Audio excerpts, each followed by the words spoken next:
one of the best-known Indian filmmakers, somebody whose work we've admired and respected for such a long time.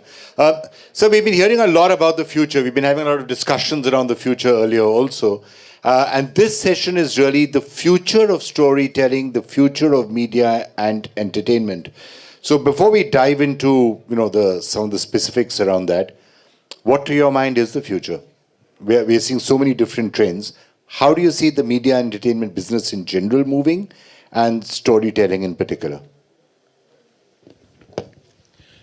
Well, the past is not going to be the future. We have a problem. Even the statistics I've just seen, the way technology is shifting, it's like going to the shores and the sand is shifting underneath your feet and you don't even know that. All of what we are seeing, and I'm going to be controversial, let's make it interesting. All that we're seeing in the data from what I just saw is empirical data. It's based on the technology of showing films, disseminating content as it is now. It is changing so fast. And one thing we do know about content is that every new form, every new culture of dissemination of content changes content. So it's not like people will watch movies on OTT platform, on cell phone. Yeah. If you walk around in India today and say, who's the biggest star? It's not Salman Khan. It's Manoj Bajpayee. Why? Because everybody's shifting to. So the culture of storytelling shifts every time content shifts. So what we do is our predictions based on, this is what's recently been happening, or the last 5 years or 2 years. And as technology changes, content changes. So you've got to be ready and got to understand that content is so fluid, and it keeps shifting and rediscovering itself as the way we disseminate it, and that's technology. One of the issues, so I'm going to talk to you about the technological changes because the problem is that the past is always still with us as we move into the future. So while you may be saying, there's lots of content that's going to be consumed on mobile phones, and yes, there's content that's going to be consumed on OTT, but yes, you still have cinema halls, and you still have people going into cinema halls, and ticket sales are there. So does that just lead to confusion? You're not completely sure whom you're targeting, and then you're making movies for the cinema theater and then saying, okay, how is it going to play out in OTT? Okay, that might work fine, but is it going to really play well then on a mobile phone? Or should you not try and have that cut across all areas? So confusion leads to chaos, and there's nothing better for creativity than chaos. The moment everything gets structured, content goes down, creativity goes down. So every change, Bobby was saying, the change is great. Get out of the way, let it change. Get out of the way, and then don't predict what's going to happen. You can't. Let it be chaotic. Let it emerge. It will emerge, and each technology will find its way. If you ask me which way it's going, which way I want it to go, is that we are going to see the end of big corporations. We thought Netflix was going to be, something very different, and we see really good content. They did. But they've become too huge, and smaller technology companies, unless Netflix gets into gaming, Netflix will die. Then there'll be another form of gaming. And I can tell you what I think where it'll go. 95% of the US, let's look at the US, 95% of the consumers in the US don't watch movies, right? They don't watch Netflix. They don't watch television. They don't watch sports. Guess what they watch? Gaming and YouTube. So those are the rising platforms. Why? Because they shift and they have a greater choice, much greater choice. They're not accepting what you do. There's a certain theory that there's almost too much choice. There's a certain theory that there's so much content coming at you from all sides, short form, medium form, large form. There's so much content coming that you're almost just zoning out. You're not being able to find anything anymore. Okay. Who's saying that? The corporations that are trying to predict. Big corporations and confused consumers who say, I don't know what to watch. It's okay. You're in a group of 25 people, everybody's talking different things, but you're still there and you're zoning into a conversation. On the other hand, big corporations are really seriously saying that because they don't know, because they have to plan 5 years ahead, right? Okay, for their shareholders and everything. But consumers, they don't care. They plan 1 day ahead, 2 days ahead. And as technology changes and as everything gets chaotic, the people, just look at what's happened to us in India. Did we have as many stars working as we do now? Has not performances increased? Are we getting to see more content, better performances, better directed shows? When OTT came on and shifted everything away from cinemas? Of course we have. Now, every time you become big and you think that you are owning this and you know what to do, you'll fall. Because it is content. It is what consumers like. Very few consumers I know will actually say, "Arey, bahut zyada ho raha hai." Yes, bahut zyada ho raha hai, but they're still watching. They're still, finding what they want. Yes. It's a really good thing for content. It's a really good thing for creativity. Yes, but then you will have the other issue that will come and people will say, but what about the business model? How do you make money? Because that's been a question that's been around for 10 years, that you're replacing, the traditional thing, you're replacing analog dollars with digital dimes, you're not making money, and who's going to fund any of this? And therefore we can't invest in good quality programming anymore because no one's paying for it. Now, it may be a specious argument, but I want to know what you think about it. How many of you have actually seen Mr. India? Right. Oh my God, everybody. Every month somebody comes to me and says, "We'll make Mr. India 2. We'll give you 250 crores. You make it, your fuse, everything. We'll make 200. I say, "Why?" And they say, "Sir, in 3 weeks we'll recover all the money," right? And I said, "You're talking about a film that's been running 30 years. You see the difference? We, as the makers of Mr. India, and Boni and I, we made a product that we were proud of, we were enthusiastic about, and we struggled to make it and put it out. 30 years later, every month, 4 or 5 times it's on television, recovering its cost 4 times over from its original budget every month. So now tell me your argument. What was right? Were we right in making a great piece of content that runs 30 years later? Or were those guys right and say, let's just take something, it'll do enough in 3 weeks? That's the financial argument. The financial argument often is completely at odds with the creative argument, with the individual argument. Yes, but also times change, right? So there are certain people who will say that what you could have done 25 to 30 years ago, you can't do anymore because you won't be able to make money now. That has always been true. My first AD, guy called Tommy Gormley, had done all my films that I did in the West, Elizabeth, Golden Age, Four Feathers, Heath Ledger, all of them. He left me. And he joined a bigger director, much bigger director. He became a producer in Star Wars. One day he called me, I said, "Tommy, how's it going? How's Star Wars going?" He says, "We don't have enough money." I said, "How much do you have?" He said, "We only have $250 million. So how much do you need?" He said, 350. Money is just another number that keeps coming up. You know what I mean? Everybody says, now, let's go the other way. Star Wars, the latest Star Wars, was funded by one game, one of that sort. The toys that produced Star Wars, whole of Star Wars was funded by that. Yeah. So the model depends on how good the content is. It's not the other way around. Everybody keeps saying, we'll put great technology, we'll invest so much money, we'll get so much return on money. It never has worked. It's always worked on how good the content is, how good your filmmakers are, how good your stories are.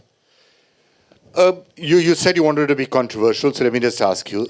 Up to a point... Have I been controversial so far? No, you haven't. So I'm going to now start getting you to be controversial. Yeah. There would be a view saying it's not necessary, when there's so much content and so much clutter, what's going to capture your attention increasingly needs to be more and more extreme. Like if you look at the news business, for example, that's what's happening, right? If you're not, you used to yell this much and you would get TRPs. Now you need to yell this much and then you'll get TRPs. And now you'll probably need to do something even crazier to be able to get TRPs. Will you do that? I won't do that because... I'm putting you on the line now. Will you do that? No, I won't do that because I said that's the reason I quit television news 5 years ago, to say I don't want to do that and I will not ever want to do that. So I'm going to now use technology to try and find a different way of telling the stories where you're using technology and where you don't have to do that. Okay. But it did take me a fairly long period of time to convince people that this is something which is worth doing. Let's try and just tell people the news and X, Y, Z. And that has to be done. So you do struggle sometimes with swimming against the tide of what the present model is. So you ask, let me tell you, India is a nation in flux. We know that. It's not been that long. Our civilization is so old and so in conflict all the time. You just have to read the Mahabharata and you know how in conflict we all are all the time. It's our nation, it's in flux, it's still forming, you know, and so there will be constantly different points of view. There will be people, we are tribal people, come on, all of us. You know, we go to the tribe that we feel comfortable and we feel safer, and then we'll rush to another tribe where we feel safer. It's human nature. But especially in India, a country that's still forming, that's still trying to find its point of leadership in the world, it's still trying to get there. Of course there'll be conflict. And we should accept that. So is that what works well even when it comes to cinema? I mean, like, for example, one of the most successful movies of recent times, Kashmir Files, has also become very controversial because people are saying that it's taking, you know, a certain position and is it accurate? And the other people are saying this is finally a story that is being told. How do you see that controversy? I haven't seen it, but I've heard the controversy. Have you seen it? I haven't seen it yet either. Has anybody seen it? One. No. What's the controversy then? It's only one person. Two. Well, yes, but that's not, you know, it is in a hall. Not that many people are going to halls just yet. You know. Yeah, so all of that together. It's got a fair, I mean, it's got a large number of tickets. A lot of tickets have been sold. A lot of people have seen it, and it has. So who can raise a hand here and say, well, it's a terrible film? There you have your answer. Few people have seen it. Nobody thinks it's a terrible film. That's fine. No, I didn't say it was a terrible I'm film. not I'm saying you it's did. a controversial You're film. saying controversial. I'm saying, so because, therefore, is that what you were saying about tribalism? Is that what you're increasingly going to see? Because that's exactly what's happening, for example, in the news business, where you're saying, this is my echo chamber and I'm going to tell news for this echo chamber, or I'm going to make news for this echo chamber. Is that what's going to start happening in entertainment also? That you will start what you were saying is the tribal divide. You will start creating content that will appeal to one side or the other side of a divide. Of course. Tell me which nation that tribalism doesn't exist in. Any nation in development, any nation that allows people, like we do, to take different points of view and constantly fight for different points of view. Tell me any one nation that has a well-developed media and entertainment system where that tribalism doesn't exist. Don't tell me Fox News is not tribal, right? It exists everywhere. Where does it not exist? You're talking about content, you're talking about creativity. I always say this. If I'm making a movie and the three top people, the three top creative people in the movie all agree all the time, two of them are lying. Yeah, how could you? You're conjuring up that which is not. Constantly conjuring up that which is not. Then how could you agree? Because if you're constantly in agreement, then either you've talked before or you are lying, just agreeing, maan lo iski baat. So, where does that eventually take us? Because I think this is one of the, if you're looking at the future of media and entertainment, that's one of the things that the social dilemma type of, theory starts to create some concerns about. If you are saying that content will be increasingly made for people on one side or the other side of tribal divides, does that mean that we will reach a situation as a species where 5 years or 10 years from now, we will not be able to agree on what history is, what the facts are, what reality is, who won a particular election, are vaccines good for you or bad for you, should you wear a mask or not? Well, let's look at the United States. Does everybody agree on the history? But I was really thinking a lot about the United States, and I was saying other countries too. I'll tell you the answer is, if it will ever happen. What technology is doing is allowing media and entertainment space to become more chaotic. Because an individual soon, I heard Shah Rukh Khan has launched his OTT. Very soon, as technology becomes cheaper and cheaper and cheaper, I can make money. For example, if I can get enough eyeballs, I can stream it myself. So every individual become a streamer.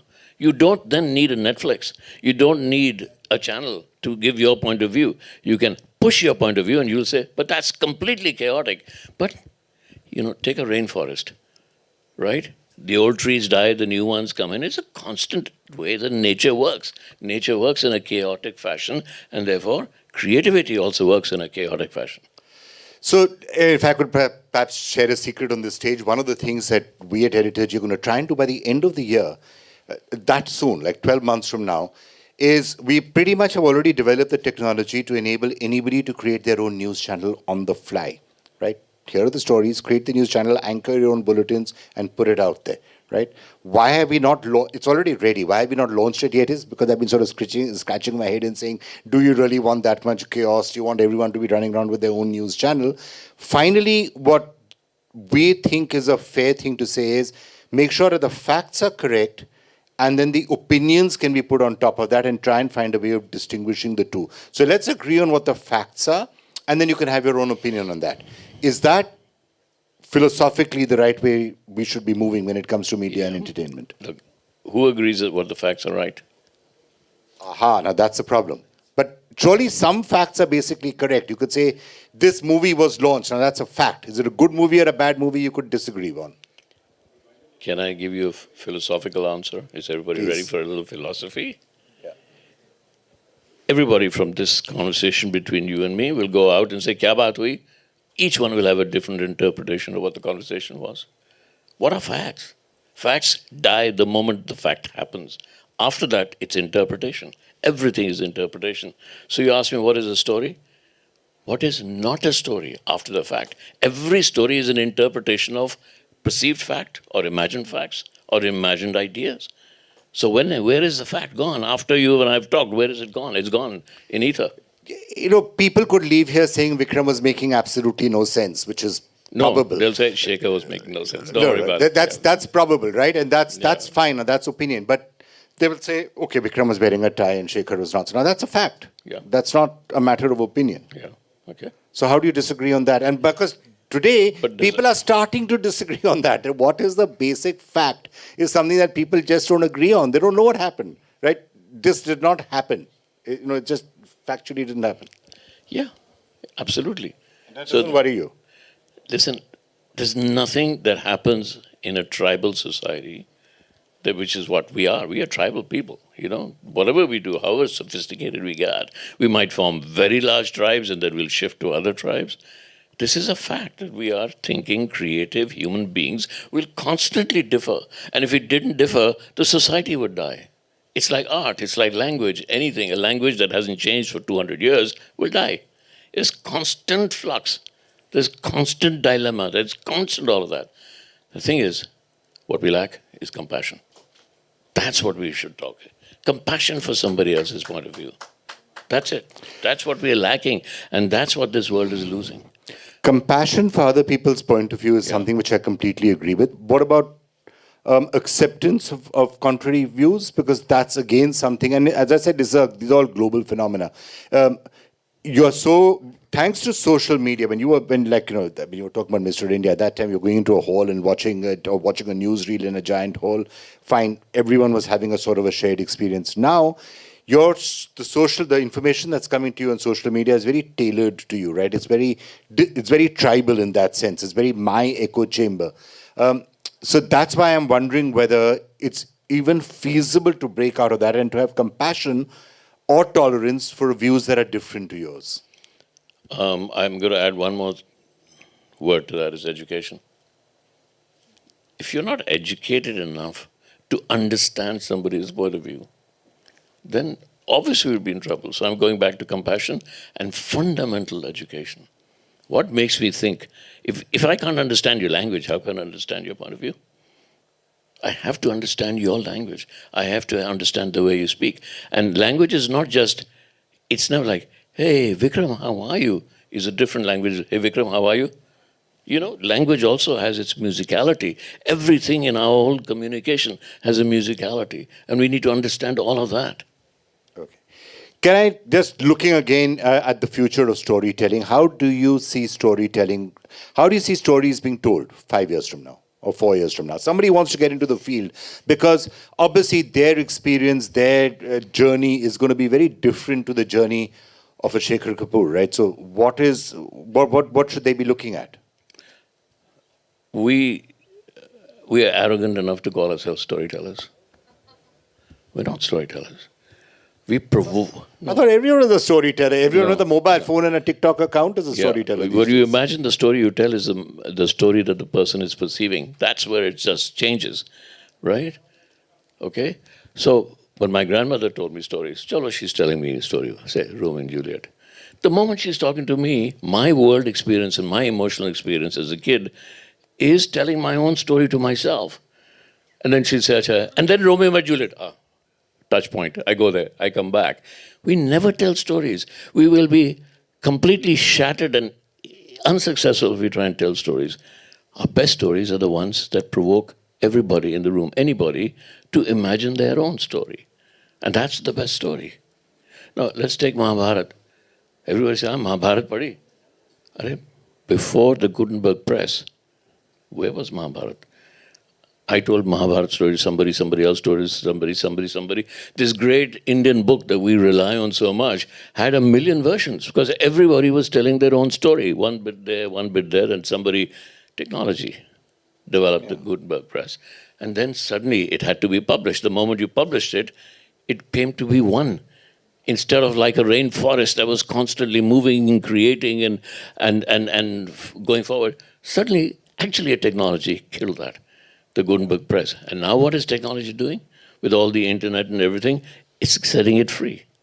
Again, now we can all tell our own story. So if you ask me, where's the future? So if Netflix has to survive, what it'll have to do is create a world, which is what I'm working on now with Pani, is you create a world and then you allow who's watching it to take your world and infer their own world from that. You allow that. It's all this question of IP that's killing it all. You allow them to create their own world, okay? Who then they allow further people. So it's world within world within world within world. Everybody's watching it. Again, like a rainforest, they create their own world, right? What do you get out of that? One seed. You planted a seed. Now, if I have to ask my lawyer in about 15 years about IP, I say, give me IP for 15 minutes. Because if I'm good enough, if I've understood technology and technology is working as it is, in 15 minutes I should be able to disseminate my little seed into a rainforest. That's where we're headed. I was actually wanting to ask you about Pani and how it's going. And water is one of those things very keen to my heart. Also, it's obviously one of the major priority areas. How is that project going? Do you want an answer I make up, or do you want a spiritual answer?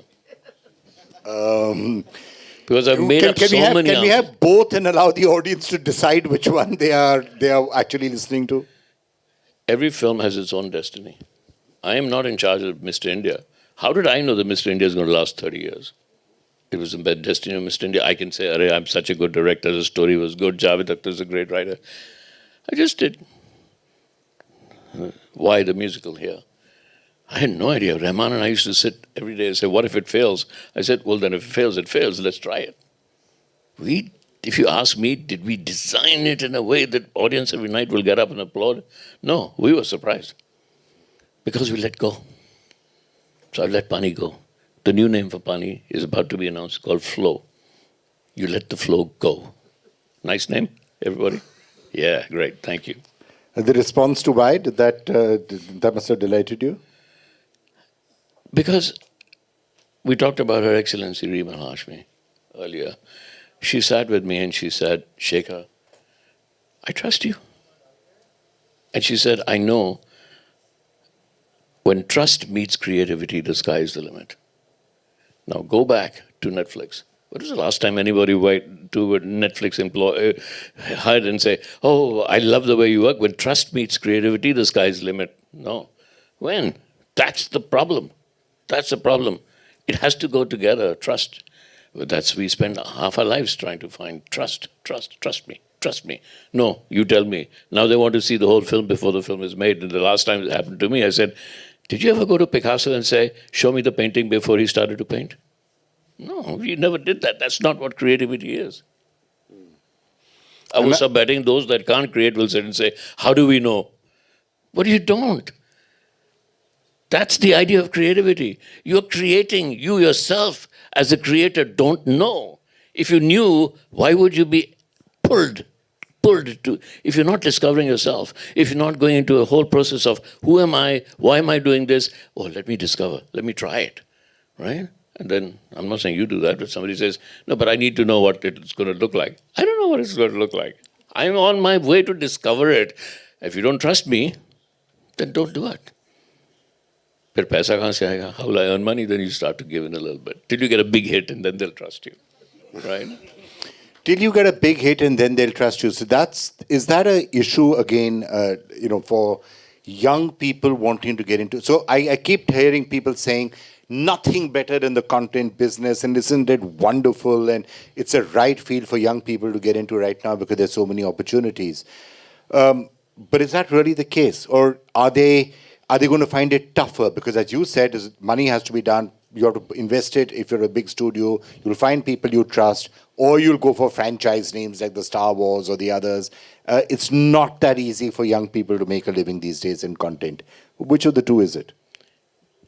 If you just look 10 years before, how many people actually got a chance to do something in the movie, create an animation, tell a story, write a script, as against now?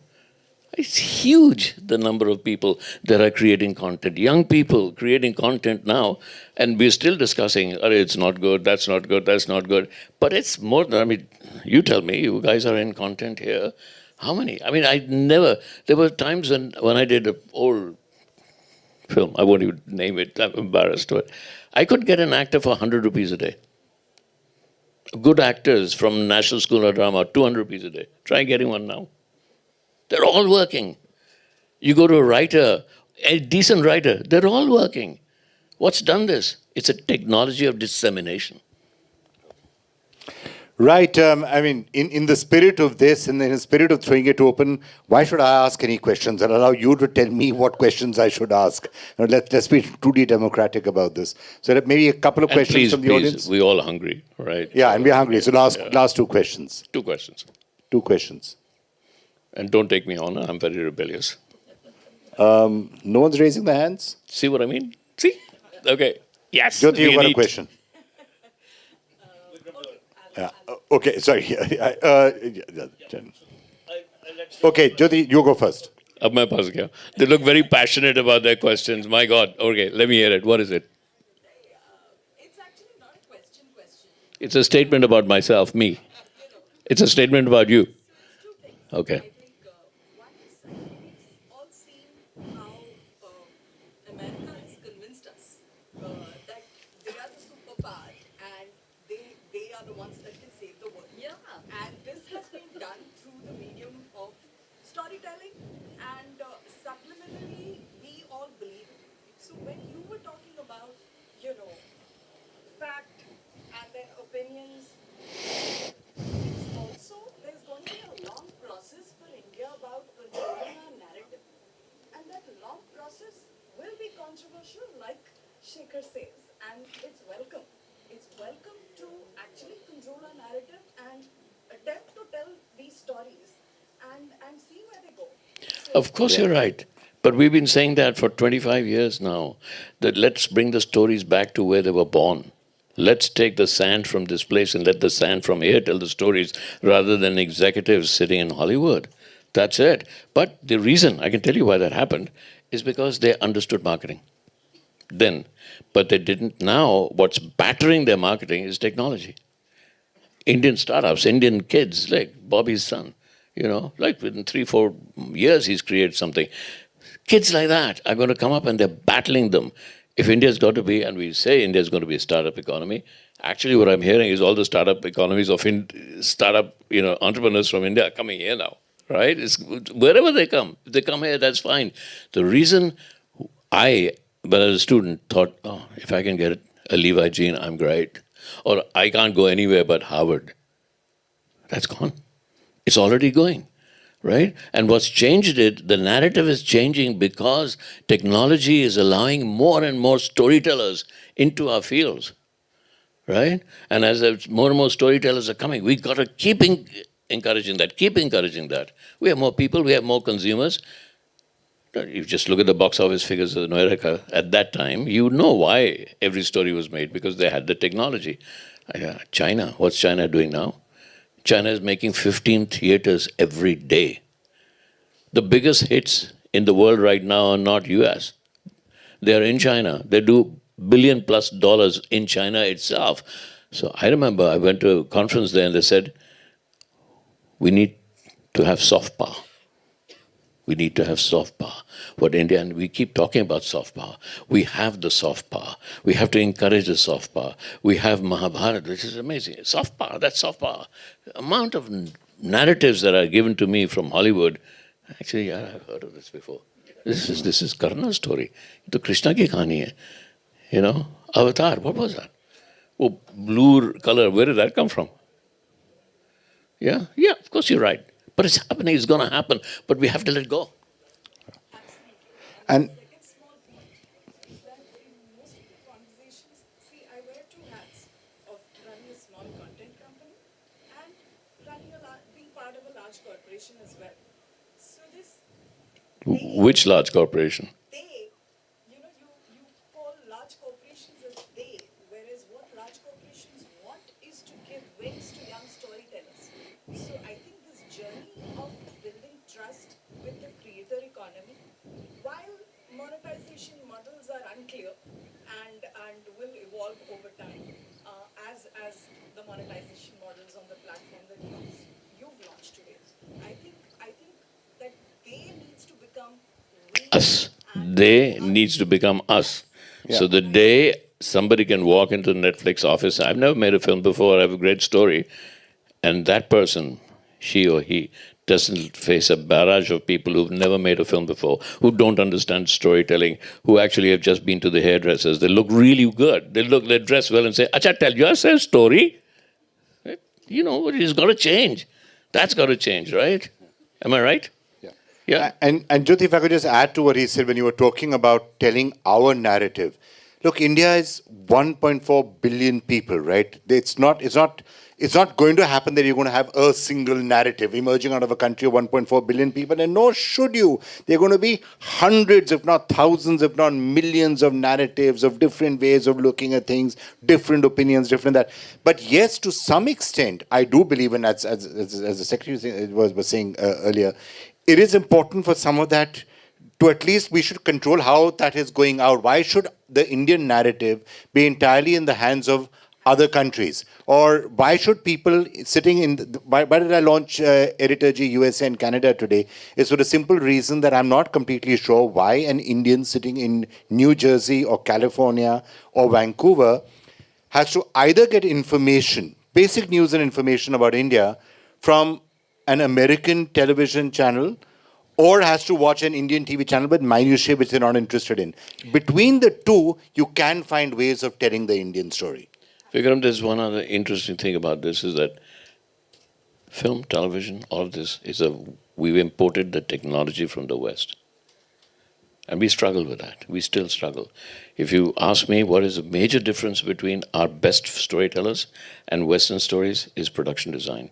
Because they don't have the tools, they don't have the budget to give a film. See Dune, terrible film, but amazing technology, amazing. And so they go to that.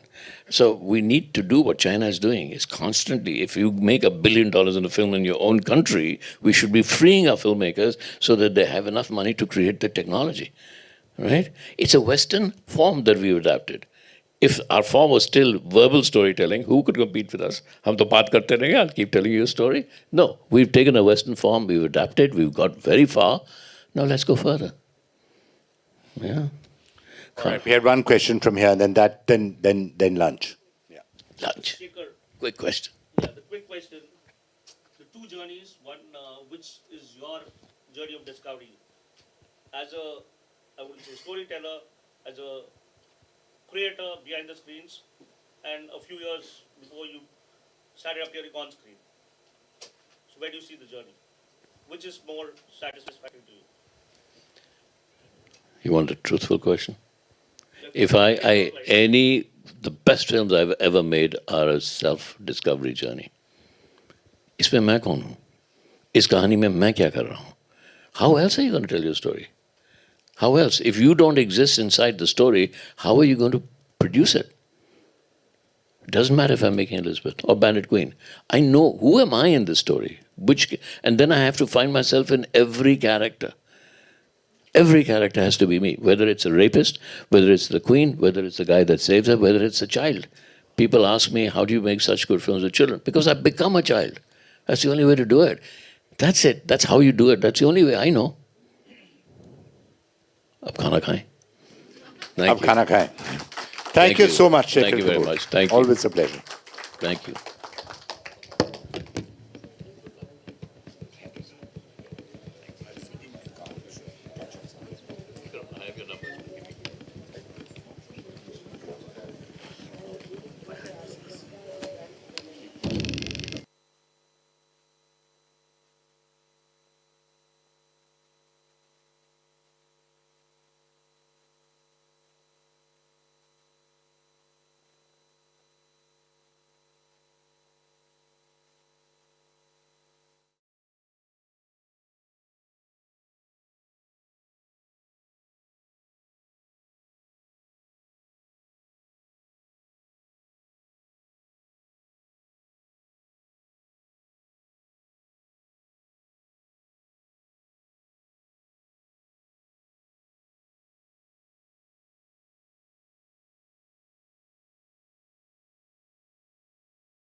uh, diverse panel, which is beyond introduction, I believe. To be able to do justice to that will be huge.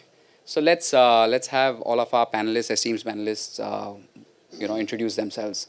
I welcome all the ladies and gentlemen who've taken out time to be a part of this panel, and on behalf of the audience, I welcome all the panelists as well. Please, can we have a round of applause for our panelists, everyone?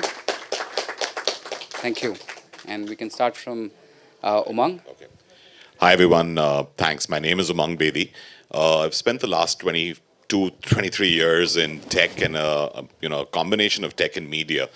Spent the first 7 years as an engineer, the next 15 years running Intuit, Adobe, and then Facebook, Instagram, and WhatsApp in the region. I turned 40 and turned entrepreneur, and now run something called Verse Innovation, which is a startup that runs 4 apps: Daily Hunt, Josh. Daily Hunt is India's largest local language content aggregation app, which we serve over 350 million users every month. Josh is India's largest short video app, which we launched just after the TikTok ban, that serves over 150 million Indians and over 75 million every day. And we've recently launched 2 new apps, Public Vibe for hyper-local video content, and Local Star, which is like a mobile journalist toolkit.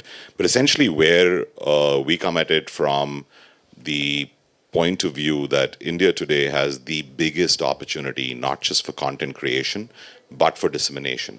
And if you can do it here, you can do it anywhere in the world, because the models are really hard, with languages being at the core and complexity being at the core. And that's exactly what we do as a company. I'll just pause on that one. Thank you, Umang. Umang, just a little bit background on yourself.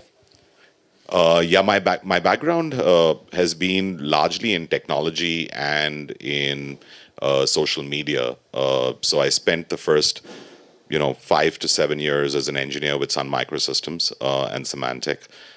Then spent the next 15 years. The first 4 was running Intuit. I was accidentally a CEO at 27. Somebody gave me that job, so I was lucky. And then when I was 32, ran Adobe for 6 years in Asia, all across the region. And for the last 2 or 3 years post that, I ran Facebook, Instagram, WhatsApp, and Messenger, and helped it grow from 100 million users to 300 million users, becoming the largest country in the world for Facebook. And then turned 40 and decided to be an entrepreneur. And that's when, over the last 4 years, my partner and I, Viru, have built out Verse Innovation across this family of apps. Our mission is very simple, that we want to own the mind share, the time share, and the revenue share of all local language audiences, because we believe that's the belly of Bharat, and that's where the biggest opportunity lies in terms of both content creation, content consumption, and of course monetization. Can we have a round of applause, please, for Umang? Thank you. Umang, welcome to the panel. Thank you. Thank you very much. Sarvana, please. Hi, I am Sarvana Prasad. I started like a distributor, then became an exhibitor, then became a studio owner. Then we make our own films. We have a film academy where Rashmika is one of our students, who is now the greatest actor now. And then we have a film festival. And now we have joined hands with the Director Association team of Tamil Nadu Selvamani, headed by Selvamani, to create content. And we have joined hands with Invenia Origin, who can buy the content. So I wanted to have a person to buy, I want a person to create.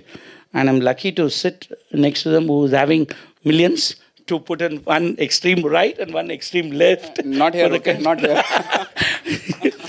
So this is the basic, we are from zero, ground level, and basically from a region of South. That is where our strong point is. And we play 6 languages in our South, and we are very strong in that. So we hold on to that. That's our main core business. Fantastic. Thank you, Sarvana. Sanjay. Hi, good afternoon. My name is Sanjay Raina. I've been in media and entertainment industry for close to about 28 years. I hope my age doesn't show that. Started when media and entertainment was at infancy in India with Columbia TriStar, as the studio was then known, is now called Sony Pictures, of course. And then did stints in, of course, theatrical business, Discovery Channel, Hindustan Times, and some of you may not like it, Times Now, which we set up 15 of us. We were the first 15 guys. Did some international stints in Malaysia, Indonesia, Singapore, Vietnam, Thailand, with a pay TV company called Astro. Was the head of marketing and content creation for that platform there. Came to Dubai in 2011 to lead 10 Sports. I'm sure you know 10 Sports. Globally. Ran it in Pakistan, ran it in Australia, ran it in US as channel network. Last 8 years, then I was with with Fox, National Geographic, as the business head in the region. MENA again. And right now I work as a consultant with Abu Dhabi Film Commission. I also do other consulting. I'm also a co-founder of a very soon to be launched app called Scholar, whose job is to upskill India. We are all about skill development. So that's what we do. Fantastic. Thank you, Sanjay. Thank you very much. Hi everyone, thank you for taking out the time and being here. Let me also tell you that probably I'm the junior most on the panel and my age is also showing.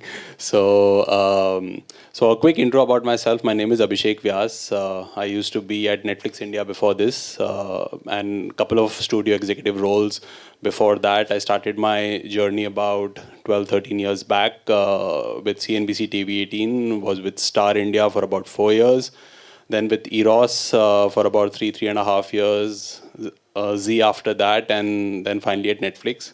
Considering the opportunity in the media and entertainment space, I moved out on an entrepreneur and started my own content production company based out of Dubai, which is roughly about 2 months old now. And the idea is to make about 15 to 17 films in the next 3 to 4 years and disrupt the market. Why us? Because if we see the entire content ecosystem in India right now, there are about 4 or 5 big buyers and about 15 or 20 big content service providers who are either committed with those 4 buyers for the next 3 to 5 years. And considering the growth that the India market has right now in terms of new OTT platforms coming in, new buyers coming in, they'll need people like us with relevant expertise and the kind of talent relations we've had and nurtured over the period of years. So it's the best time for us to get into it and maybe be on the selling side now, because that's what we want to do. So yeah, and thank you everyone for being here. Fantastic. Thank you, Abhishek. And I think we'll start with you then. Sure. Abhishek, you've been on the buying side of media. From an Indian perspective, media startups, what do you see are the key trends that are emerging? Let's take the number one. What do you see is difficult to ignore? Like this is... We just see what's happening in the last couple of years. And I mean, while I don't want to say this, but COVID has been a blessing in disguise for the content business right now. And I've been on the buying side. I've seen the kind of margins people have made. Ready films being picked up at 100-150% margin. Not all films, but yeah, I mean, from that point of view, you see overall the content ecosystem is also evolving. Like I said in my intro also, that there are about 4 big buyers. We've got Jio Viacom, we've got Netflix, we've got Disney Hotstar, we've got Amazon Prime Video, and after the merger, we've got Zee Sony. So overall, from that point of view, they're pumping in about $1 billion each in the market only to procure content, and there are new players coming in, which is your Apple TV, Hulu, Peacock, Paramount Plus. Lionsgate Play is now expanding its portfolio in the country, and that is what is creating an opportunity for people like us who are who've got that relevant experience and now jumping on the other side to provide content and be a part of big budgets that we want to pull out of the existing players and the new players and try and disrupt the market. Fantastic. What are key trends because of which this is happening? Anybody wants to add to that? Like, why are these people behind content from there? I wouldn't probably only focus on the so-called normal faces like Netflix and Hotstar and all. You got to realize the biggest trend in India is the localized media setup, which my friend Umang here runs one of them. As of May 2021, there were 3,100 media startups in India. 3,100. So it's best to ignore the likes of Disney, Hotstar, and Netflix and Amazon. These are international brands. Let's talk about the Indian brands. These 3,100 startups attracted a seed capital of close to $1 billion, maybe less. Because those numbers are very difficult to come by unless and until you ask the Omans these are of the seed. world. This And these was are seed, these are all private, right? 3,100 startups last year is assumed to have gone to about 4,300 startups. Okay, that's a massive growth. That's like 20-30% growth, or maybe more than that. And the trend is all about, and I hate this word, but there is no other substitute, is all about localization, which is about being the Bharat that we are. The real media trend in India is not to watch content on television that everybody else does. The real media startup trend in India is to create your own localized content, to the point of even teaching Sanskrit to 100 students in a particular village by a media startup, and worrying about technology, and worrying about seed capital, and worrying about Series A and Series B, and then worrying about monetization. That is the story of India. Netflix is not the story of India. Hotstar is not the story of India. The story of India is about people on their own shoes teaching Sanskrit in a village in Karnataka and creating an app for that. I come from a state called Kashmir, which is in nibs for the 300 crore about to be filled. Proud of that. There is a language called Sharda. Sharda is actually a lipi. The Kashmiri is the language. It died. It died because of all the invasions that happened. I'm not getting into historical past, and no controversies here. The gentleman now wants to create an app to teach Sharda Lipi and Kashmiri language to Kashmiris of all hues, of all characters, and all religions. Because the language is not being taught by anybody except from a father to a son or a mother to a daughter. That is the story of India. Those are the media startups of India. Oh, fabulous. Thank you. Thank you, Sanjay. What are the trends that are making all of this possible? Where's this boom coming from? Like so much content. Yeah, Umang, please. So I'm in violent agreement with what Sanjay said, firstly. India is not about 50 million people that live in the top 5 metros. India is Bharat, and Bharat, there are 3 Indias, right? There's people who live in tier 2, tier 3 cities. There are about 400 million people. There are 800 million people that live in villages. You want to hazard a guess how many television boxes we have in that country? Of 1.4 billion people. How many TVs? Let's throw me a number. 270 million. That's bang on. 170 million. Out of 170. No fixing, huh? No fixing around here. Out of 170. That was the last, if it is going to happen. Out of 170 million, how many of them are cathode ray tube boxes? About 110. Yeah, there you go. So we're living in a country where, with 1.4 billion people, he has the math absolutely right, more than half of the TV devices, and it's a single TV household. So the mobile, roti, kapda, makan, and mobile has become the 4 determining factors, right? Mobile is no longer a consumption device, it's a creation device. The other trend that is exploding, so if you go to a village and see what happens when someone gets the internet for the first time, what he does or she does is get to WhatsApp. That's the first thing that happens. WhatsApp is the internet, right? The second thing that they do is they start exchanging messages, forwards, which could be jokes, and news. 1 billion people have an opinion on news, politics, and Bollywood, right? They all exchange messages. The third big trend is video. Massive consumption and massive disruption around video. And that is also video creation, video consumption, both short and long form, right? To add to what Sanjay said, when you take the subscriber base of Netflix in India, it's 2 million. Not even that.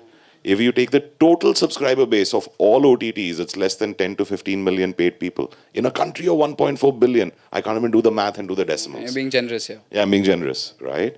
So the country is all about shorter snippets of consumption, right? That's the third big trend.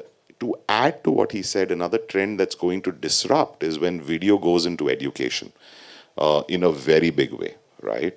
That's a very, very big trend because today after COVID, you don't need to be in a school. You can just have video disseminate knowledge, right? The fourth big trend that we're seeing is people come out of nowhere, right? Like young kids from tier 2, tier 3, tier 4 cities, villages who have become overnight superstars, right? In this country, I know one very popular kid that emerged from India is someone called Faisal Sheikh, right, or Mr. Faisu. He's the largest influencer in India. For folks who don't know him, he has over 30 to 40 million followers on Josh and an equitable number on Instagram. He didn't earn any money before his fame, and today he earns more than all of us on this panel, right? He's like the new age Shah Rukh Khan of India. So what I'm trying to say is this whole ability that anyone can create, a housewife can create, someone who's passionate about cooking can create, someone who's passionate about regional languages can create. The camera on that device is more powerful than what DSLRs were or what you owned 3 years ago, right? And that's what's giving that ability, not only from it moving from a consumption device, but a creation device, right? And I think language at the core, I don't know if you want to guess this, but how many people in India consume any form of content in English? 1.4 billion people. Just throw me a number and you can't raise your hand. Not you now. Not you now. 7 to 9%. So I have to now do the math. It's about 200. So natively, it's very, very low. But people who can consume and understand some form of English is about 200, 250 million. So when you do that math on 1.4 billion, you can come to the percentage. 14%. 550 million is Hindi. 250 million is Kannada, Telugu, Malayalam, and Tamil. 150 million is Marathi, Gujarati. 100 million is Odia, Bengali. And if I add up everything, it comes to about 1.2. There's 200 million, which is another 100, 200 languages, primary, and more than 4,000 dialects, right? It's crazy. It's the United States of Europe. Every time you change a state, the culture, the religion, the language, the food, everything changes. What unites us is the rupee and the euro, right? And this learning came to me from a 23-year-old kid on an Indigo airline flight. Can I speak in Hindi? Yeah, go for it. So, how many of you have flown Indigo in India? Right? It says this flight ke karamchari Hindi, Angrezi, Tamil, Telugu or Bengali bol sakte hain. Why do you think they say that? It's very simple. 70% of sales on that flight for food, beverage, and shopping happens in local language, right? And maybe you're a top shot executive, like Abhishek, a youngster who'll order his black coffee and some almonds. The guy in local language, when he likes the choda, he'll take 4 bloody boxes home, right? And he knows he's comfortable buying in his local language. And that's the single biggest trend that I think will change the way, just to add to what Sanjay said. Can we have that again? What is the single biggest trend? Language, local language consumption, video, and disruption through mobile in Bharat. Fantastic. I don't want to go to Sanjay again on this, but let's do this. I'm just adding to what he said. And it's not a mutually admiration club at all. No, we'll disagree after this sometime. So we launched Times Now in 2004, okay? And we did what was called TAM Connect. I don't know how many of you are from television. TAM Connect used to be a currency to determine the number of people per city logging on to television and watching by some technique. Let's not get into that. At any point of time in India, even today, people consuming English news, any number? In a weekend, is not more than 500,000 people. Can you imagine? At any point of time. 500,000 people, 5 lakh log. Not more than 500,000 people watch English news at any point of time, during prime time, during weekend. That tells you the story of India. India is not an English-speaking country. I object to that word. We only speak English because it gives us skill. But our language is not English. Anybody wants to, phenomenal. Anybody wants to add any more trends that you've seen which is causing all of this to happen now? Like, why are we seeing these trends? Like, why is India opening up now? Anybody on that? Or we move ahead? No, okay. I think it's everybody. It's what Okay. Umang said, very Fantastic. beautifully. Fantastic. There are large language Okay. groups. Yeah. So, what are the opportunities that open up? Anybody on that wants to take that question? There's opportunities. You all can see that. There's maximum opportunity in everything. You create a content. Now you have, before it was only exhibition, only on the theater. From there it went to TV. From TV it went to digital. From digital we call it OTT. Now a film, if you take an old film, you make small, small clips. A big hit film. You take even Chandralekha film. Or any, you take a director, Talavi film. Small clips does a bigger connect and bigger thing. So every content, it has become from 3 hours for 30 seconds also it makes money now. You can earn when you create a content in so many ways. So the opportunity is there, however you can sell it. I want to take this a little more deeper. Anybody wants to add to that? Like, what is the real opportunity here? See, the hardest thing to do in India is not address a zillion opportunities that exist. I agree with what he's saying. So any form, so there are two, I'll take it in two lenses. One lens is current and one lens is the future. And I'll be a little provocative when I go to the future. But when you think about the current, like he said, you could create any content and the ability to monetize it in short form is just immense, right? The second big thing that I think needs to be addressed here is technology. Because unless you can position yourself as a technology powerhouse, you don't attract capital, right? I was shuddering when Sanjay gave those numbers because we alone have raised over $1 billion in the company, and that's one company. Now So, technology is overtaken everything. yeah, so technology is kind of good you disrupting. make, the technology is a cream Yeah. on the And for cake. whatever it is worth, great content companies are very hard to come by, like Netflix, right? But Netflix is not a content company at its heart. It's a technology company, right? And so you've got to start bringing that technology pivot in to raise capital, because to address all the opportunities, whether it is education, whether it is more films or more regional content, it needs capital. And unfortunately, that's what's needed. The other thing that I think is going to happen in the future is a little disruptive, wherein I believe that the Amazon Primes and the Netflixes, every business model is going to be disrupted in the future. I'm a big believer in the metaverse, and of whatever I'm seeing coming into the future. I think the ability for any creator to create content, to monetize it in so many different ways, whether they are NFTs, whether they are metaverse opportunities for brands to collaborate on it, it is just crazy. So imagine that your favorite singer releases a song, it's in Punjabi, and that song is with, something very unique, let's say 1,000 instruments, right? Now, he can sell that as a right to one of the music labels. You know how the whole disruption of music happened from cassette to CD to music aggregation platforms or buyers, online, digital, to now the creator can disintermediate everyone. Like, he will be God. So the content creator will always remain God, like no two ways about it. But technology is a medium to disseminate, to disseminate it. Like, I'm a big believer in what's going to happen in the metaverse. I just think it's going to change the way we have lived. How many of you remember your life without a mobile phone?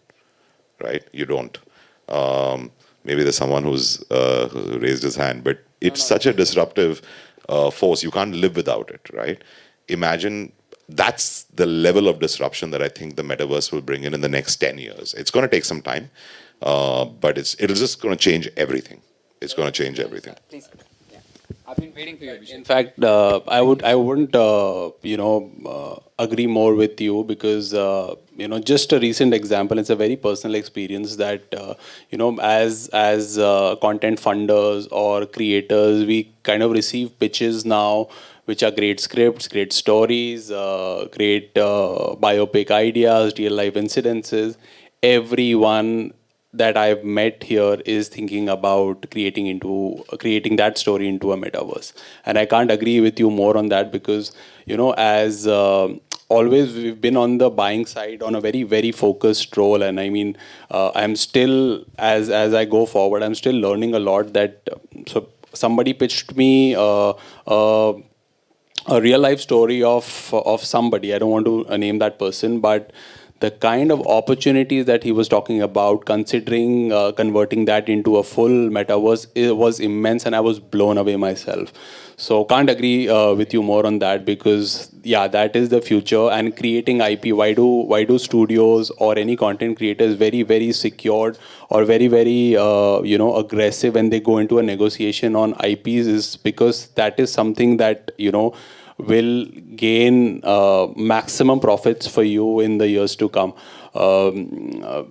Anybody who's got a great IP bank right now, what are NFTs technically? It's monetization of IP.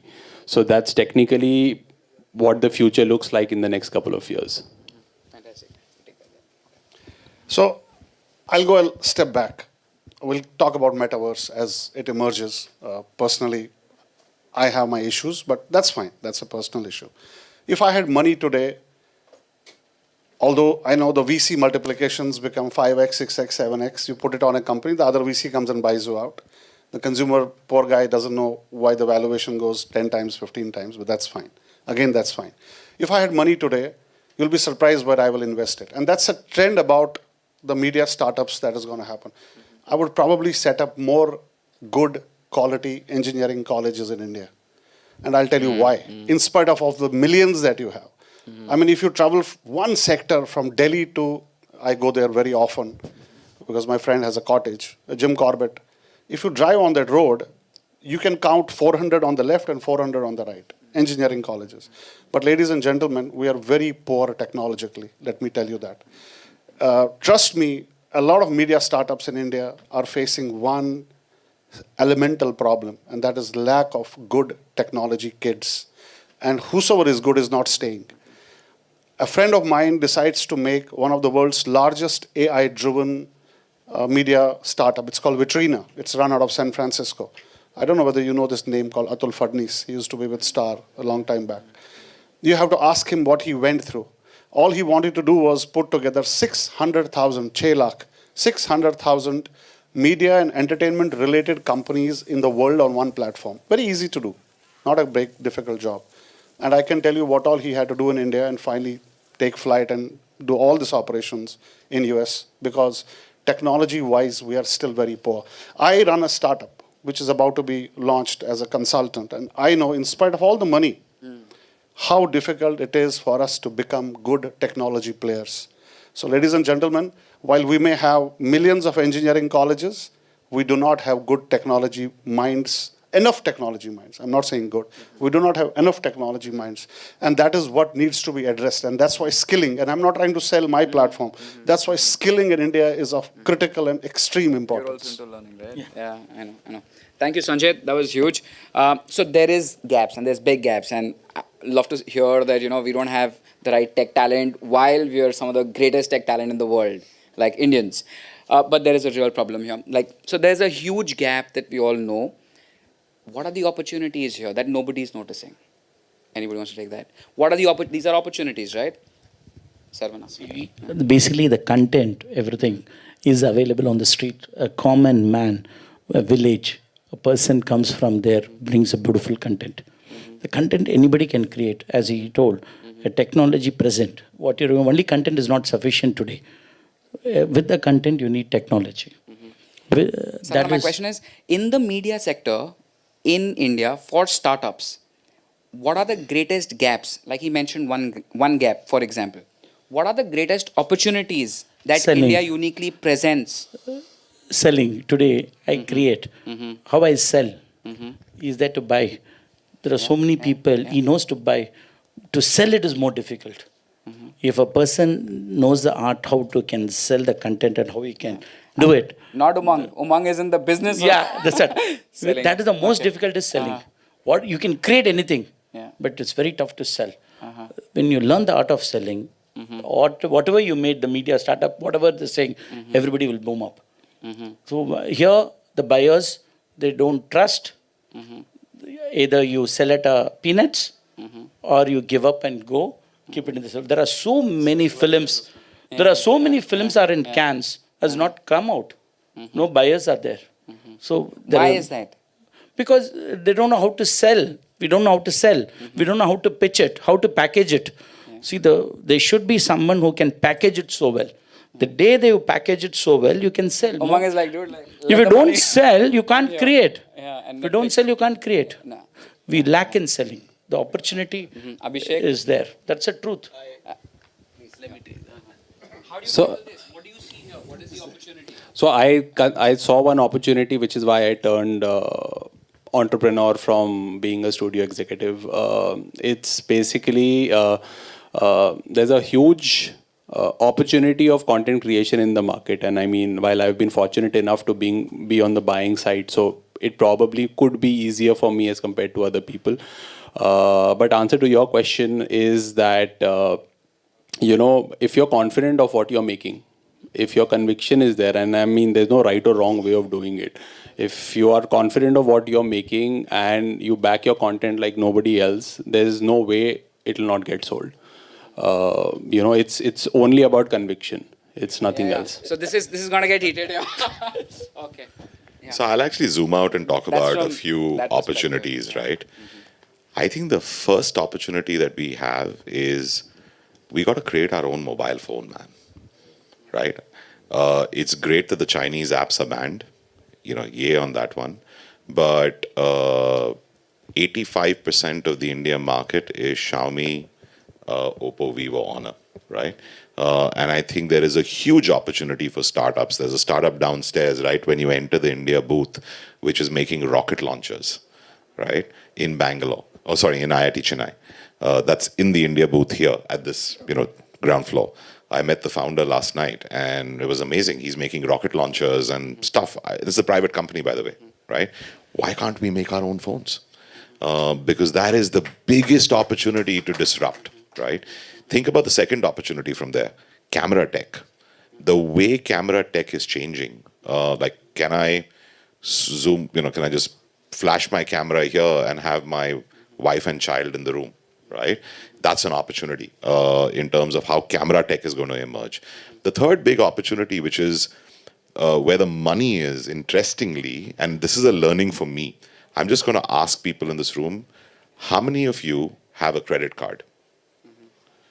Okay, so everyone has a credit card. How many of you have an insurance policy? All of you have an insurance policy. How many of you have invested in crypto? There are a subset of the room, I would say a third of the room. Now here's an interesting fun fact. There are 20 million people in India with a credit card. There are less than 10 million who are insured, right? But 100 million people have invested in crypto. It's actually, it's moving up, right? And it's day trading. Now, what are they going to do with their crypto, right? At the end of the day, I mean, they'll trade, but can you then help in some form of monetization with content, right? And that's why I'm excited about the metaverse as an opportunity. The fourth big opportunity is AI. I would say it's the biggest opportunity in terms of what we see. The problem is when you try and hire an AI data scientist, those skills aren't there.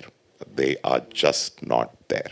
We have a 500-man data science team in the company, and they're the most precious assets, right? Because our IP goes home every night and comes back the next morning. We just develop AI-based solutions. I don't want to scare you in terms of what we do, but we don't. We do everything against of what social media platforms are modeled on.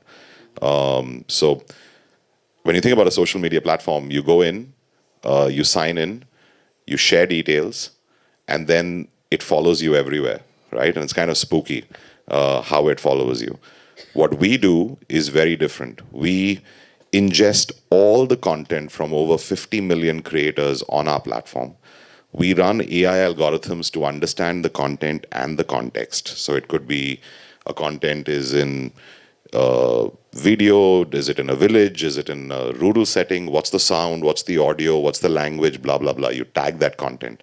And then on the other hand, we only ask you to select a language, and we design a content graph basis an understanding of what does Abhishek like to consume from where at what time of day. So I'm just stereotyping him. Let's just say he likes to consume, maybe I'll stereotype myself.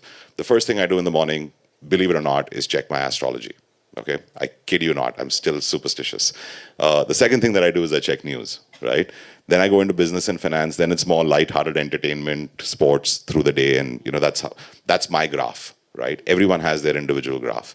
So how do you analyze that individual graph without personalized social signals which can be abused in elections, which can be abused elsewhere, but just by understanding what someone clicks, where he or she is spending time, and how they like, share, and dislike. Now, then the AI needs to match supply with demand, where you have 50 million pieces of content pumping in a day and you want to match 300 million people who are coming in every day, right? So Yeah. AI is a massive, massive, massive opportunity.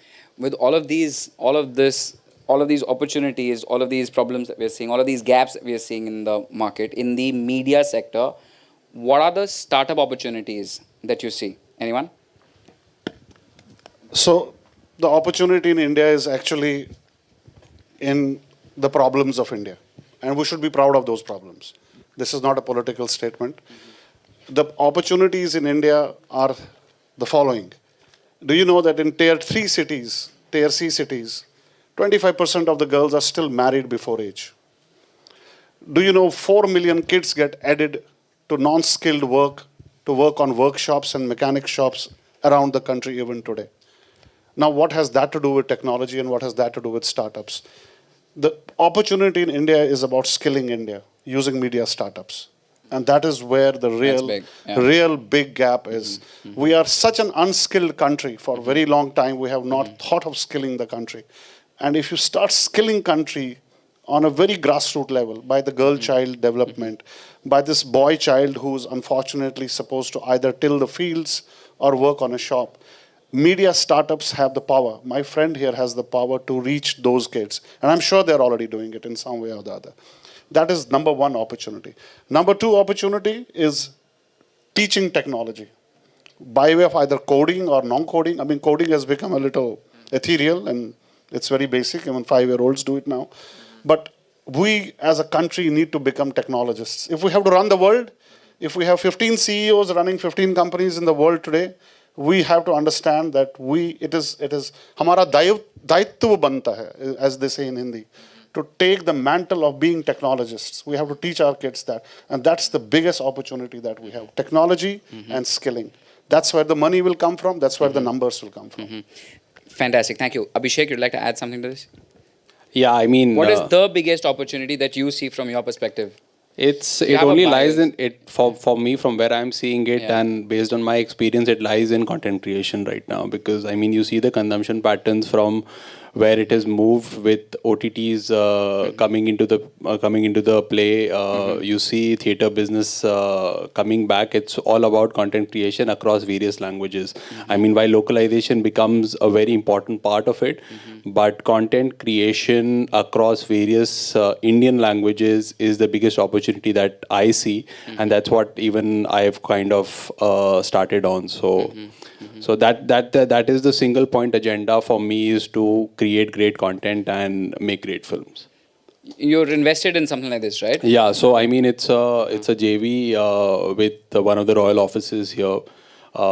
It technically becomes a content fund, and we want to work in a studio model where we produce and finance our own content, and then we go and sell it out in the market in terms of theatrical and non-theatrical rights. What are let's take a step back. What are some big ideas that you can think of that nobody is thinking of right now? You will tell it to a VC. Why should we tell you? You know how much ideas matter. Let's do this. Anybody? You have some. What do you see as big ideas, big gaps that I wish someone was doing this in the industry? Maybe from where I am seeing it, I probably kind of materialize that idea on my own, that seeing, and I started with that stating that the huge demand of content that's going to come in the next 3 to 5 years, with so many players coming in with billions of dollars, and people who've been fortunate enough to be on the other side with relevant experience are trying to become entrepreneurs and producing and making their own content and eventually selling them off. So that's the opportunity that I see, and that's the big idea for me. Fantastic. Thank you, Abhishek. Anybody else wants to add to that? What is an opportunity that you see that I wish someone was doing this? I don't know if this is an opportunity for startups or it's an opportunity for the government, and I don't know if I should be saying this, but I will. What saddens me a little bit is, we all are raising capital as startups, as young medium entrepreneurs. But all of that capital is actually the beneficiaries outside India, right? And I think that is, if you think about it, the Flipkart exit was, we all rejoiced. Binny and Sachin are friends. We were very happy. But when you really think about what happened on that $20 billion sale, barring what went to the founders and the employees, 90% of that was shipped overseas. And so why aren't large industrialists whose businesses are getting disrupted, why aren't, other parts of diaspora, why aren't governments invested in it? Some of the largest sovereign funds in the world, some of which who exist here in this country, I think there's a learning here that we could take, are big investors in technology startups, right? I mean, we have one of the sovereigns from this country itself that's invested in us. So I think that's another big opportunity. And I don't think it's for entrepreneurs in the room, but I know that this is a pseudo forum where there are government officials as well. I think there's a lot of thought that can go there because that's the value creation then rests in the country, right? I mean, how many other places, we've lost out on a lot of value. And the biggest thing is in India, startups weren't seeing exits. Now they are starting to see exits, but all of that capital is getting repatriated and shipped outside. So I just want to add that. Yeah. Fantastic. Umang, that's a point. I believe if you Sarana, can just sell. 1 second, okay? I see what you're saying, and I see the sense in it. I believe still with all the investment that is coming in from wherever it is coming in, we all know where it is coming from, it has done a lot to inspire the next generation. Definitely. And I will not get into India and how assets are, like how investments work. But from an investment perspective, you're saying that there is a huge opportunity to invest, for investors to come in. And investors, what do you think? How do you think investors, once they notice this gap in the market, we know that there is huge gaps, be it skilling, be it the tech talent, people who understand the game. There's so many creators, like everybody who has a mobile phone, mobile device now is a creator, internet coming in with Geo and all of that, all of those things happening. Creators and consumption, like we've discussed, there's still so many gaps. How do you think an investor can take charge of this scenario, of this situation and invest? How do you think they should go about it? Like, how do you think an investor can identify, once they've identified a gap, how can they go about it? How do you think they should go about this? Like, what is your recommendation? I'll tell you, any investor will come when he sees a revenue of it. Here we lack is to show how we are going to generate the revenue. End of the day, an investor will not just invest doing content, doing technology. End of the day, he wants a result. What is the revenue I'm going to get back? There is a big opportunity where so much content is available, it is not able to package it well. If a startup or anything, they come, as he told, to bail out somebody. There is a huge Indian companies are there, they can buy, if you take in regional, there will be more than 2,000 films in the can. All India will be more than 10,000 content will be in the can. If anybody can come, take it, package it, and do it, it's another big opportunity. So in the current context, how do you think investors, we want investors, we've all dealt with investors, all of us here, how do you think investors should now come in? How do you think we should go about? How do you think investors should go about this? What is your tell to them? Let's forget the investor for the time being. The point is, even if you look at media and entertainment segment, what is the ticket cost per head in India today? You still pay $250. Let's put that in dollars, $3. You go to an American cinema, you pay $10 or $11 or $14. I used to run a newspaper. The display advertising per square inch or whatever centimeter, I've forgotten, was probably 1/10 of what it was in a properly developed country. I'm not even talking of United States.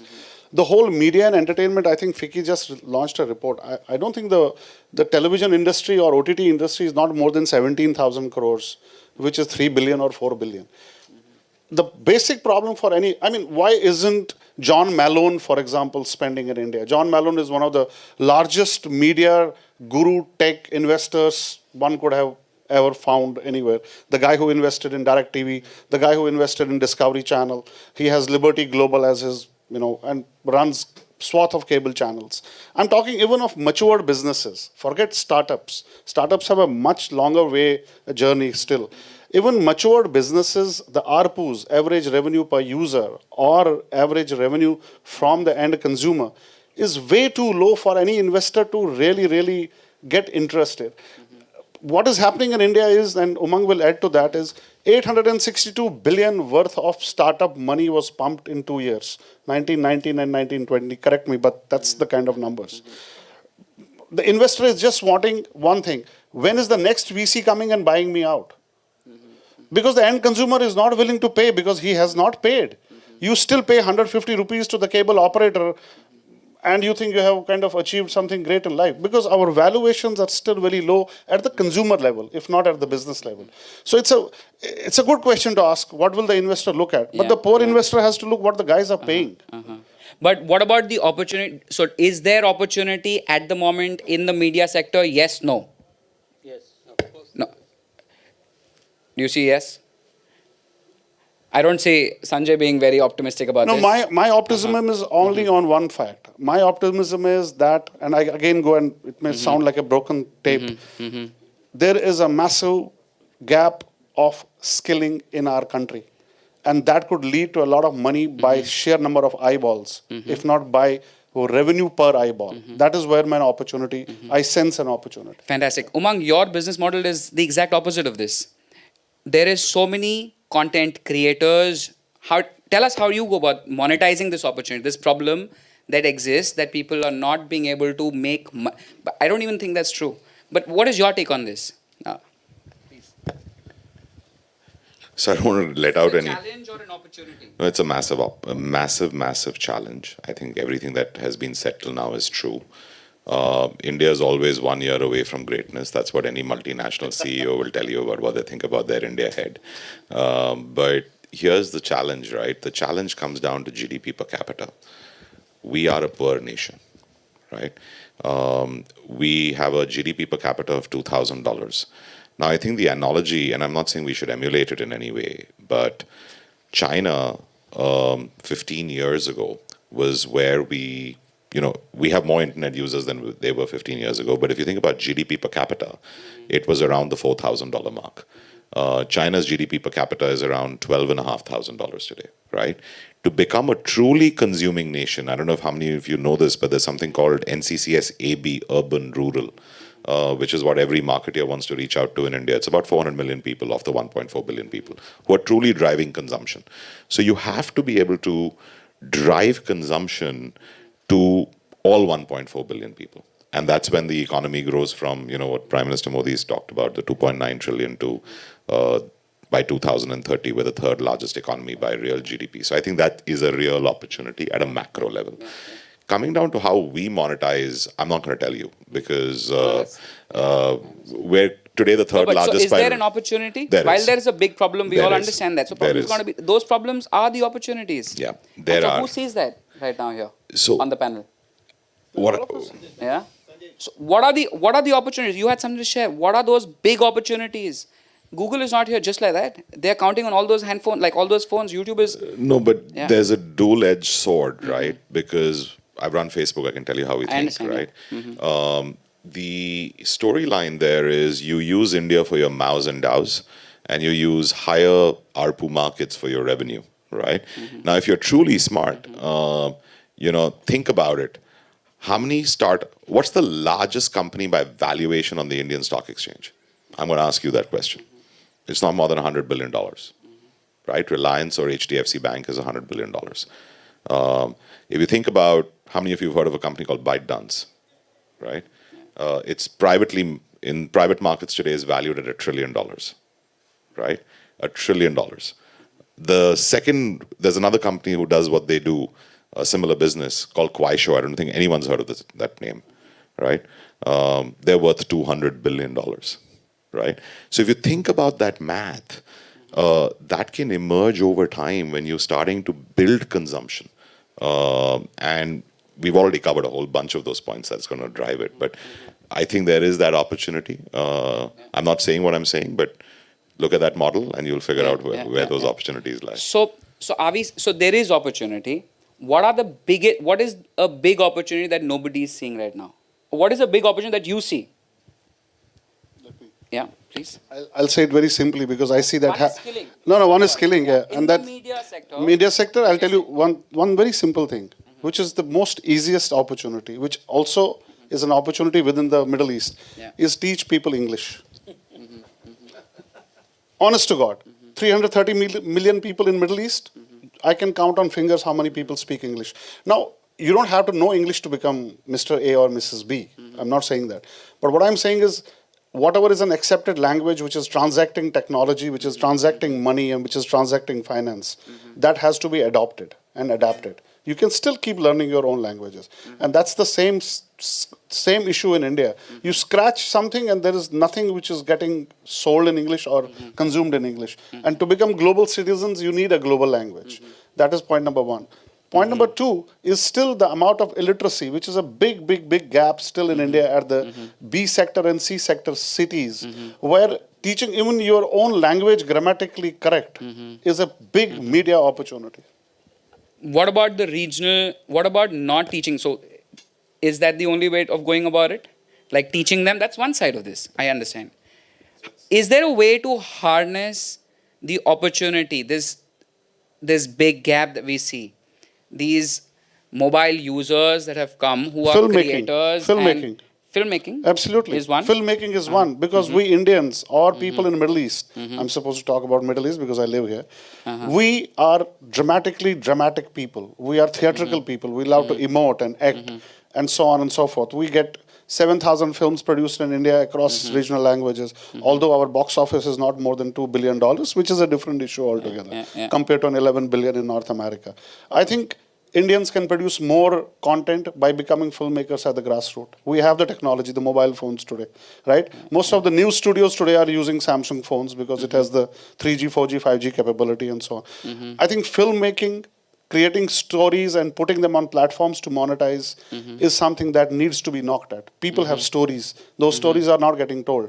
Unfortunately, what you watch on Netflix and Amazon is not the real story of India.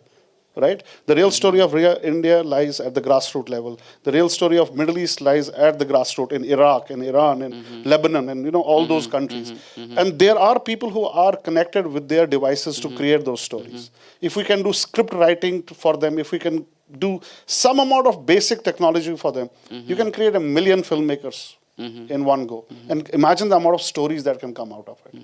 That's, according to me, another Fantastic. opportunity. That's a good insight. Thank you, Sanjay.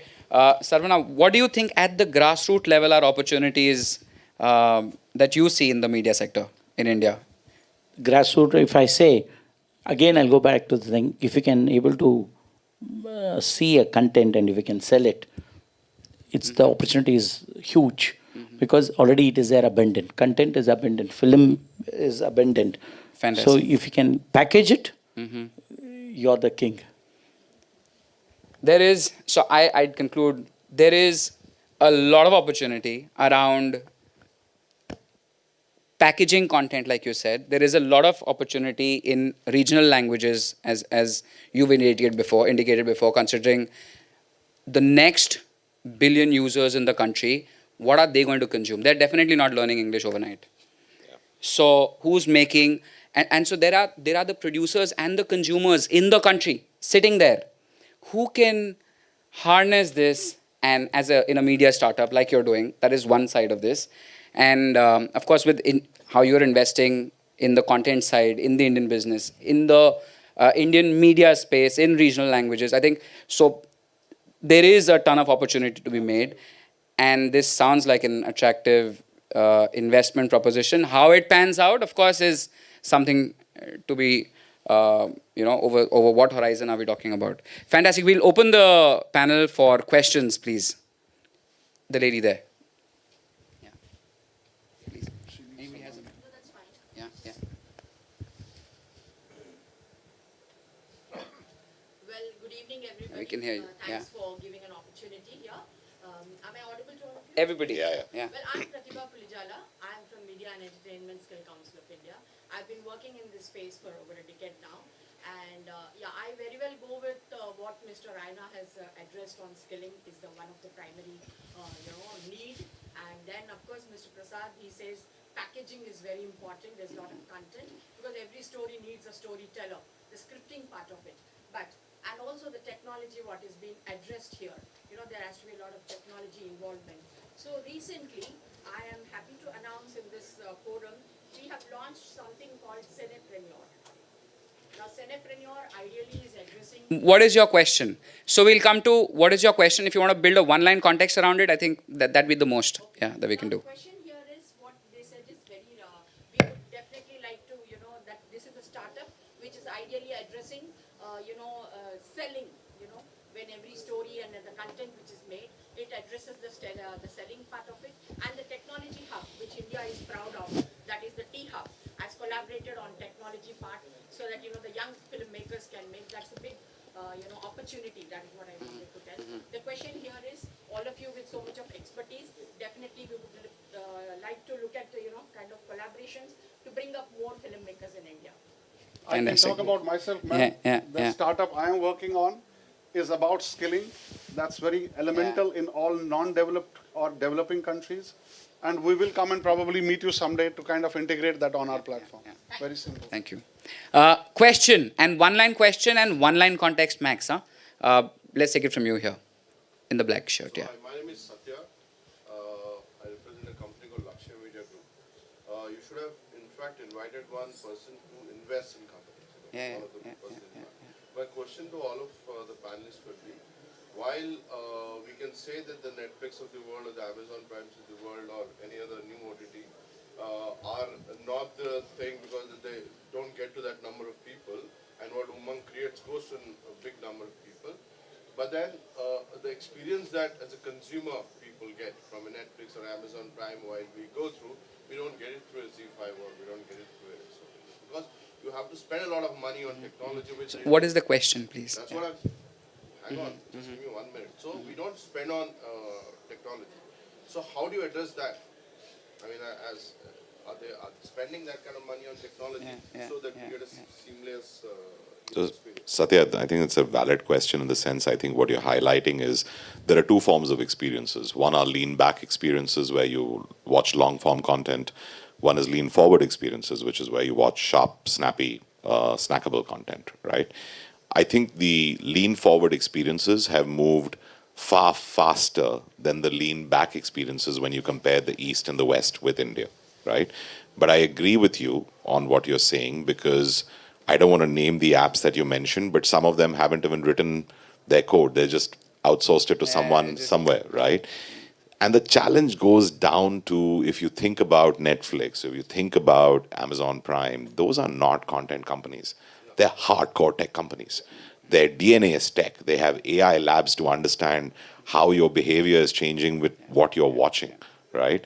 So boils down to everything that's been said till now, right? You either get a hardcore tech team in India or abroad, but you make technology your mission. When you talk to those companies that you mentioned, they're not tech companies. They're still content companies, right? And I think you need to make tech a bedrock of... Just take it from here. It's very important for this, what you're doing today. Is I mentor and I invest in startups who are working on this platform. Okay? But when you go to a Tide Global or the Sequoia, they invest, whether the idea is great, but then they invest more on the guys like in Israel or US, the technology is better. Then coming back to what Raina said, we have to create the Great. Very clear from the panel. We have great content production and consumption capacity.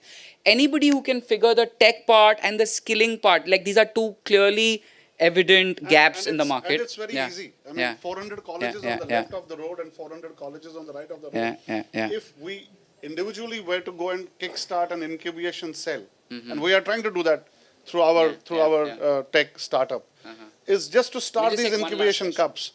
You will dramatically change the face of the country. Technology is, it's the bedrock. We need to own technology. As simple as that. Fantastic. We'll just take one last question, please. Sorry, can I just add one thing to that? Please go. I'm just going to be controversial here. How many of you have kids? Umang, if it is just one line, Max, one line. we're How already many out of you of have kids? Okay. How many of you get angry when they don't do well in school? I don't. Okay, there you go.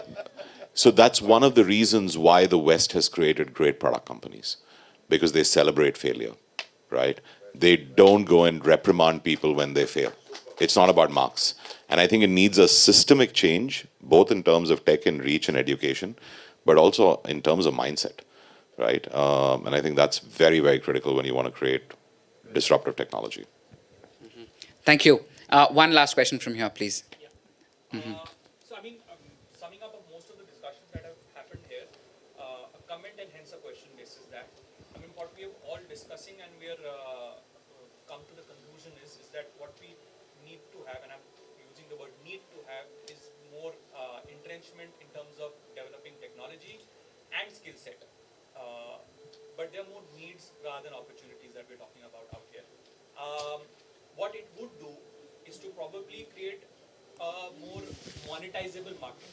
The fact is that all of the multinationals who have come here over the years, everybody's coming with the same thing, eyeballs and hence valuation.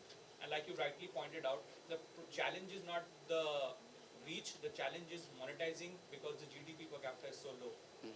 So when we're talking about opportunities, why don't we inverse the lens and look at selling India outside where the GDP per capita is much higher? When in the 19th century we look at it and growth, Europe sold their way of living to the world, and that's what contributed to their growth. 20th century it was American way of living that we said, and that contributed to growth. Now, in the last 15 years, India has developed enough eyeballs to be known through the world and have a sort of Indian way of living. The opportunity lies, in my opinion, and comment on it probably, why can't we sell the Indian way of living to the world now? Because that could Yeah. be the growth of the 21st. No, in violent agreement, okay? Yeah, So I yeah, would yeah, just say yeah. that. That's one line to sum it up. Like, I violently agree with everything that you're saying. We're launching, for instance, in this country soon. And so that's just a sign of it, because you go to rich countries to monetize, right? So I think you're right. You're absolutely right that you can take tech.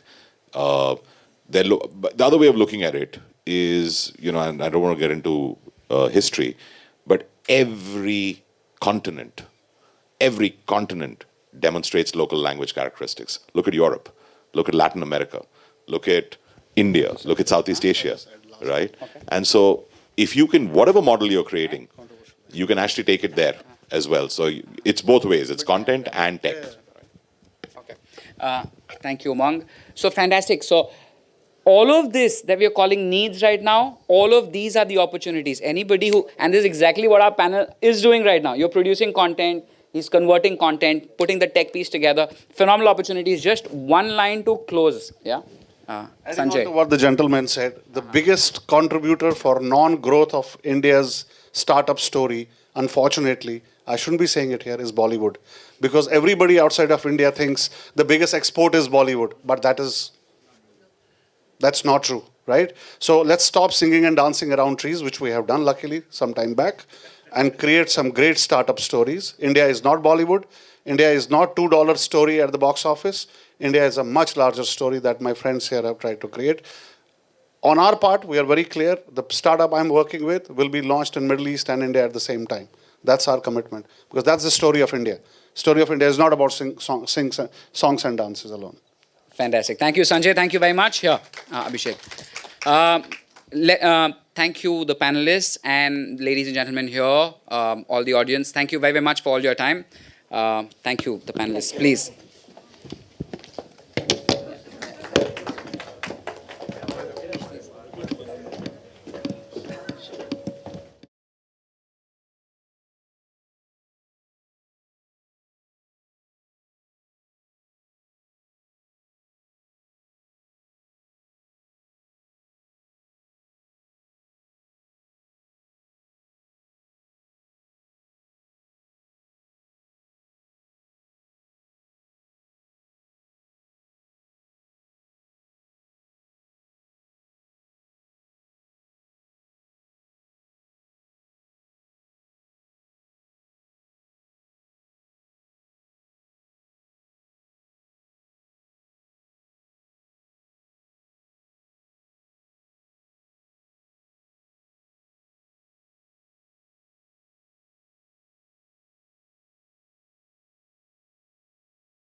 of you, and we would like to welcome you to this session, which is mostly about animation, visual effects, gaming, and comics as a whole, as an industry in India. And as you all know, you have seen the statistics in the last 2 decades, how India actually rolled out and built itself into a very meaningful hub in the country, within the country and outside, for international studios and also the networks to outsource their work and to create IP out of India. At the same time, India did extremely well with creating original content. And what we have actually seen is the emergence of the complete ecosystem that we once were a part of only a section of the kids, the ideation to, script to screen. Whereas today you have grown the value chain from ideation as well as script to screen completely, end-to-end productions. Excuse me, can you please settle down? So, first of all, I'm going to actually ask my first question to Munjal, because he's been an integral part of the ecosystem. And how did you describe Indian story, whether you would like to really call it a back end, or you would like to position it as, growing up the value chain? How do you want to position it? Yeah, thanks, Ashish. And I think the perfect question. I have some reservation with the use of the word back office. I think as content producers, we are definitely playing from the front foot. Bollywood is no exception, but I think that story of India is very, very rapidly changing, particularly in the animation, visual effects, and gaming space as well. We're all producing content no longer just for the domestic market, but we are creating content for the global platforms, be it games, be it VFX, be it animation shows. We ourselves have been very fortunate. I have a new Netflix original which will drop in the month of June. And this is not something that's been created for Indian market, but it's been created for a global market. It's called Deepa and Anoop. And there are many such studios like mine and creators like me who have produced content which is now being extremely well received, whether it's Super Beam, which is on Netflix, which was the #2 kids property on Netflix platform. So clearly Indian creators, Indian companies are definitely making a mark. While yes, we definitely are providing services and are the back office for some of the top global productions in animation and VFX, but I think the India story is much larger and definitely growing much beyond just being the background boy. Yeah, thanks so much. If I can ask Natali, she actually has a studio in UAE for more than 17 years now, and it's quite an established studio. Tali, 17 years in UAE, how many times have you worked with an Indian studio? Was there any point in time you felt that you have to go and work with the Indian studios if you have to complete some part of your productions? Sure. The short and quick answer is yes. All right. And the reality of the matter is, why is that always happening and has to happen, is the dynamics of the landscape when it comes to actual production in the Arab world. And when I speak of the Arab world, I speak of around 18 countries that speak Arabic. Right? So we do have, obviously, a lot of initiatives that help support the creation of great storytelling. But when it comes down to the talent base and the production know-how and expertise, and when we want to get into large production pipelines, the proximity of India helps a lot, and the fact that the talent is available. Now, most of the time, these connections happen through a very winding road, because what happens is we go and pitch our ideas to the West, so whether it is in Europe or in Canada or the United States, and then what happens is they run us through the mill and back to India, because that's where it all happens and where it's all cooked. So we're going that way. In recent years, we started saying to ourselves, why are we doing that? Why don't we just, 3.5 hours away? That's where it should be happening. And that's the truth of it. However, and I will allow myself to say this, and probably a lot of you might disagree. I think the both regions, and I can say India independently can compare to all these countries in the Arab world, right? From a volume perspective, population. I mean, we can't compare just the United Arab Emirates; it's too small. And even Saudi standing alone doesn't make sense. So all of us together, in comparison to India, I think we share one thing in common. And that's what we've been having as a conversation. There is a little bit of an underrepresentation of storytelling when it comes from the East, right? So we're not doing a great job at putting our stories out there. And if anyone is doing it, it's not us, it's somebody doing it on our behalf. So going back to what Sanjay was talking about, building the skill set of great storytelling with people being able to communicate to where the strength is when it comes to production, and convincing those big studios, Netflix, Amazon Prime, Apple Plus, call them what you may, that we actually can produce great stories. And rather than us trying to service them, they have to start feeling that they need to get our approval on what we want to produce. And that's the truth of it. But to be able to do that, there needs to be an understanding that we can't just step, because we've been down that route pre-pandemic and knocked on the doors of studios in Hollywood. And I can tell you it wasn't an easy feat. As an Arab trying to walk into any kind of studio in Hollywood, they don't have time for us, okay? Up until the moment you keep on knocking down that door, the door gets opened and you sit in front of them and you start talking. If you say the right things, if you hit the right points, you get the listening ear. And that's where things start changing. Unfortunately, there is a misperception. We're too far away geographically, and what has reached them is not the truth of what we can do. Their misunderstanding of our capabilities is that we're here to service. We're not here to create.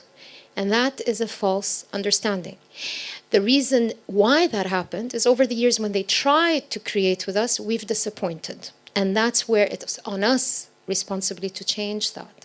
So I think when it comes down to your question, working with India is a no-brainer, because there is more than just the fact that there's a lot of talent. There is some shared ideology, there's shared objectives, and it's the right time with the rise of OTTs to actually pick up that opportunity and make it our own.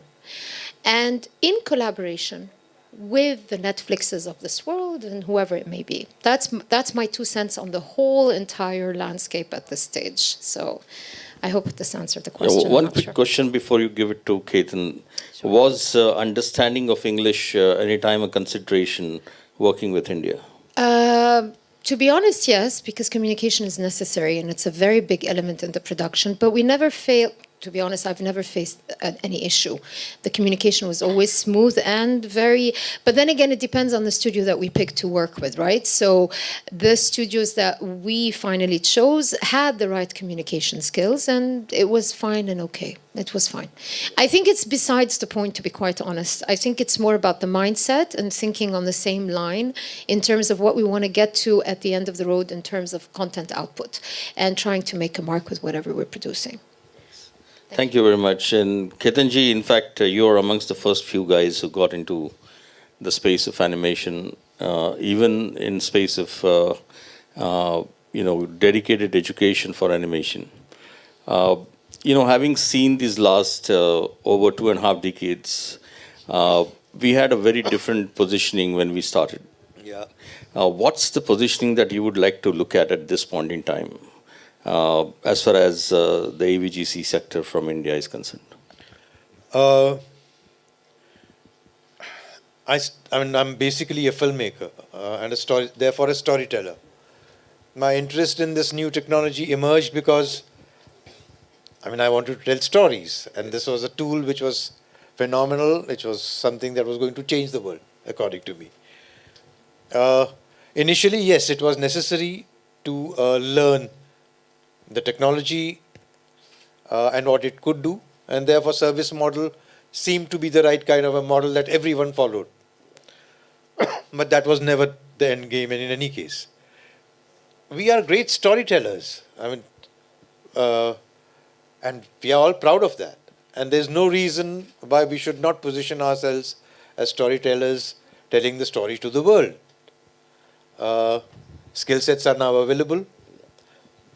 Technology is now absorbed.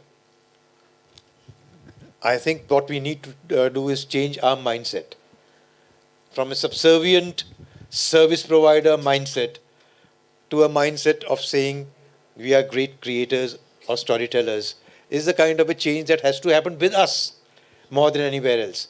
The perception will change. We need to change ourselves first. And I think that is also happening. I mean, steadily, I can sense it all around. Confidence in ourselves, confidence in our skills, ability to confront and look eye to eye with everybody else and say, yes, come, look at our stories. Give proof of concept. Show the work that you are doing. And that's all that needs to be proven, you know. So I don't see any reason why we should be positioning ourselves as back-end workers or slave labor or service providers. I don't see any reason. We are doing that. We are doing it rather well. We are doing it for most of the studios internationally. Some of the best work that is happening anywhere in the world in the field of animation is actually happening in India. Let's face these facts. Why don't we own it up? I mean, I seriously have this question to ask ourselves. I think we need to stick our neck out. I think we need to have confidence in ourselves. Now the world is changing. Not just post-pandemic, globally, geopolitically, economically, in terms of skill set. The world is changing. I think we are in a wonderful position to position ourselves as storytellers of the world. And that is how we should position ourselves. As far as our connections with the Middle East and the Arab world is concerned, I mean, we have a couple of millennia of connections. There is a cultural connectivity which Hollywood can never achieve within a generation or two. You know, I don't see any reason why the entire storytelling atmosphere or environment should be dominated or dictated by Hollywood, something that is so far away. Why is it that the hegemony over the entire market space is so dominant that it doesn't allow multiple spheres of storytelling? Should happen. I think the timing is right. Technology is now just empowering all of us to do that. Mumbai and Dubai are sister cities as far as I'm concerned. You know, from South Asia to the entire Middle East and even Eastern Europe is one cultural zone which is so different, so distinct from the American or the European zone. We have shared stories, we have shared history. All that is an incredible material for telling our stories. And it can, if we can actually just carve this out as instead of one dominant market force into multiple markets, zones of markets, which are independent of each other, with synergizing with each other, I don't see any reason why we can't really position ourselves as an independent voice of a civilization, rather than just as cheap slave labor. We need to change our mindset, please. I think very evident, can I have the mic, please? Very evident, that the repositioning is inevitable for the AVGC industry from India. I think that repositioning, looking within and looking, outside India, both is inevitable at this point in time. One of the questions that I'm going to ask Munjal is predominantly on visual effects, because visual effects as an industry is 100% outsourcing industry. It's something that you have to depend on, the live action producers, studios, or OTT shows or broadcasts. Everybody requires it. So what's important in terms of positioning of the visual effects? there have been big success stories out of India. Today, you look at whether you have American films or Canadian films or Japanese films, all of them have Indian visual effects into it. How do you think that the visual effects industry can position themselves?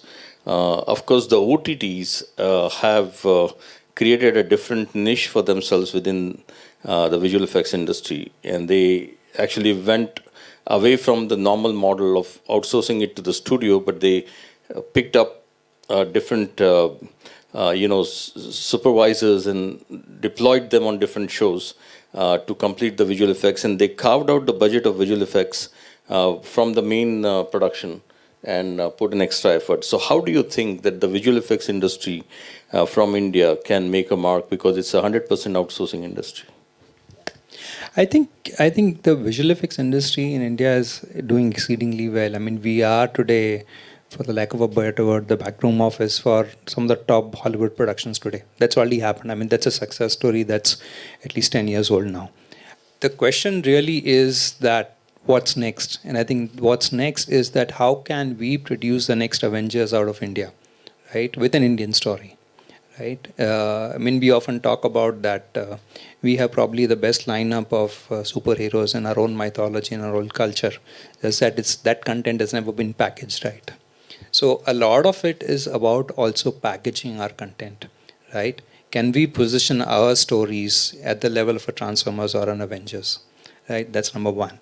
What is that going to take? It's going to require directors with a vision, right? It's going to require directors who don't come to the VFX studio after having shot the movie, or being on the sets. You have a VFX supervisor, work with him. He knows his job, right? Use that talent and expertise to tell much grand stories. I think one of the things that we don't, and I think it's sad that most Indian directors don't have the vision or the respect for the VFX producers or VFX supervisors to actually give them and take their inputs to say that, all right, help me create that spectacle, right? Avengers is not built by thinking on the spur of the moment on the set when you're actually taking a chroma shot. The planning that has gone into that shot starts probably a year and a half, sometimes even 3 years before actually even start writing down the screenplay, right? That's how these kind of movies are made. So I think it's that discipline of filmmaking, right, that needs to change. That discipline needs to come in much early into the production. The VFX supervisor or the VFX producer is as much a part of your movie making process and as vital as your DOP and as your star cast, right? So I think how you treat your crew, how you treat your key crew, I think today I believe that the VFX supervisor is as critical as your DOP, right? He defines your look of your film as much as the DOP does. He's an extension of the DOP today, right? Because what you create sitting on a chroma set is half the story, right? That story gets completed, within the VFX studio. So it's about having that vision, planning well for that vision, and then giving that freedom and and giving that space and the budgets to your VFX team to saying, hey, let's go create the next Avengers, out of a Bollywood movie for a global audience. Yeah. So what do you think that the industry should do to actually see that we actually become leaders in visual effects, uh, from India in terms of skill development, where the inputs are required? What is that dedicated one or two things that India should do to see that you actually you make a mark in a different way? Of course, you're coming in the credits is happening already. Yeah, but That's not enough, that's not because that's where the leadership is not built. correct. How do you build the leadership? Right. So I think a lot of it is, and I think a lot of people may not like me saying this, but a lot of our directors need to go back to film school. I think they just need to go back to film school and really relearn filmmaking. I think with virtual productions, when VPS coming in, it will require you going back to school, to film school. The way movies are being made and will be made in future is completely being redefined. Those rules are being broken. Today, I think that a director with 30 years experience is probably a disadvantage, because the amount of stuff he has to unlearn is going to be phenomenal, right? I feel that the current generation of filmmakers who probably have 4 or 5 years of filmmaking, experience are probably better equipped because they will adopt to this technology much faster, right? So I think it's about that. It's about maybe directors need to, at least a senior lot need to take a step back. They need to become producers and hand over the reins to a new generation of filmmakers. Let that experience in storytelling, drive that. But the actual filmmaking, the actual direction should probably be done by newer lot because they will adopt to this technology much faster. So now that you have given a challenge, I would like to go to Ketan, who is more than 30 years in filmmaking, and he wants you to go back to the school. Listen, being a filmmaker, you are at a school all the time in your life. That's it. Unless you are learning, you are not really a filmmaker. Yes. Secondly, I think the bottleneck Yes. is neither technology nor experience, as you say. It is actually creative ambition. That is what it is missing. We are not really pulling up our socks and saying we want to talk to the world. We have been frogs in the well for so long, satisfied with our small little market, that we have stopped looking at the world. It's only now, with the new technologies that are enabling us and empowering us, that we are thinking globally. And once that transformation happens, the rest follows. Technology is available. Now finance is flowing. And the boundaries are breaking down. It's creative ambition. It's seriously acquire, I don't know how, you can't buy it in the market. It has to come from within. But it is creative ambition and confidence in your ability to translate that and talk to the whole world.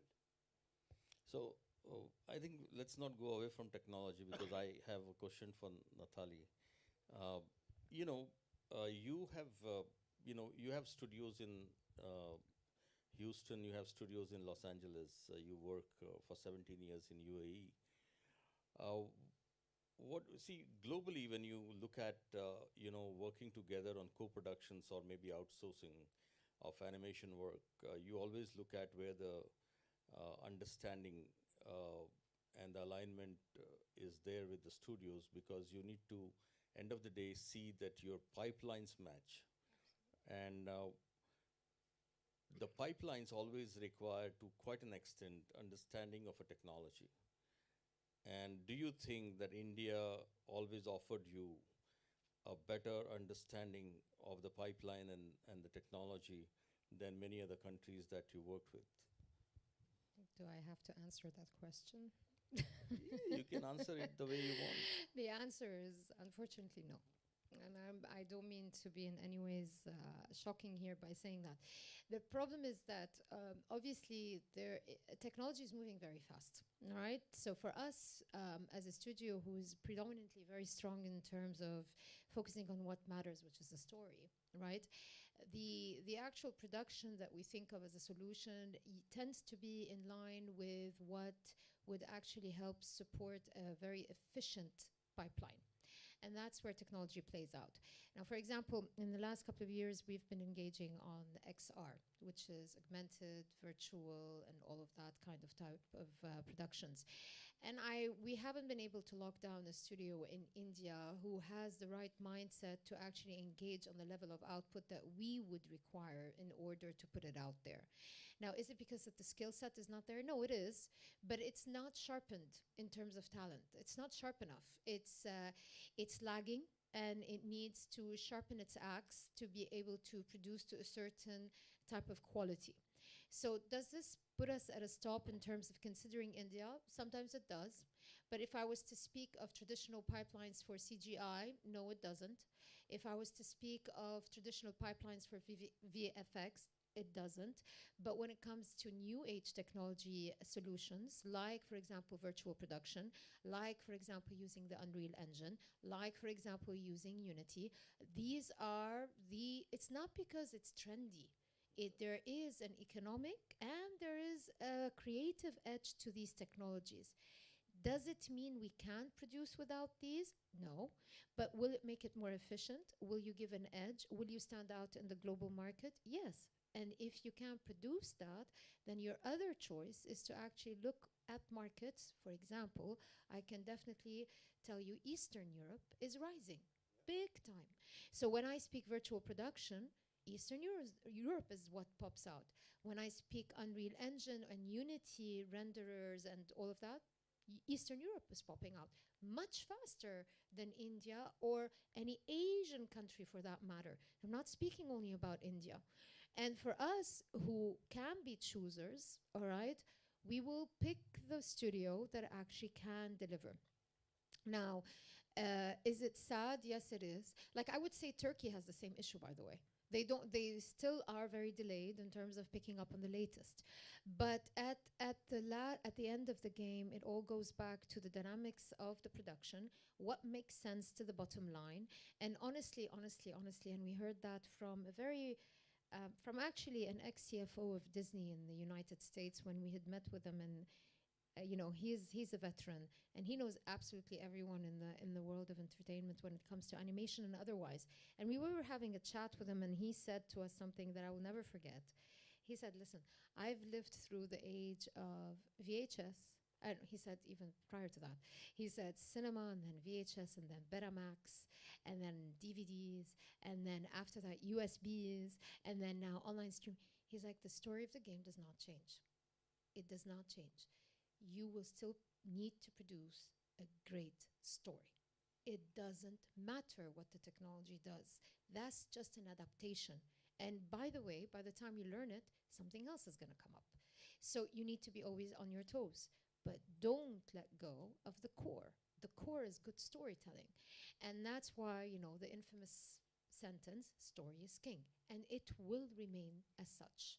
I just say story is king and video is master of the game, because that's how its stories are getting delivered now. But otherwise, that's the truth of it.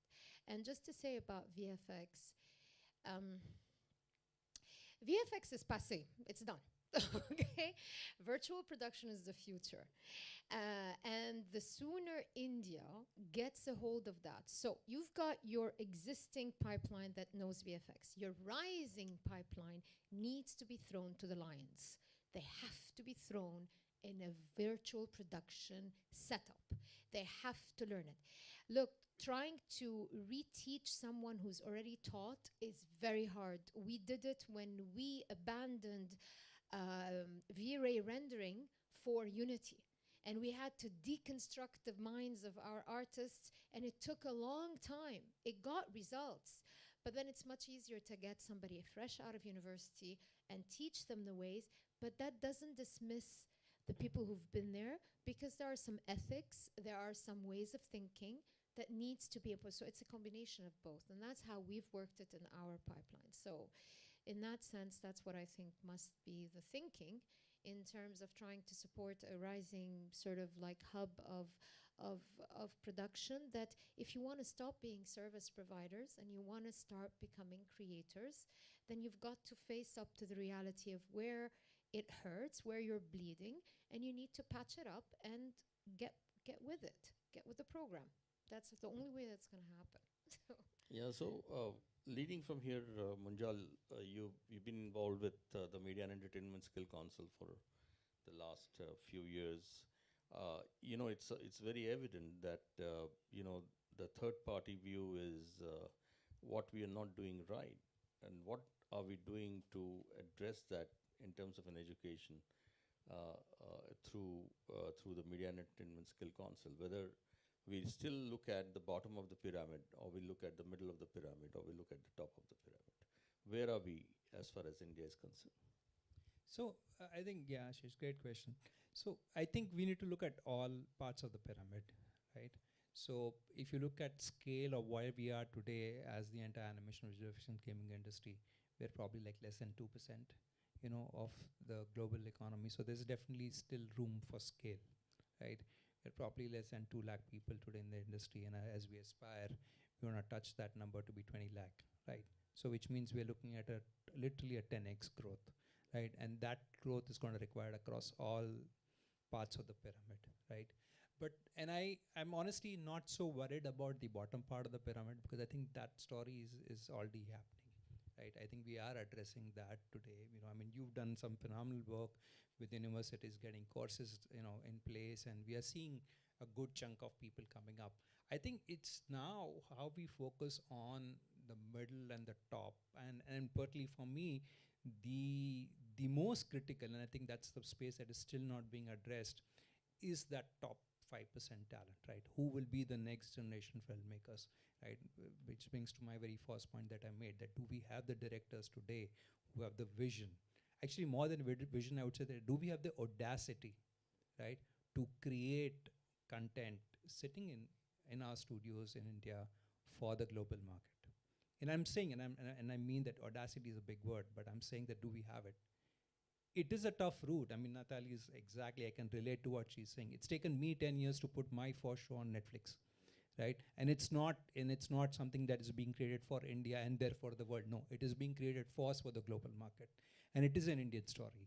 And it is the central characters of the story are Indian characters, So it is a tougher route, But once you make your first movie, and if you do it right, or once you make your first web series, once you do it right, the second and the third becomes that much more easier, right? But I think it's about training that people to understand or to start creating for that market.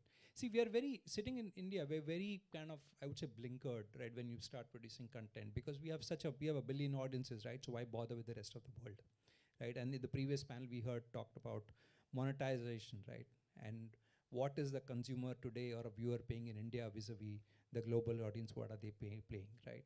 So if you want to tap to that market, then your storytelling does have to change a little, right? And it's about having global creators, people who can create for the world. And I think that is a segment that really needs addressing.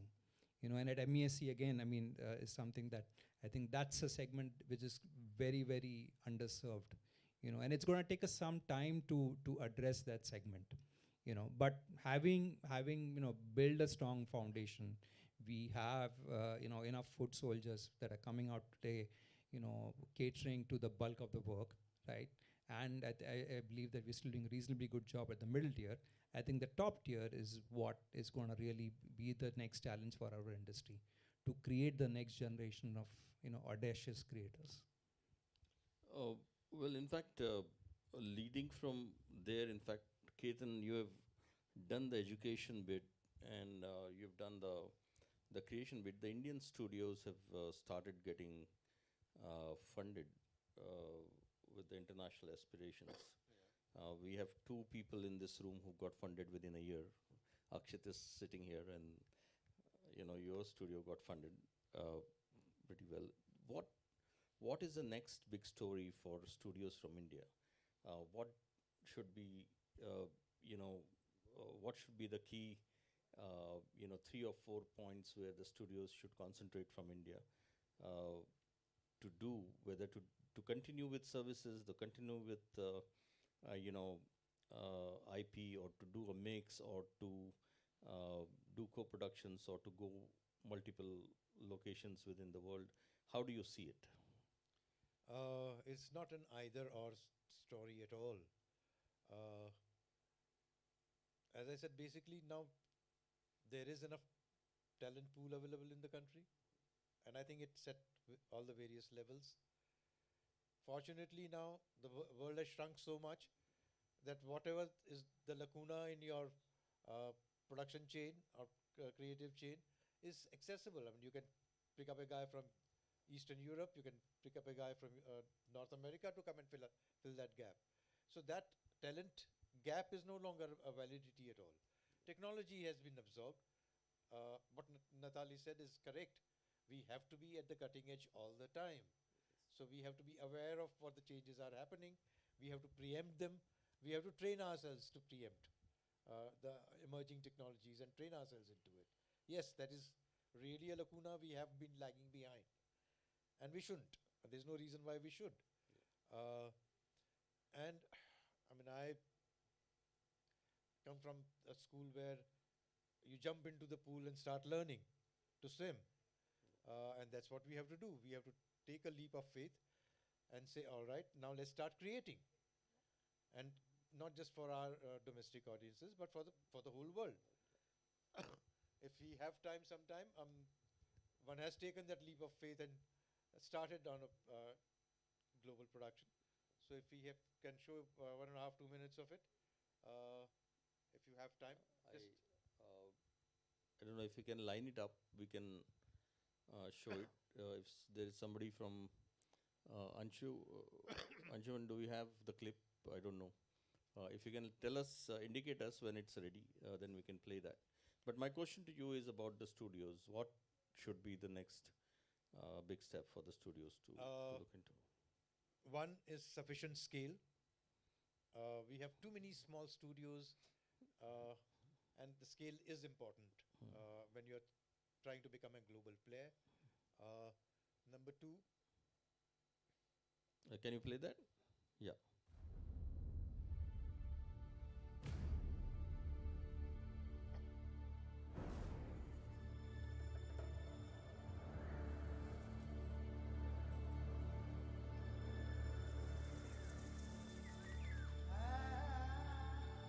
Good morning, world.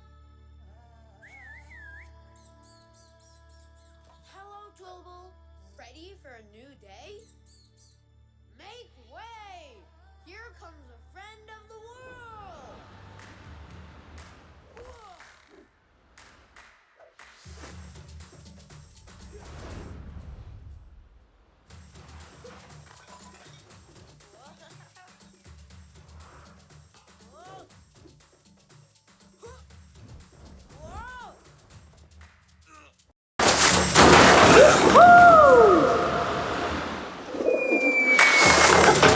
I am King, Emperor of India. Hey, funny man.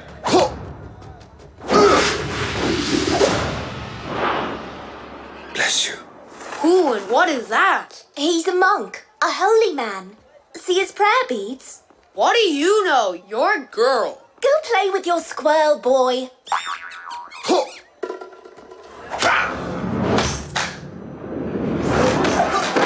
Bless you. May your heart fill with love. Bless you. May you be well. You are mocking us.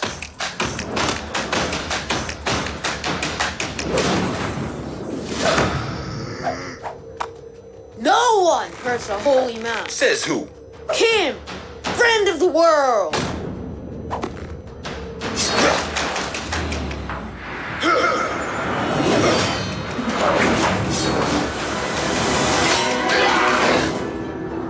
Sorry. Violence is sin. My bad. Karma. Get them!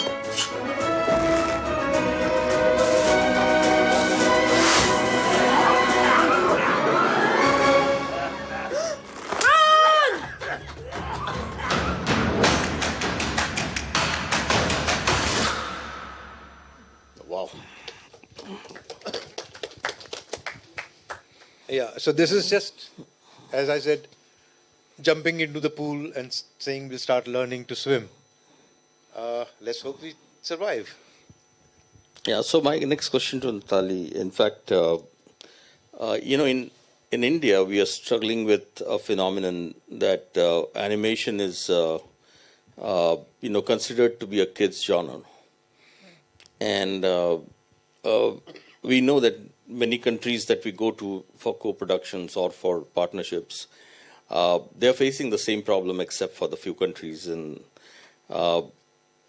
so to really grow up the value chain, as we say, it's not enough to just grow up the value chain in terms of offerings or in terms of being able to create content from ideation to script to screen. But then even the audiences are very important, because if you're only going to be addressing kids, then you have a limitation in many ways. Luckily, India has many kids, but then the broadcasters are not wanting to experiment enough because the rates per episode has not changed for the last 15 years. and that's a bad thing. So how do we really go up the value chain and become a family entertainment maybe, so that you actually grow up the value chain and get much better rates for your episodes?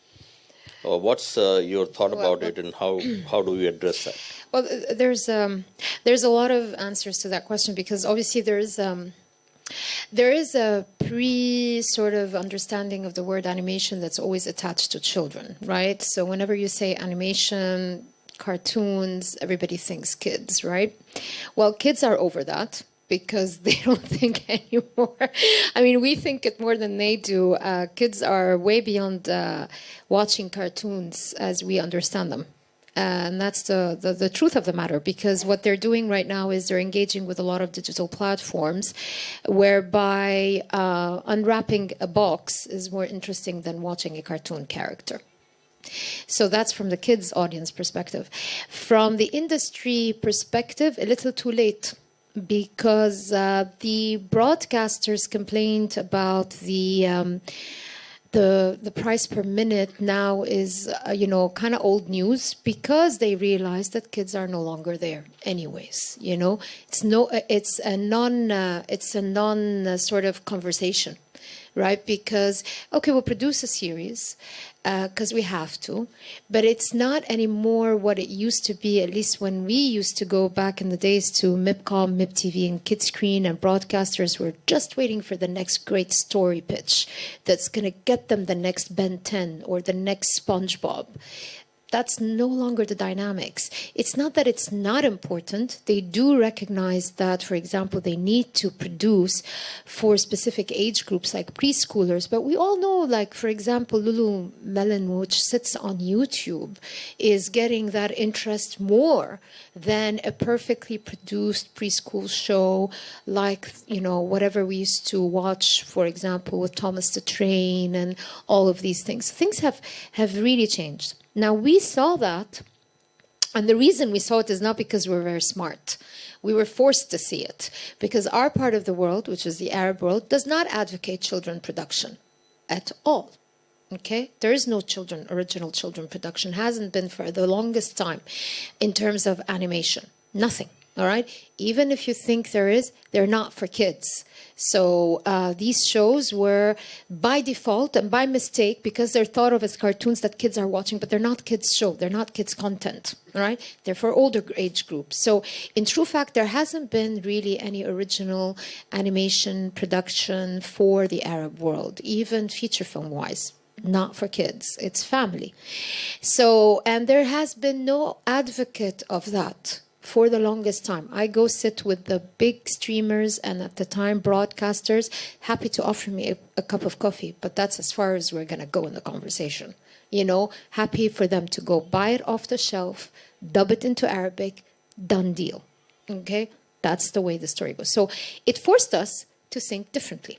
Right? Because we didn't have a market for kids and no one wanted to pay for it. So we immediately in 2016 decided, you know what? Forget kids. I mean, we're not going to change history right now. We might do it later on. We need to basically feed ourselves.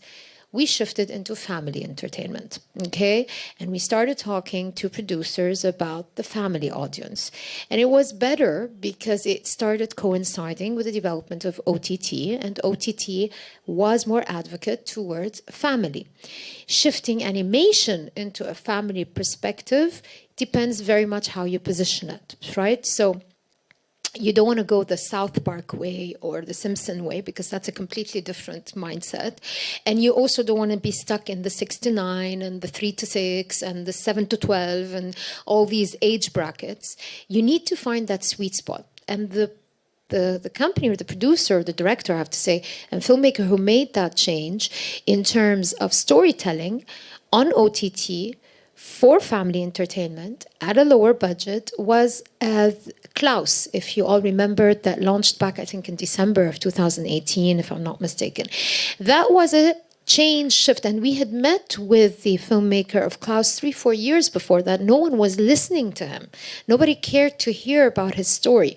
Sooner than later, he was picked up, and the film made it onto, if I'm not mistaken, Netflix. So having said this, that was a game changer. And now when we sat with the likes of Apple Plus and Disney and these streamers, yes, they will say yes to family entertainment using animation, but again, what's the story?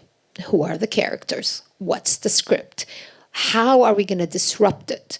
What do you have that we don't already have with Pixar and Disney, right? So there is that challenge. But again, there is a bank of stories from thousands of years ago, untouched, untapped, ready to be written, ready to be put out there.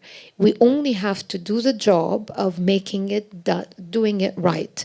And I think, all things said, you know, when it comes down to producing great content, I'm a big believer it starts pen on paper, literally, writing a good story. And I think there is still a lack of good story writing here. Yes, we publish books, we publish a lot of drama series, or we produce them, but still our storytelling is weak. We don't hit the punchline when we should. We don't have dramatic moments when we should. We go into rhetorics of long scenes. We need to really learn how to build great entertainment. And that's the truth of it. And I think that's the area where a lot of work needs to be done when it comes down to finally, because once that story is done, everything else will fall into place. It, you know, lack of finding a better word, it becomes a sausage factory, honestly. You just have to put the right people in the right place, know how to run the pipeline, produce, output, deliver, done, dusted, distribute, get it out there, and then everything will change. So that's my thoughts on it. But yeah, definitely family entertainment has to be the key element right now. So can you give the mic to him? Ketanji, you know, you have produced films. You've also invested into kids' films in the past, you know. And with the given scenario today, when do you think India would be a little more ready with animation for you know, all ages or family entertainment? What needs to be done by our studios to see that happens? Because once we get those audience, then we definitely you know, do better with animation as a whole. I think I completely agree with Natali there. It has to be family audience for it to work, both in terms of economics and in terms of getting the necessary eyeballs for it. It is now the question is whether the studios bosses are willing to see animation as an essential part of family entertainment or not. There's enough evidence all around the world that it works. You just have to be convincing enough and stubborn enough. So when are you making the next one for family? I think we are already doing it. You're doing it, great. Yeah. So my question to Munjal, you know, you're working right now with you know, creating a show. You know, for the last 10 years, it's always been about how do we create an animation show which can do 200, 300, 400, 500 episodes. Because that's how the character brand gets built. If you have lesser number of episodes, then it doesn't happen. But with the OTT, the formulas are different. They don't mind commissioning, which is even, you know, 10 episodes. Now, how do you really see that this rollout is going to help the industry, and whether we can now change the format and tell different kind of stories that we have never told in animation before? So I'll kind of answer this in two parts, Ashish. First is that I think to a large degree, even today, whether it's an OTT platform or a broadcaster, when they look at animation, they still look at it from the standpoint of how much or how many episodes can you actually produce out of it. You know, I think that hasn't gone away, right? Unless you're doing like a feature animated documentary or something like that, right? So I think that still stays. Like when we pitched Deepa and Anoop, you know, eventually, you know, the whole point of the question that always came back is that, is this good enough for 30 episodes, or do you think you can do more?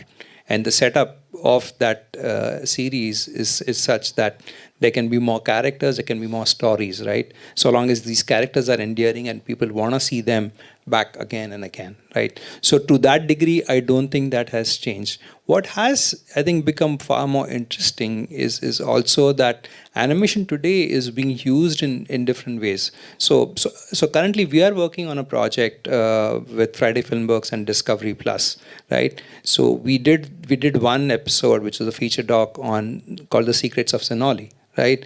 And we had never done animation for a documentary, right? So, and we did that, and I think it did rave reviews. Not only did the documentary receive some amazing feedback, but also the animation, the visual design that we'd done for the documentary was extremely well received. I mean, we had the head of the channel call us up and saying, "Hey, you guys did a great job with the animation." So I think it's interesting that the filmmakers today are seeing animation in very different light, right?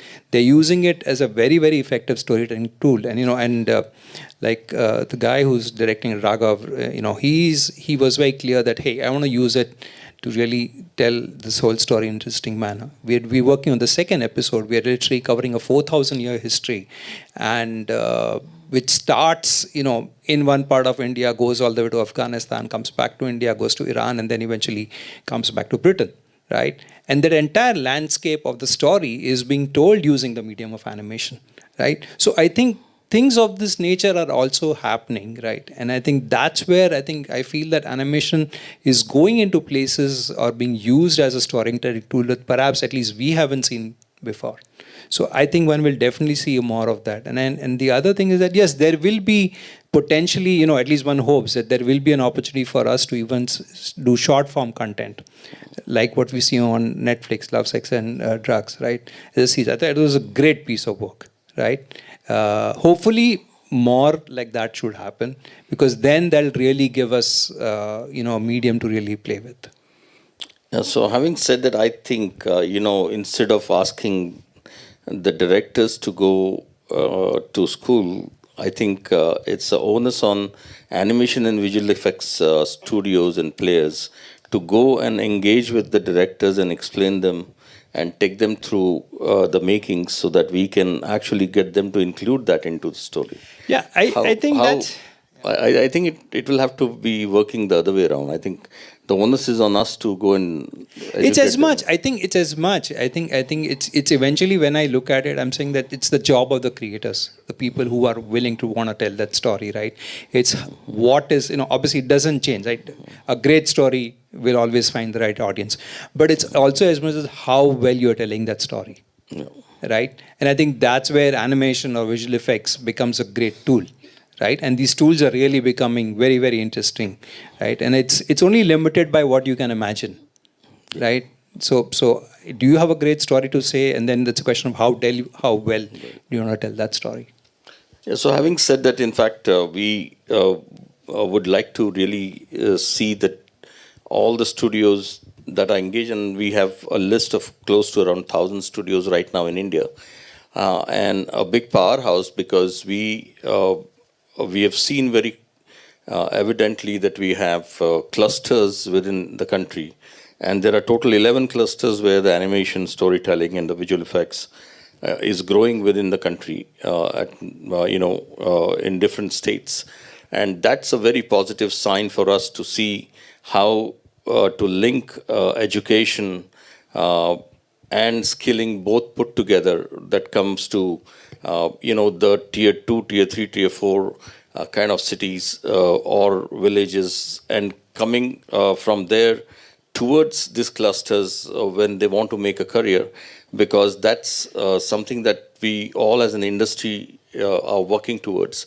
But repositioning India today is extremely important, because the studios can actually deliver much more than what they have been known for from the country. And having understood what the feedback people have from different studios across the globe, for us, once the task force is formed, we can actually deliberate on each one of them and see a very clear roadmap for the industry to be drawn, so that we are able to create the right guidelines, whether it's for co-productions or whether it's for positioning India in a very different way so that we can work towards building a powerhouse from India. Having said that, we still have maybe one or two questions which we can take. In fact, I was thinking of asking question to Akshat. He's wanting to ask questions. I'll give you time to go and ask me in the next session, sir. But Okay. I have a question. I'm just going back to the topic that actually stays there, right? It says animation and VFX, how India can become a content back office. I come from a very strong gaming world. That's the world I understand Yeah. extremely well. And I'll give you three great examples of what I've seen, and I'll come to the point very quickly. We watched The Witcher, which is basically a Polish IP, become a video game that was distributed by Warner Brothers.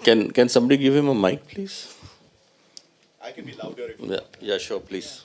We can hear you. Just go ahead, Akshat. Yeah, so Witcher came up and its Polish IP became a game. Warner Brothers distributed it.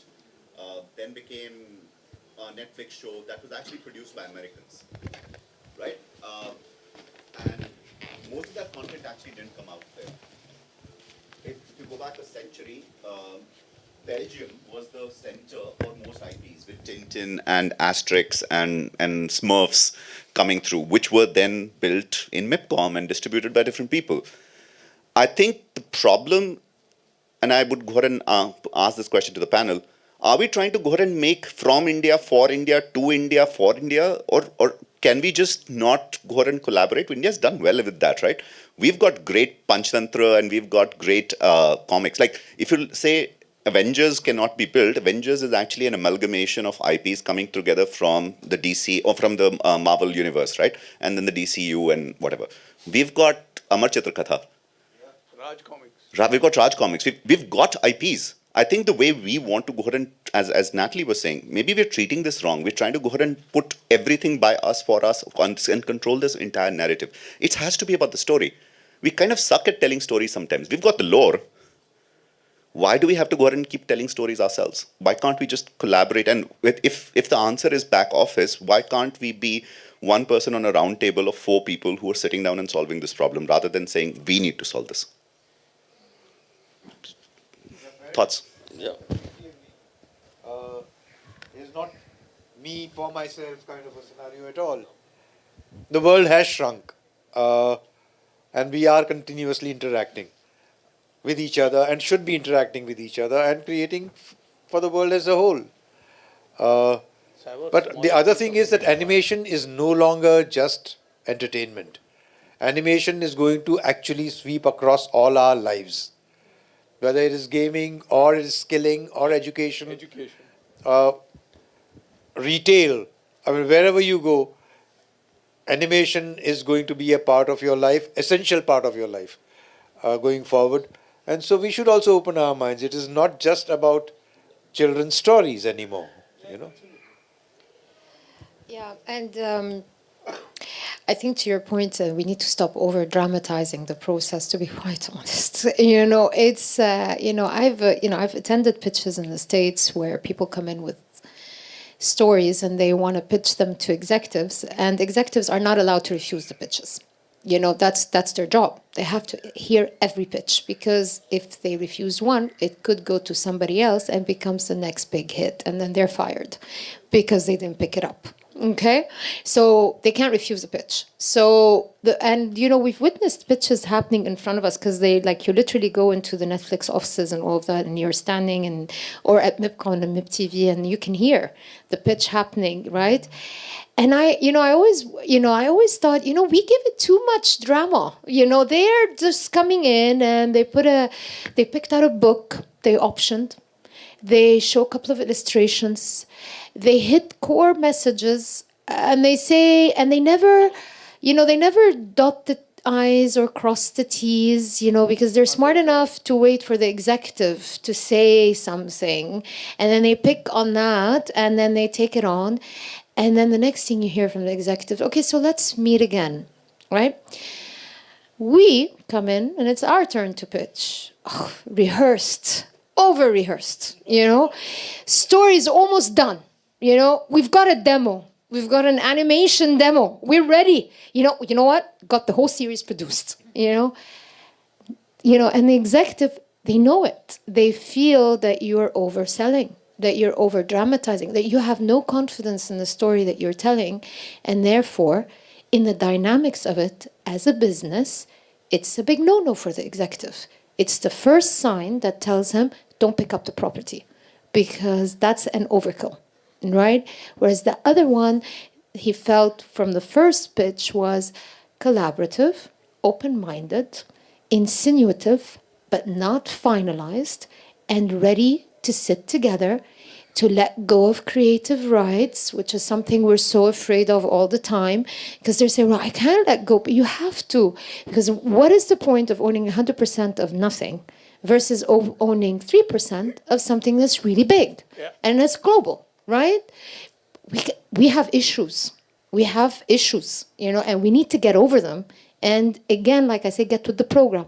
And the moment we realize this, and it was told to us by a British executive, and I'll say it, and I love her for saying it to us when we went on a co-production on the BBC.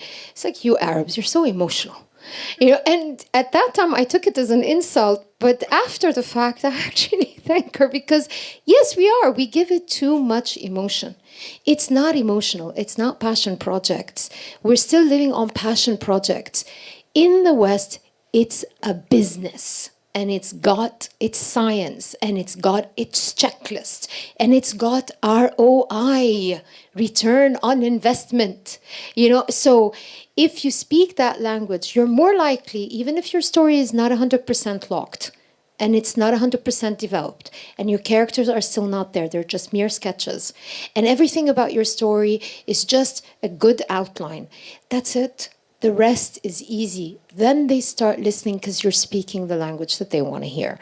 So going back to your point, the reason why these properties go further and beyond, or they become part of the Marvel mix, versus we've got great, superheroes in our stories, mythologies, all of that, is because we don't know how to present them. Honestly, we're bad presenters of our own stories. And the moment we realize that, and it takes for us to sit in front of executives, whether from any part of the world, and know how to tell our story in a business sense and in structured format, the easier we're going to have a longer conversation with an open-mindedness. Don't keep it, like, for example, we face this bar, keep it all in the Middle East. Don't let it out of the...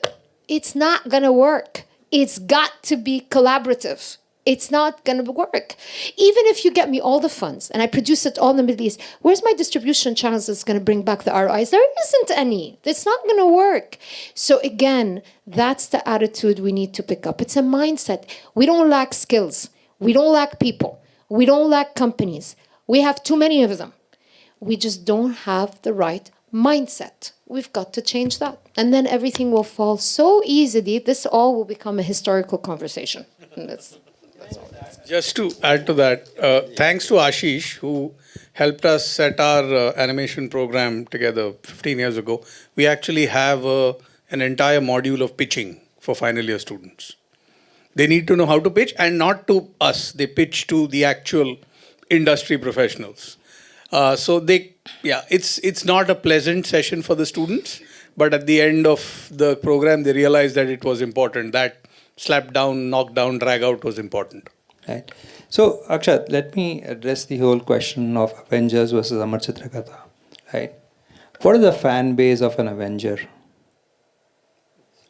An Avengers now or Avengers when it started? Even now. Let's talk now. How many million? 1.5 billion people. 1.5 billion people. What is the fan base of Raj Comics? 400 million. Right? And that too only Indians, not a very large paying audience. Okay, number one. Number two, right? If you look at ACK, what is ACK making? Ram, Krishna, Lakshman. Can you and I own the IP to that? Munjal, you don't get me started. I hate IP. I don't. No. Hold on. But that's the whole point. That's what Netflix is betting on. That can I own that? Can I own that? You can't own that. And that's the reason why none of the ACKs will ever become a global Avengers. The point, let me finish. The point, see, this is the point. When we talk about IP, what we don't realize is this, that there's a reason. The other thing that we forget, Avengers is not an overnight phenomena. It's a 30-year fan base that got built, right?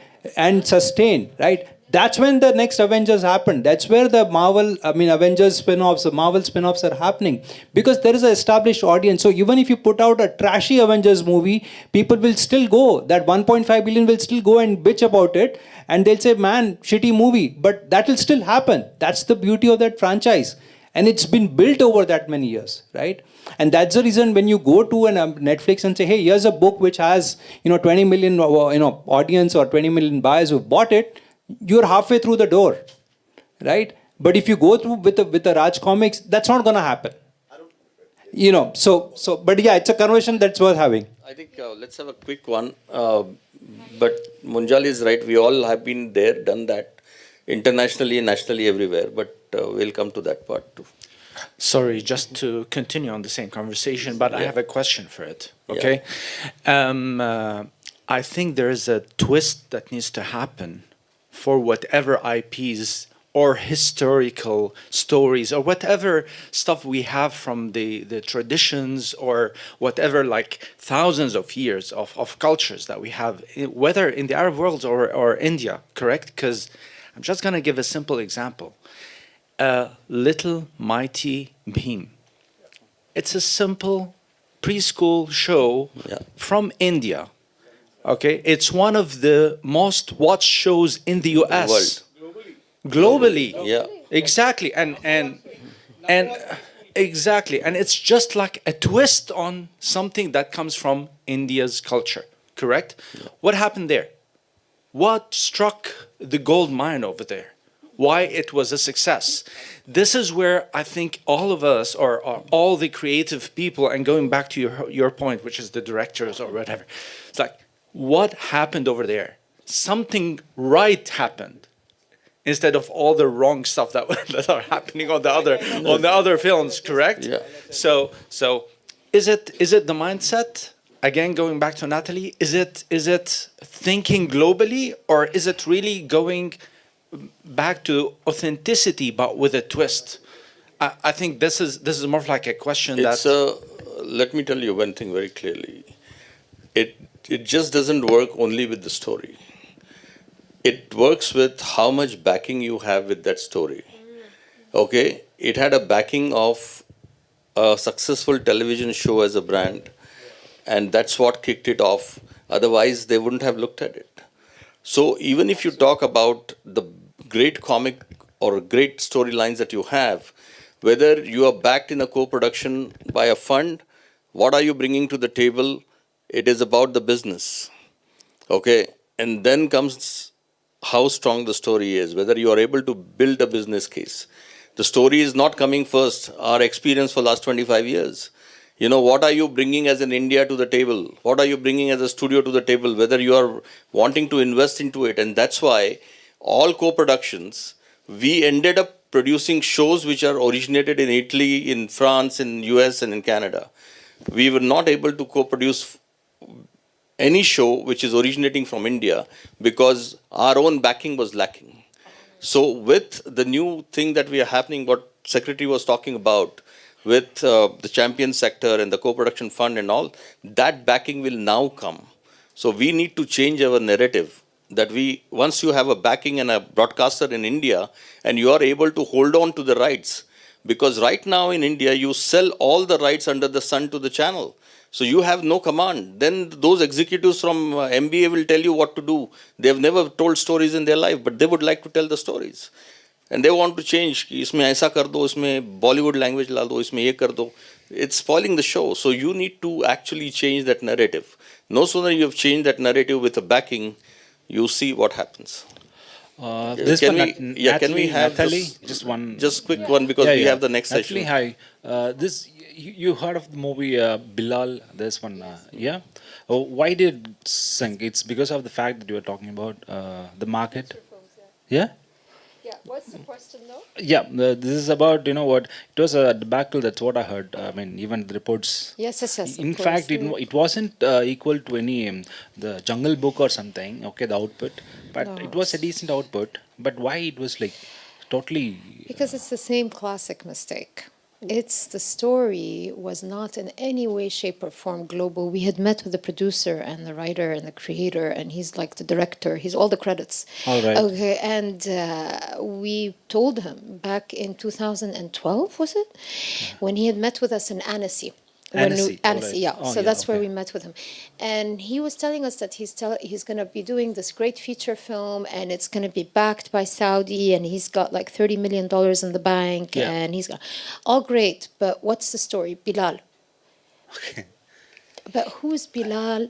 With all due respect, beyond the Muslim world, who's Bilal to any person living in Latin America, in Canada, and why are you animating him really? Because of religious restrictions? That's a big no-no. You know, so is it that, so the core of the thinking of the essence of the film is why it flopped. Because there is no real reason for it to be, first of all, an animated film, really. All You know, it could have been shot and filmed, and it would have probably turned out That's to be more better. of religious, is it? Like the entire output? It is Okay. religious, because obviously the character, the main You character find, is religious. Okay, that's one last. Okay, the difference between Aladdin and this. No, Aladdin is a story, right? So it's a fictional story that has been told over many, many, many years, and part of a larger anthology of stories, which is 1001 Nights, right? Which is the Shahrazad thing. And, you know, it's got generations behind it, and there's a lot of books that have been written about Aladdin, many versions of it. So for someone like Disney, picking up something like Aladdin makes much more sense than picking up any story that doesn't have roots in terms of popularity, recognition. And by the way, one thing we, you know, as creators, we need to think about, we might have a bit of a lacking on book publishing, at least in the Arab world we do.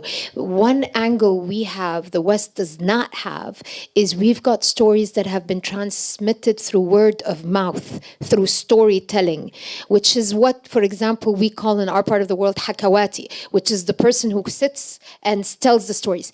That, for the West, is exotic in itself. And if they come and question you, well, how many books have been sold about the story that is now we're going to produce? Well, it's not about how many books. It's about how many thousands and millions actually know that character. And that puts them in it. And then you don't throw one book, you go pick up every book written about this character, and you throw in front of their faces 20, 25, 30, 40 books published since 100 years ago. So do you think Netflix is worth the production? I think so. You know, and that's the attitude. And, you know, honestly, I don't mean to sound in any ways that, but it needs confidence. You need to walk in knowing what you're selling, you know, and once they feel that, the executive, who's just a normal human being, he's going to think, hold on a second, if I don't listen more, I might just be missing out here, you know, and I can't miss out because I'm going to get fired. So they will listen. So you need to walk in with the research done, the homework done, the pitch rehearsed, not in the sense of story, in exactly having an answer to every possible business question, not just creative question.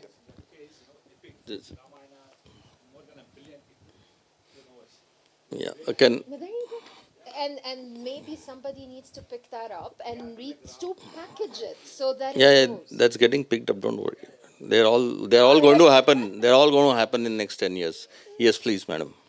Vani. The only thing I want to add on is points of reference is equally important along with backing. Yeah. And I cannot name this, but Chota Beam, as you mentioned, I'm loud enough actor. Theatre. Netflix did tweak a lot of references which were potentially domestic. And to make it global, there is a rounding off which happened of the narrative. Yeah. So when stories are being created, and I think Munjal is very correct in pointing it out, broad stroking is very easy. Points of reference have to be created which are also intrinsic to where the story is born and written and produced. And I think that eventually is the final reality, whether you're looking at animation or whether you're looking at storytelling per se. Yeah. No, absolutely. No doubt about it. So a big thank you to all of you for being with us and participating with us. And big thank you to Ketan Natali, and Munjal for a wonderful session. Big thank you to Vicky and Information and Broadcasting Ministry for setting this up. And big thank you to the Indian Pavilion guys for making the right temperature for us and the right environment for us. Thank you very much.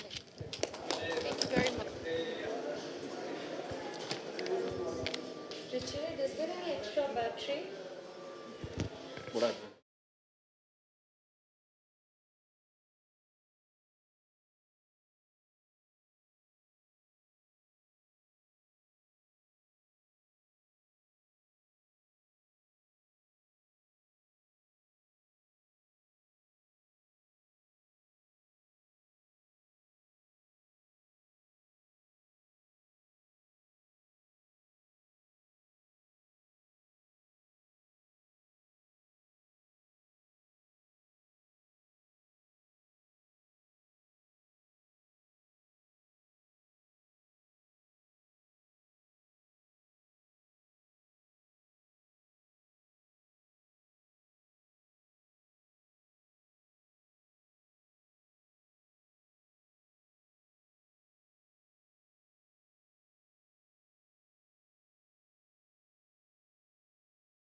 Today we're going to talk about gaming, esports in India, and the trends that we see, the trends that we'd like to see. We're going to talk a little bit about policy, sir.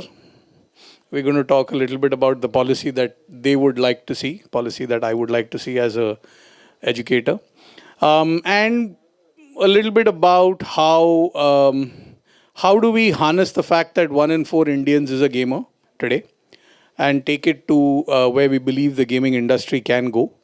So if you look at the US, the gaming industry is larger than film, television, and music put together. So how do we make sure that the Indian gaming industry is also larger than Indian film, television, and music industry put together? So welcome. Thank you, everybody, for coming. So I'm going to start with the person who is closest to me in size, Anirudh. So Anirudh, there are two Indias, right? We have this huge number of people who watch all kinds of sports, IPL, so on and so forth. And then we have this massive group of people that's watching other people play also sports, but esports online. So how do you think this, one India is quite obvious, you see it in the stadiums, you see everybody wearing IPL t-shirts. The second world seems to be hidden, kind of hidden in the Fiki Frames reports and in, I mean, Group M knows about it because, you know, they want to sell stuff to them. So the second latent world, could you talk a little bit about how it's built up? Because it seems to have suddenly crept up, jumped up on us, but it's not. It's been a slow growth, right? Let's take the mic.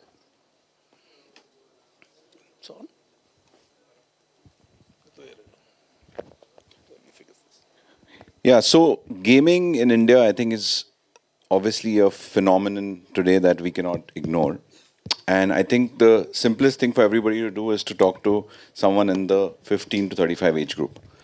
And I think it's broken through all sorts of boundaries. Actually, it's funny you said there are two Indias. I was going to say for gaming, there are no two Indias. All of India is playing games. And the reality, at least the way Akshat and I, we've been on panels together and talked about it together, is that 4 or 5 years from now, nobody's going to say there are ex-gamers. We don't even say, you know, do you watch television? Everybody kind of watches television or shows. So it's going to happen. It's already happened for a certain cohort of people, right? I think what has happened in the lockdown is two things have really gotten accelerated. One is that the cycle of life is happening on Zoom. So birthdays, funerals, marriages. So it's not so weird to see someone in a chair talking to the world, because that's what you are doing on an everyday basis. So it's made it a commonplace behavior. So I think what the kind of entertainment both of us liked now has become commonplace. So we've had that stand-up comedy moment where it's not so weird to hear a big guy standing on a stage and speaking and making fun of you and himself, right? Same thing has happened in gaming. Second thing that's happened is that finally parents and industry participants have seen what their kids are doing. Because earlier they had no idea what they were doing all day. They're like, ye bhi probably cricket dekhta hoga meri tarah. But that's not true. And in fact, it's interesting because I always ask the young people around me. I asked my nephew recently, I said, who's your favorite athlete? I was expecting to hear Rishabh Pant, maybe Hardik Pandya. I heard Mortal. Yeah, we have the same thing. Another friend of mine called me and said, hey, you know, can you get him meet Scout? I said, huh? Mortal and Scout are gameplay names of human beings. Yeah, so they are, you know, just Indians like you and me. One is called Tanmay, one is called Naman. So people know them, and the youngsters are already there. So I think the fact that parents saw that these kids, this is where they're hanging out, this is what they're doing, I think that's caused that change where you're saying, right, suddenly it's crept up on us because investors, you know, industry participants have finally seen that. Him and I have been doing it for a long time. He's been doing it for the longest time. So I think that moment has come. And the other interesting thing I think that happened in 2019 is that PUBG Mobile, you know, now called, you know, BGMI, it's come back in a Indian form, had over 100 million monthly active users, right? When you have that sort of number, every other publisher in the world is now sitting up and taking notice and saying, oh, it's not such a small market anymore. It's a pretty large market. And so they want to release as well. So it's that moment has also come. And by the way, the PC market, you know, we think it's very small. It's not actually going to be that small. Soon it's going to be bigger than many populations. So I think a lot of factors coming together, along with Mukesh Bhai's contribution of giving us free internet, basically, which you all in Dubai now appreciate even more because the internet is so expensive here. So I think all those things coming together, that's led to this kind of big moment, big bang that's happened. Right, right. So let's talk to somebody who's actually had a journey from being a gamer to a gaming entrepreneur. And, you know, we've had conversations about that journey. I've had conversations about it with somebody who's an investor in Nodwin. And, you know, he had his very different point of view on why they invested.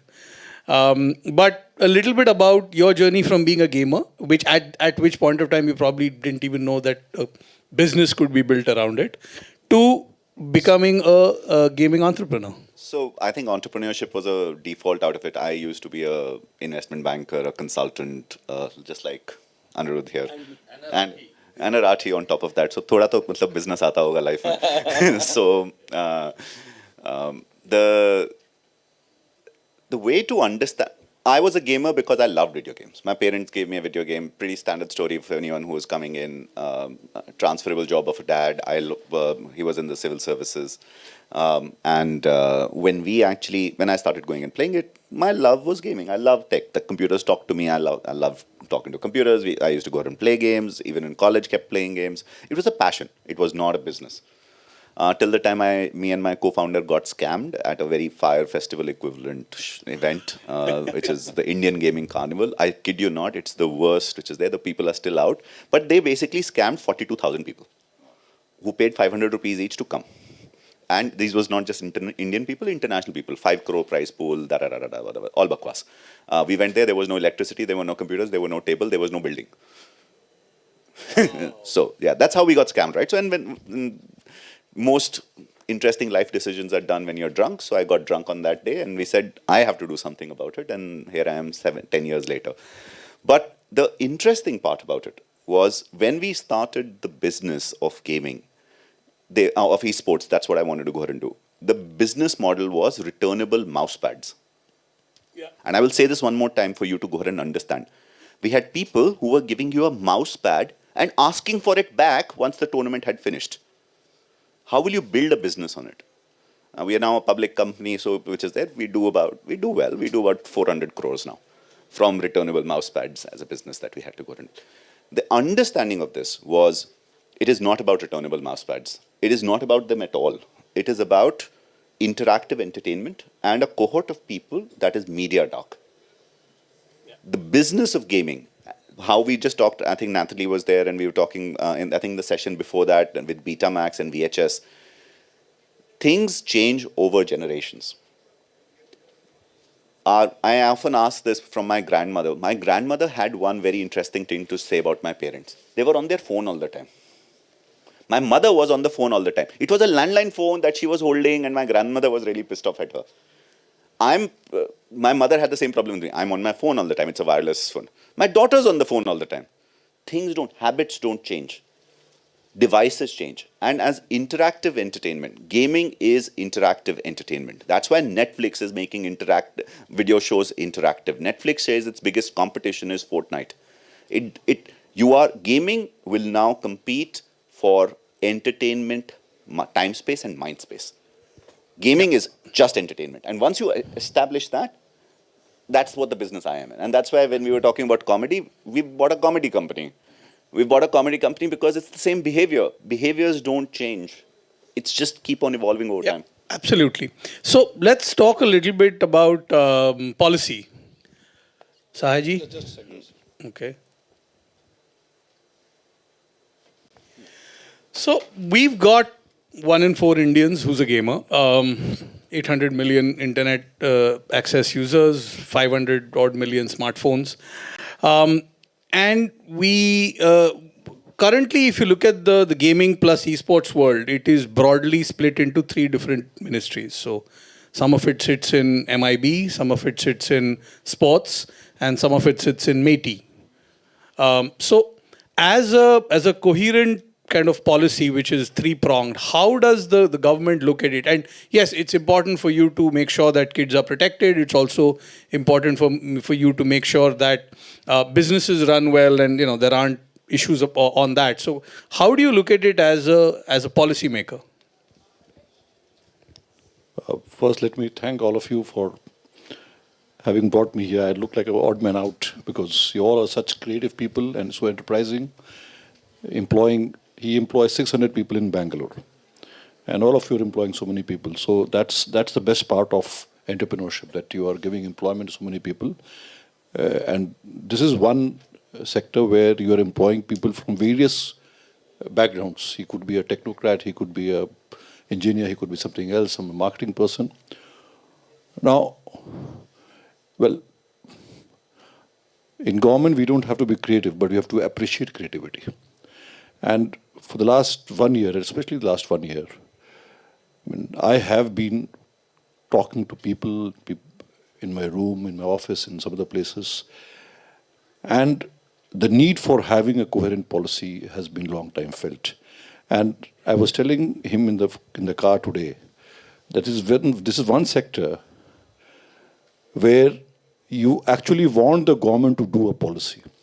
Otherwise, which is a private-driven sector, you want the government to be away because government always looks at a disruptionist.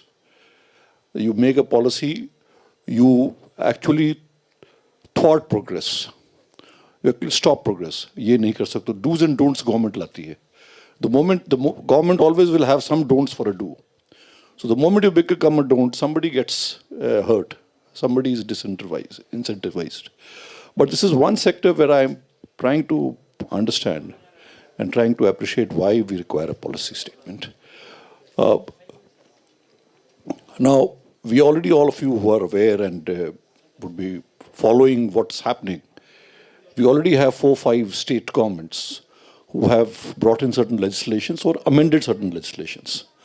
Now, I mean, I would not like to comment on the wisdom of those policymakers, but definitely there is an issue of how do you control an internet-based thing like gaming in a physical territory.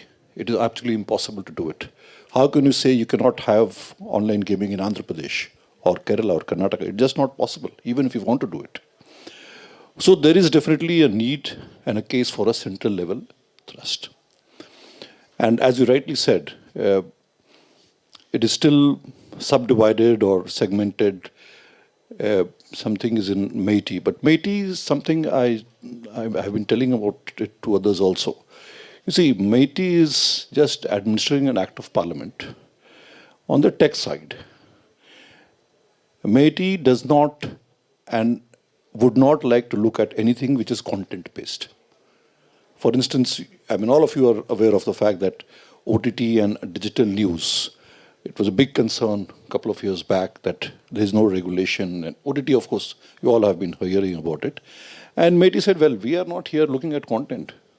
So then we changed the allocation of business rules. We brought it to the Ministry of INB because we're doing it offline, so we should do it online. And then we got those rules and anyway, wherever they are. So similarly, sports, I mean, we have had a discussion with sports. I don't think they are really interested.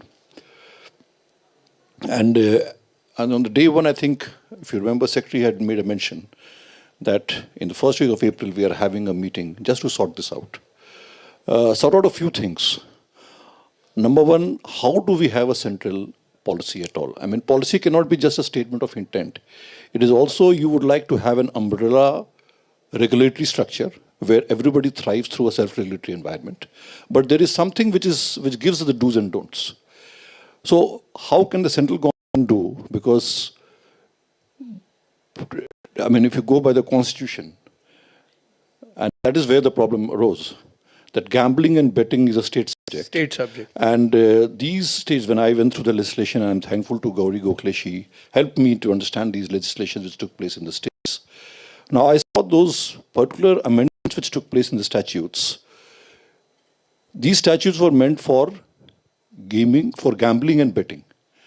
And they included online gaming also and said it's prohibited. Now, that I felt legally that is it's not tenable. Unsound. It's untenable because gambling and betting is quite different from gaming because gaming is seen as a game of skill and they are the game of chance.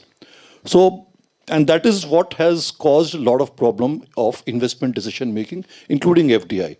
That if 5 states are banning it, there is no central law, there is nobody from the tableau.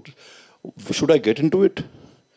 So that is one problem. Other problem is that because of a lack of a regulatory environment, you also have a lot of nefarious activities going on, which is uncontrolled. You have some foreign players, you have some domestic players, and there is no control over it. So the need for a strong, I wouldn't say strong, an effective regulatory environment. A policy, a coherent policy, which takes care of both the do's and don'ts, encourages investment, not only encourages it, brings a certainty to investment decision making. That is very, very important. So, but whenever we do it, at any stage when we're doing it, 2 things are required from all of you. Number one, we would like to understand what is the present type of a self-regulatory environment which you guys have. Because we would always build any policy through a system of self-regulation. That is the first thing we would like to know from you. I mean, anytime you can let us know also what it is. Number two, are there any such practices in other parts of the world? Because internet is a global thing. So if there are concerns in India, there would be equal concerns outside India also. These two things will be important for us as and when we try to embark upon it. But I am very sure that with this meeting happening in the first week of April and things that may follow up, there would be greater clarity. Thank you. Thank you, sir. Also, we could take advantage of the fact that MIB and sports have the same minister. So, it would be easier to kind of get one of those at least to, move a little bit. So, I want to come to Kishan actually. So, we've got gamers, we've got streamers. You're the one who started off as the front-end retail arm of all this, right? Selling games, selling kits, selling gameplay equipment, etc., etc., etc. So, talk a little bit about your experiences of that in the Middle East, and given the fact that this is a higher per capita income market than India is, how do you see the differential responses between something that's a relatively higher per capita income market versus something like India? Well, yeah, it's a very, very long question. I think I guess I'll need a lot of time to explain that, but I'm going to do it as short as possible. Firstly, I represent GK, which is one of the leading gaming companies here in the Middle East.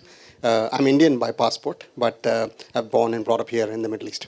Well, the market is very much mature, as you said, because of the per capita income. But, it was a traditional market where people used to buy things from a shop. And, we were into retail. We've been into retail since the 1990s.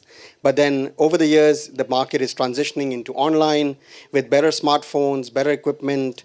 It's becoming a global world where everybody plays with each other. In fact, our gamers play a lot with your gamers. So the Middle Eastern gamers and the Indian gamers are very much in touch. And now our companies also venture into esports. So, we kind of compete with the Indian fraternity as well, gaming fraternity. And we have similar challenges like, Mr. Vikram said, it was not very easy for parents or even the government to understand. But over the years, I think there have been a lot of measures and changes that have taken place, which has obviously grown the scene. Today, we have 65 million gamers. We have over $1.7 billion in sales. So it's a fairly large market and a very, very physical market as well. This is why a lot of economies are interested in the Middle East, because Middle East is right now, I can say, a very young population. A lot of Indians as well. In the UAE, we have over 3 million. So it's a market where we are going to make talent. That's why streaming and your question becomes very important. That streaming and YouTubers and so on, how do they get into this, right? So firstly, the easiest way for them to learn is obviously to go on YouTube or, these channels and learn from each other. The gaming community is very connected with each other. There's influencers and friends who teach you about things. But most importantly is where do you get that stuff?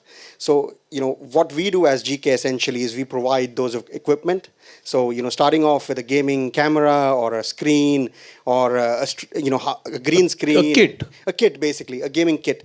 That is usually available at our stores. And because these are, I would slightly beg to differ because I think you mentioned 15 to 35 or so. But I would say a kid who's 5-year-old starts gaming.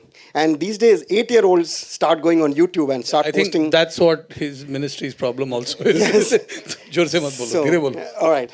Okay. So basically, 8-year-olds start gaming, and then the parents don't, because the parents are shopping for them. They don't really know what to buy them. So they essentially come to stores like ours to get this kind of equipment, and we kind of explain them how things work. And these are the stars of the future. In the olden days, people used to watch television, and the anchors on the TV were the stars. Today, the YouTubers and the game streamers are the stars. The number of people we have on YouTube and Twitch, as you said, the American market, gaming is bigger than entertainment, film, TV, and music. Yeah, film, TV, and music combined. The reason is because the gamers, gaming has a lot of revenue streams. I mean, you can become an esports World's player. number one YouTuber, PewDiePie, kind of transition to gaming. Exactly. And that's where we talk about global as well. So you've been with EA for, I think, 6 years, and then with Zynga. So how have you looked at, as a game development company, the evolution from, okay, it's entertainment, to it's a global, interconnected business? First of all, Jarina, thank you, thanks everyone for giving me this opportunity, and it's been pleasure talking to Mr. Vikramji on the car rides. Going back to your question, it's been an evolution with the internet itself. So back when I was at EA, mobile was pretty in the early beginnings. In fact, I joined EA because they were trying to make money through advertising in console games, right? And it was and mobile was nascent, and then obviously the penetration and the quality of mobile phones, all of them led to industry switching to mobile. So it's been the easiest way to say that is, as gaming companies, they are following the consumer, right? Wherever the consumer is, right? Now you see that the mobile business have become a bigger size of the console business, because that's where the time spent is, right? And that's going to continue to happen, right? Now, now to the topic of esports as well. There are companies going in that direction, because that's where it's essentially you follow the consumer. So, and we right now in gaming, there's this trend happening where there's no notion of building a game for a platform. You make a game for wherever the consumer is. So in other words, now the aspects of the gameplay, how the gameplay is different on a console, on a mobile, on a PC, a Nintendo Switch, Steam, Wall, we have to take those into considerations as we build the games, right? And that's just one aspect of it. And there's privacy laws, data usage, AI, government regulation, all these things come into picture as well. Biohacking. So it's a lot of things that you have to take into consideration. But it's, again, it's the bottom line is, it's how the gaming industry is adapting to the consumer needs while making sure that they are in line with the compliance policies. Yeah. Could you just also add a little bit, and taking to Mr. Sahai's point as well, countries where you have had to bring in regulations, yes, especially on the safety, security, biological kind of safety, security side, eyes, etc., etc. What have been, what are the learnings that we can take and make tweaks, copy paste, which we can start to use in India? I'm not saying that's necessarily a good thing, but it's at least a starting point, because EA is global, right? So there are countries where you've had to comply with security regulations. Each country, European EU has their own laws, right? China has its own set of laws.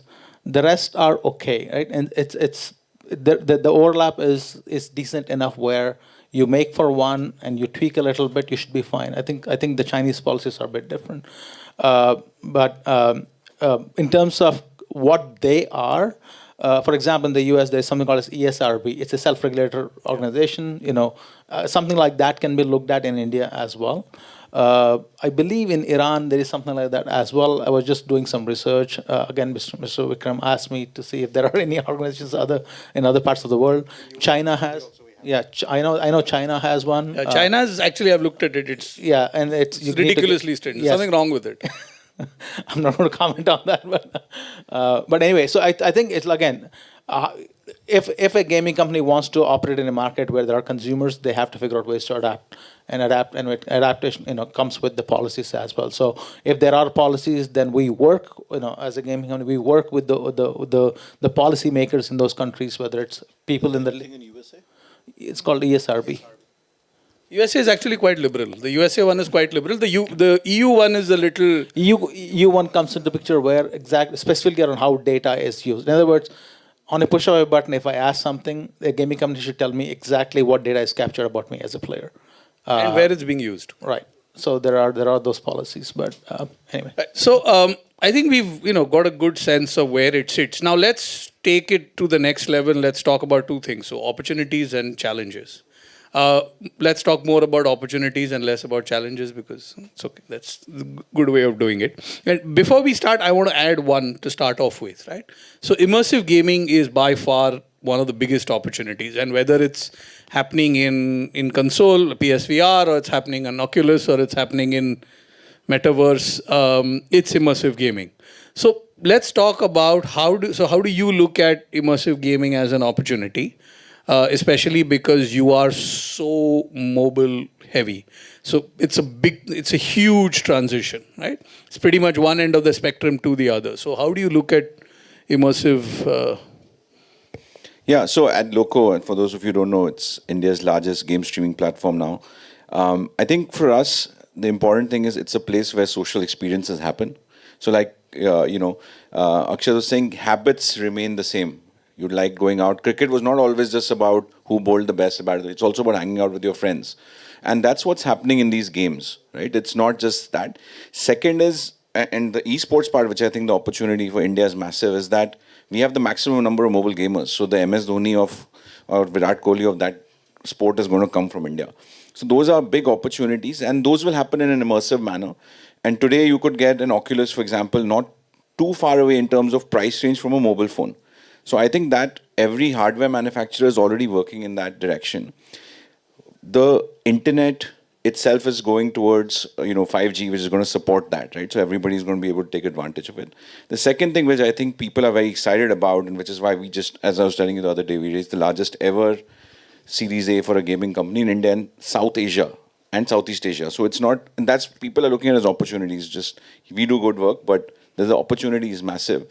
It's because when you look at what blockchain is allowing people to do now, is that you can own assets. Not that if, say an EA, not that they would do that, and they're a great company, that they shut down a game, whatever I have invested in the game, I've lost forever. Now it doesn't happen. So if you think of these things, as Akshat said, as entertainment, nobody can take away a Liverpool cap that I own. Liverpool could shut down, but I own the cap, right? That is happening. So the fan experience is going to get turbocharged. The immersion, and we've played these games. You and I was telling you, I was playing a cricket game, ended up playing for 2 hours the other day.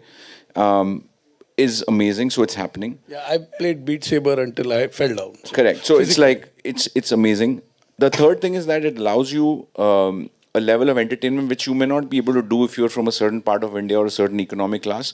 But spending $100, $200 now could get you there, right? Which is what the phone actually did in the first place. So I think we're at an amazing journey point, and the fact that we have a platform like Loco where people can go and see it, it encourages other people to build those communities, get into the games. It creates a culture around that gaming. So for us, I think immersion's happening. It's going to happen. It's already happened. When you look at mobile gaming itself, it's people traveling in virtual worlds. And I play a lot of Battlegrounds mobile. Like, I've met people from Tripura, they don't know who I am and I don't know who they are, but we hang out and we play these games and it's fun. And you'll be surprised at the level of competition people have in that. And I get I get abused a fair bit for being bad. Bahar milta hai. They're like, tu bahar ja, tu mil mat mujhe. So, just to say what add a little bit to it, one of the biggest X factors of YouTube was that they created a delta of education, which took somebody who was a very good cook to a very good cook on YouTube, or somebody who was quite tech savvy to being a tech savvy on YouTube. So that additional of how to be a YouTuber, the camera, the lighting, the finishing, the delivery, all that, right? So as a game development company, how do you look at adding or creating a game performance kit almost? Like, when you're streaming, it's almost like you're performing and showcasing your performance.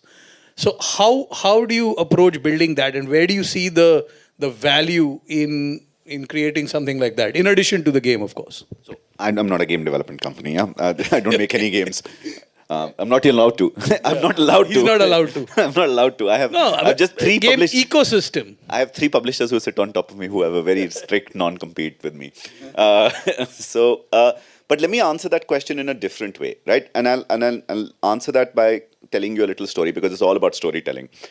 The immersiveness that we often see, Anirudh's actually one of the perfect partners for us, right? Because I'm not a tech company. He's the tech company. I'm not a distribution platform. He's the distribution platform. For me, it always goes down to the fan first. And I often say that this is my Disney approach to hoping to build a Disney out of India, is if you have the fan in the center, what is the fan like doing?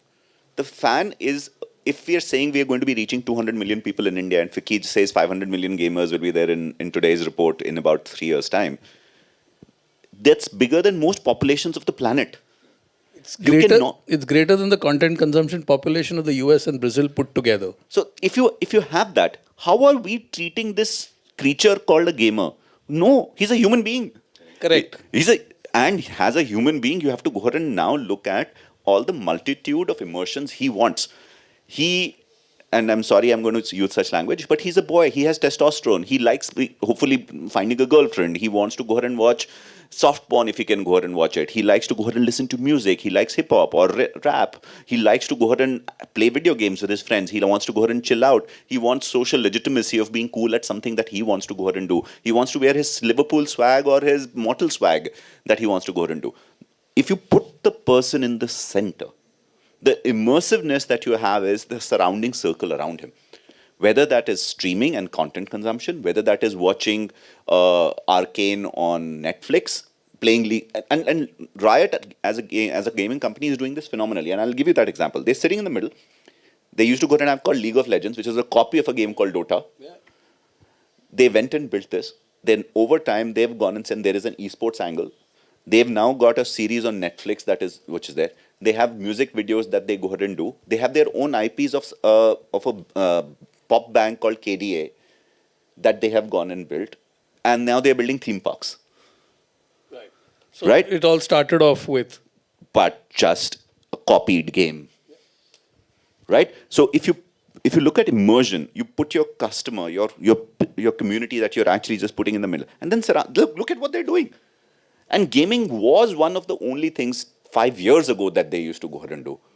Like, one of the reasons Anirudh started this and at Pocket Aces, they were having such an incremental amount of data that they were going as one of the most sound companies on analysis was, hey, this is a young person. Earlier he used to watch comedy. Then he started watching music. Now he loves gaming. Correct. Yeah. And that's immersion. To us, yes, it's not a great answer to your big question. No. I wanted to add to actually what he's saying. It's just that I think as a tech company, for us, the important thing is a person could be sitting in a village. They don't have access to a big mall. They don't have access to great sports facilities often, but they do have access to the world through their phone or whatever they have, whatever device they end up using. So as he said, put the person in the middle. And for us now, it's like, can I help this person stream in one go? If you're on Twitch, for example, you can't, right? And what ends up happening is with gaming, the great thing is there is already entertainment because you're showing someone how I play. And so there's a great circle there, which is why these platforms work well, which is I can show you how good I am at my game, or I can make you laugh about how stupid I am in the game. And then someone like Akshat will say, this is my Shah Rukh Khan, this is my next Akshay Kumar.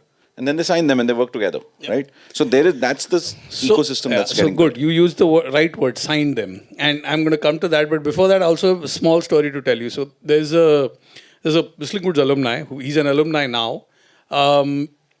He funded more than half of his education by playing games, taking up to levels, and then selling the levels. Right? Yeah. So he would open an account, take it to level X, whatever, on the Dota or League of Legends or whatever, and then just sell the level because there were people out there who wanted to be cool and own levels and say, yes, I'm at that level. So they wanted the glory without the hard work. And he was like, yeah, it's fine by me. And, he ended up, I ended up employing him after he graduated in my, immersive lab. So this is a business model that I honestly, farming, like I didn't even know there was a phrase for it. So as someone, Zenga, how do you look at this, right? How do you look at encouraging it? Because honestly, there's nothing wrong with it. I'll answer it such a way that I'm not in trouble. I'm not going to. I'll give it more of a generic answer, based on my. But the whole point is to get something real. It's not generic.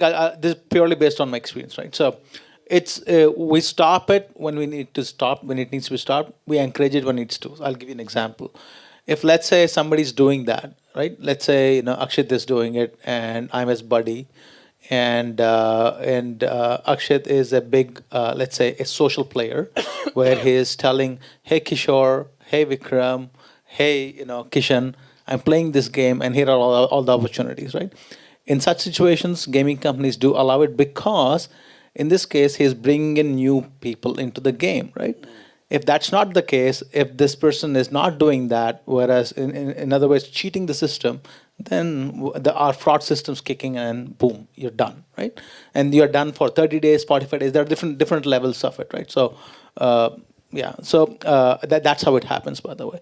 Speaking of immersive, I think they have a different. They both gave sort of an esports example, but when it comes to like console gaming or mobile gaming, the immersive comes into picture where it's, think of it as when you're shopping an Amazon website, I mean, or a Google website. Back in the day, I used to be at Yahoo. It's like the moment you go, you log in, all the content on the homepage was personalized for you, right? So the same concepts, we are applying that in gaming. In other words, how does the gamer feel that this game is built for me, right? It's from the moment the person starts playing the game, right? Now, this is where I was talking about data, personally, all that come into picture. In mobile, there is no such thing as, hey, sign up with your own email, because the moment you show that, they'll be like, see you, dude, right? Unless it is Fortnite, which is attracting a lot, right?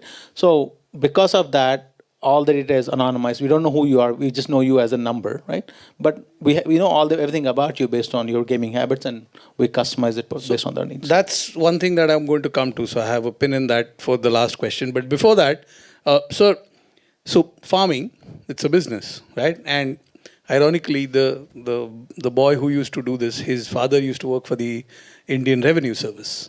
And he had no idea that that's how his son was making money, which was completely not taxed.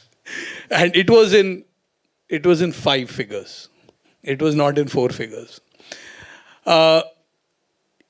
Businesses and individual models like these will keep happening and happening and happening and happening, right? How, again, this is again something that does it need to be in a policy?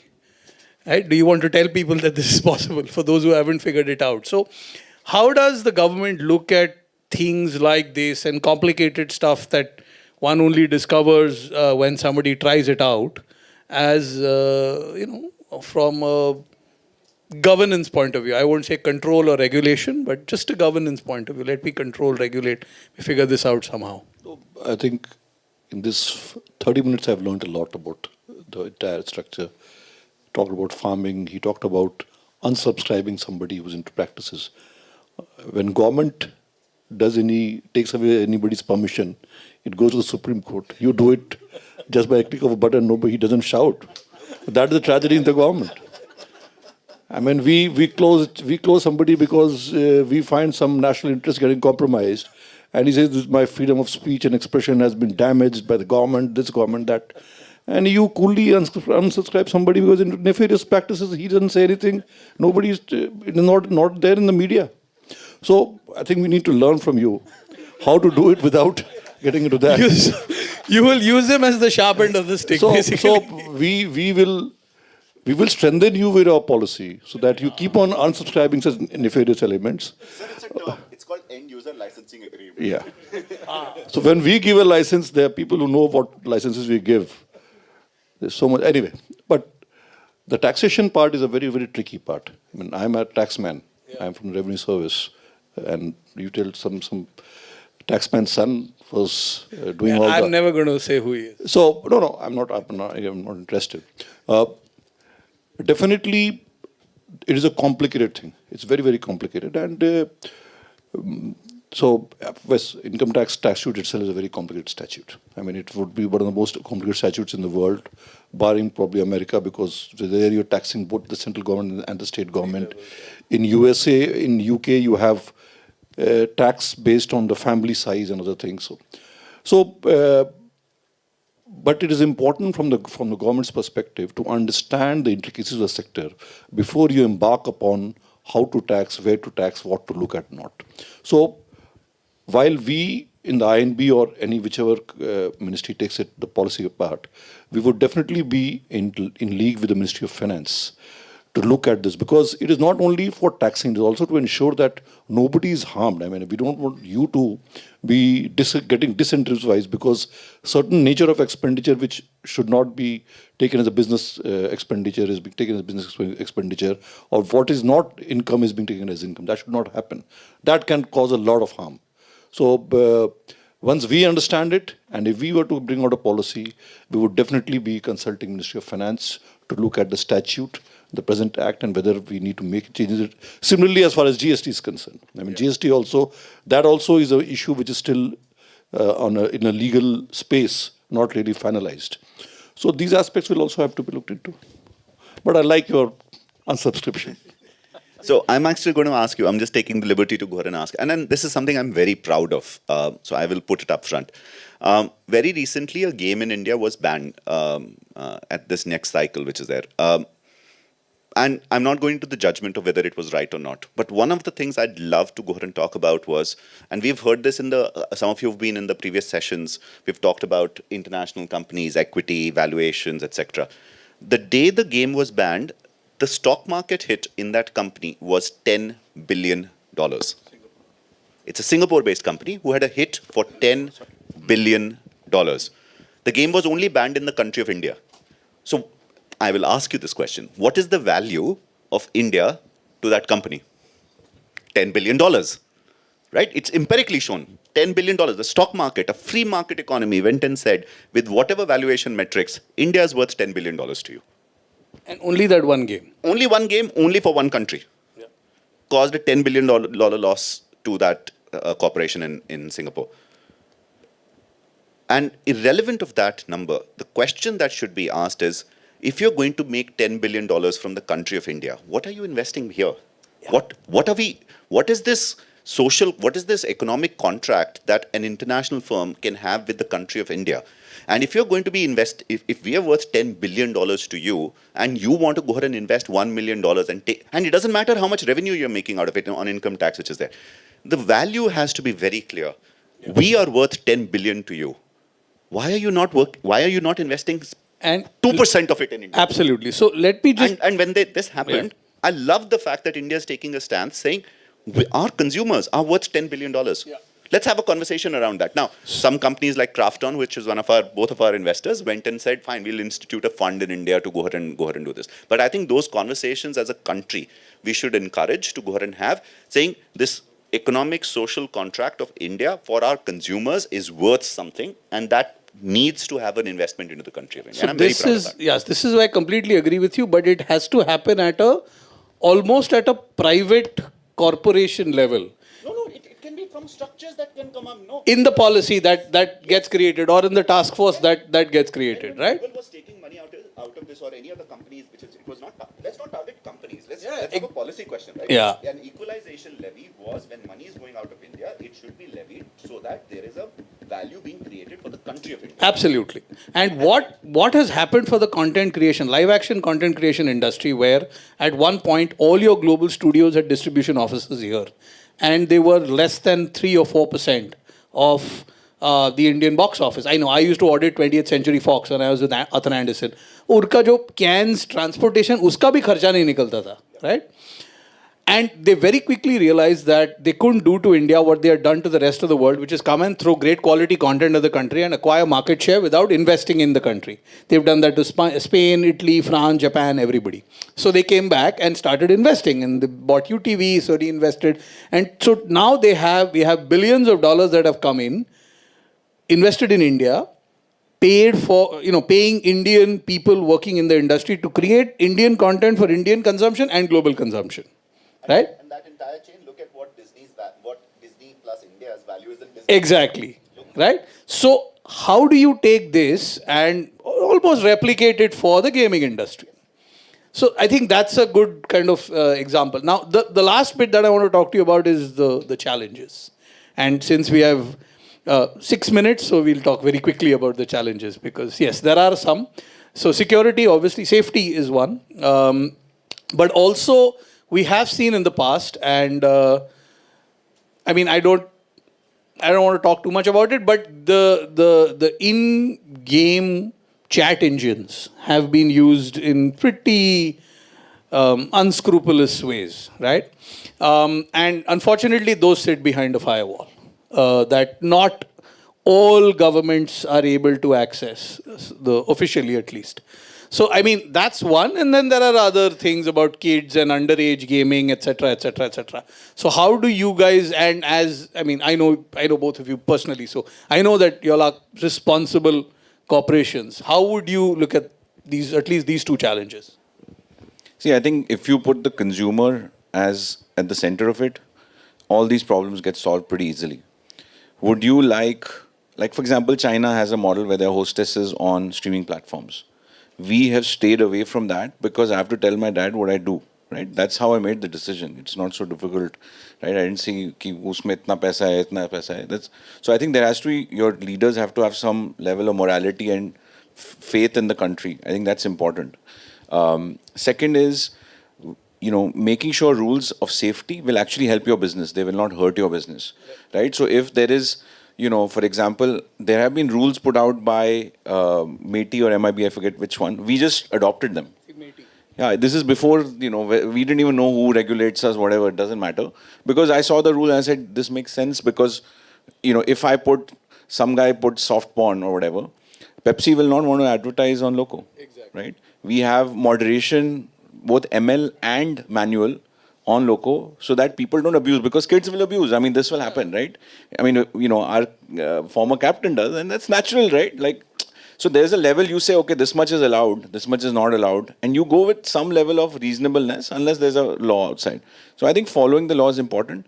And as a taker of law, I would say clarity in law is important. I'd say, okay, it's clear, this is what the law is, and go ahead and do it. And I think we will all support it, because for us, we are create this $10 billion of value. We are seeing it, all these investors are investing in our companies for that reason. And I think if the law is clear, it will open the floodgates where the whole, it's a cliche to say like Atmanirbhar Bharat.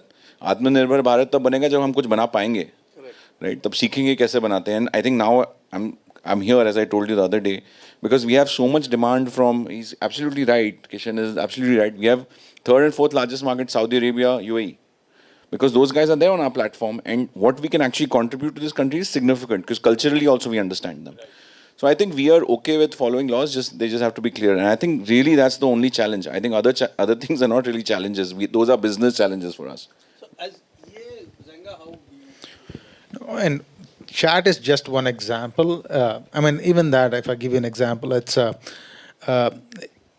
the something is a bad word today or a good word today can be a bad word tomorrow based on the context of how it is used or the culture you are in, right? Now, how do you go about regulating that? You cannot. You can apply, we use a lot of AI and ML manual, but there's only certain level of compliance that you can put in place, right? So it's again, that's just going to be a process of learning and adopting, right? But because the topic is around challenges, right, and because we have somebody here from the ministry, I would say, keeping the regulations aspect aside, because we've talked about it, I would say I think it's important to double down on training people. You represent an educational sector, and over the last few days, I've been talking about the importance of training talent, especially when it comes to game design. At least that's what I see in the sector. I get great people for product management, great engineering talent, great art people, but design. And it's essentially, we hire people from National Institute of Design. They come, they work. After 3 years, they're gone to Europe, right? And it's a churn. That happens. It's okay. I mean, that's totally fine. But let's figure out increasing that volume, increasing that pipeline, increasing that funnel, so that there are more people coming to the system, and that is, I would say, the most important aspect of creating, not only content but content that is gamified, right? So absolutely. So we at Whistling we just upgraded our 3-year gaming program to a 4-year undergrad program now. We've built in a semester where they actually go and work in a game studio for. And I spent a couple of hours chewing the brains of the CEO and CEO of Nazara, to try and get it even into better shape. Now, I have an ideal scenario to pitch right now, and I want timelines from you on when this can happen. So, when do you think in India we can have an IPL style league of games where the kids buy hardware from him? You manage the league and the branding and the players. They play a game made by him, and it's streamed on Loco under regulations that and policies that they make. So when do you see a 10 real live stadium filled league of esports in the country? Call me mad, but I think it can be done in 3 to 6 months. Yeah, I know. I was about saying, really? 2022 Yeah. is possible to. Okay. So I'll tell you the complexity. The complexity is not doing it. We can do it today. Like literally, he and I. Well, this is not difficult to do. The difficulty, often enough, is the massification of this thing which we call the niche. So we are esports, right? Like, come on, we have 5% of the. Like, if there's the world industry is $100-200 billion, we are $1 billion, which is there. We just make it look cool. We are the IPL of everything which is there. But the IPL is not about stadiums. It's about experience. No, it is not. IPL is about the money. It's only about the money. Okay? And very important, everything else comes from there. So he'll need enough people to go ahead and put advertising and subscription on him. He'll need to go ahead and give some of that money to me. I'll have to share that money with everyone else. And the ecosystem needs to go ahead and fly. The IPL could not exist, for good or bad, without a Lalit Modi going and taking that punt, without a Sony at that time going and punting a certain amount of money behind there. It wouldn't have happened without 8 owners forking up 1,000 crores. On the back of the view that Star or Sony at that time will go ahead and make them break even on a 9-year business plan. It's about business, guys. It is only about business. Stadiums are great. Yesterday, I was at the ISL final at Goa. There was a full football cricket match that happened between Kerala and Hyderabad. Immediately after that, 2 minutes after that, we did the EISL finals on Star Sports, on the same channel, which had Mumbai playing Chennai. From the same team, the team owners were the same exactly, which is there. We probably got 1/10 the viewership. We don't care because we've actually now got and put something like this on live television where someone of those advertisers of TV and the Group M's and the Havasas of the world will come and say, hey, this is interesting. They will start putting money behind the sport and that will now come to him. Because it's easy, right? He says, look, people are watching it there. It's being watched on TV. He's got a live concurrency running in hundreds of thousands right now. That's what people is. Don't forget about the business. The only way we want to go ahead and make it legitimate, and which comes to this, which is there, is what is esports and what is gaming are fundamental challenges of definition. Not even, hey, do's and don'ts, which is there. What is gaming? And I'm closing this. And one of the problems is the English language. The American Gaming Act of 1927, which was created in Nevada, is the first fundamental problem we face. Because gaming has always been considered evil by the English definition of the word gaming. If you translate the word gaming into Hindi, it is, kya hai? That's sport. That's sport. Right, think about it. We don't have a nomenclature. We have a very fundamental nomenclature problem with both Hindi and English as the two definitions we have. English calls it gambling, and Hindi doesn't have a word for it. So you have to create a definition of combination of skill, and every sport is a combination of skill and luck. Even cricket is a combination of skill and luck, right? It's just the ratio of the two. So if there is more luck, less skill, it's not esports. It's just gaming. Yeah. Okay, correct. Right? Rather, what is online gaming? So, last bit to you. Given that this thing is, how do you take learnings that you have from all over the world and come and help us build out a 10 stadium full of esports tournament? Well, we are in the business of making games, so based on your emails, I believe you're a big Star Wars fan. We have a game coming out end of the year on Star Wars, so you can play. But anyway, I mean, it's all about creating content. So we'll make good games, and as some of you may know, we'll be part of Take Two soon. I'm not going to represent Take Two here. I'm not supposed to, and I won't. But 6 months from now, the amount of IPs, the amount of content as part of Take Two will have is going to be huge, and that's just going to open a lot of opportunities for esports and just gaming in general. Thank you so much. Mr. Sai has to leave. Anyway, 9 minutes over schedule. Thank you everybody for listening. Thanks to all of you for fantastic conversation. And thanks everybody for watching online. Hello. Okay, bye. Thank you.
the potential for content production and creation between India and UAE.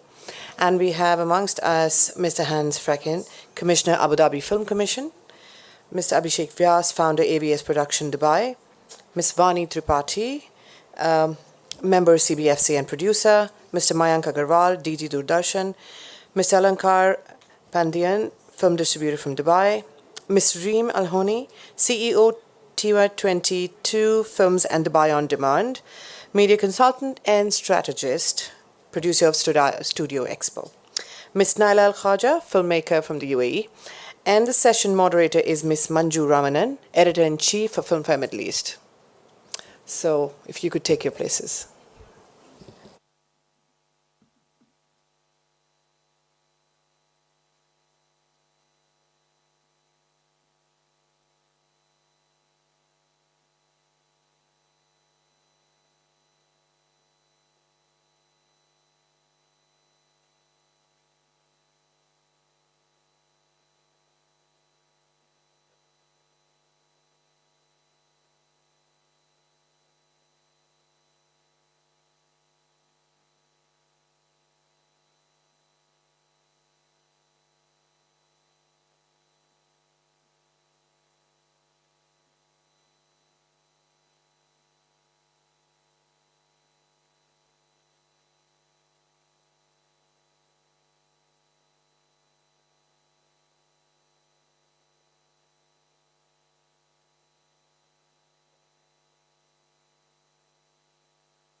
Yeah.